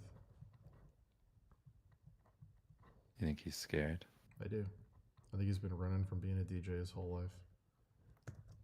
Mm. Which I get. I don't know that many cool DJs. I get the name has a stigma attached to it, but you know what? It's time I to fought grow a up. kid named DJ Yeah, it's time to grow up. when I was little. I gotta go to the gym. All right. Love you guys. I'll see you someday. Yeah. Goodbye. I'm gonna end the stream and then I'm gonna talk to you a little bit, Dave. Oh, sure. Yeah. Bye, guys.